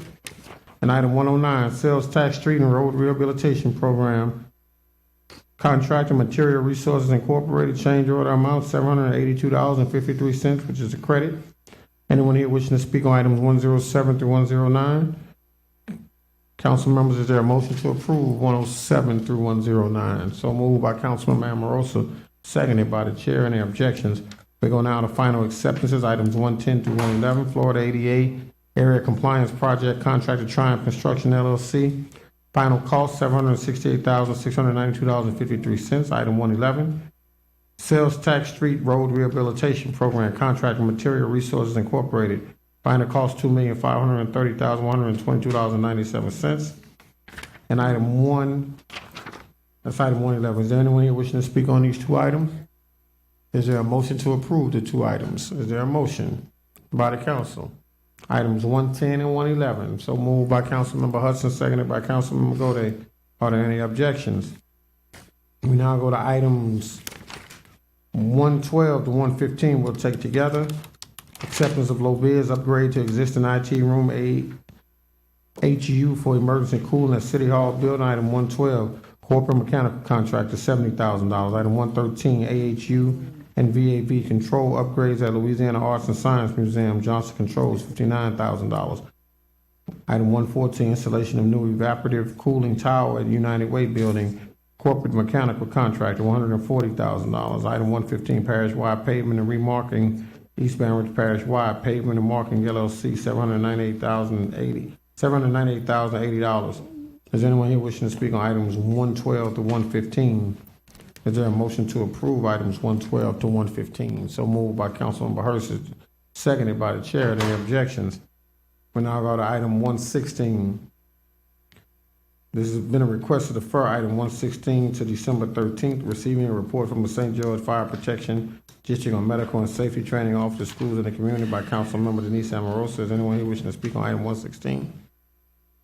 Councilmember Amorosa makes a motion to defer to December 13th, seconded by the chair. Any objections? Item 116 has been deferred.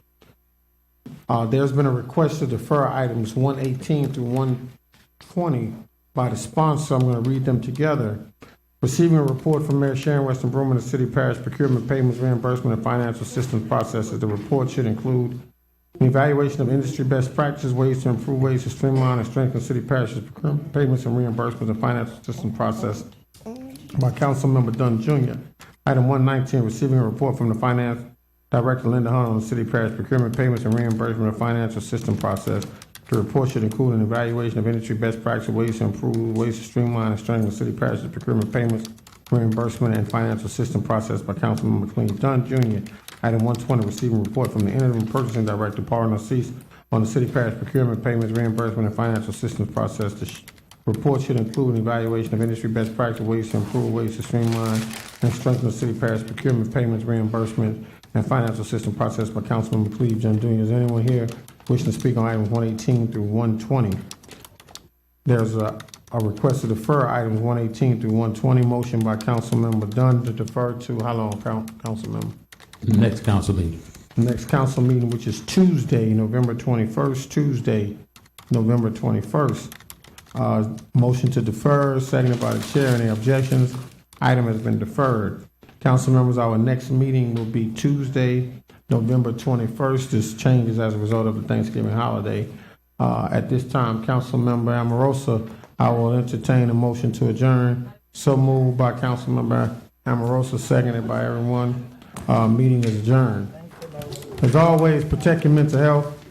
read to your children, and when you're done reading them, have them read back to you. We read on Wednesdays, council members. I'm inviting any council member to come to the school and read to the children Okay. on Wednesday morning. Just let me know. Wednesday morning. Tell them what time. 7 o'clock a.m. Why? Wednesday. Huh? Wednesday is war. We all read. Oh, okay. We all read on Wednesdays. Gotcha. The I whole like school. that. I like that. And you come read with us. Okay. You're going to read to them. Say it again, council member. Budget meetings are about to begin. Please stay tuned and notified for the budget meetings. Have a wonderful evening. Thank you.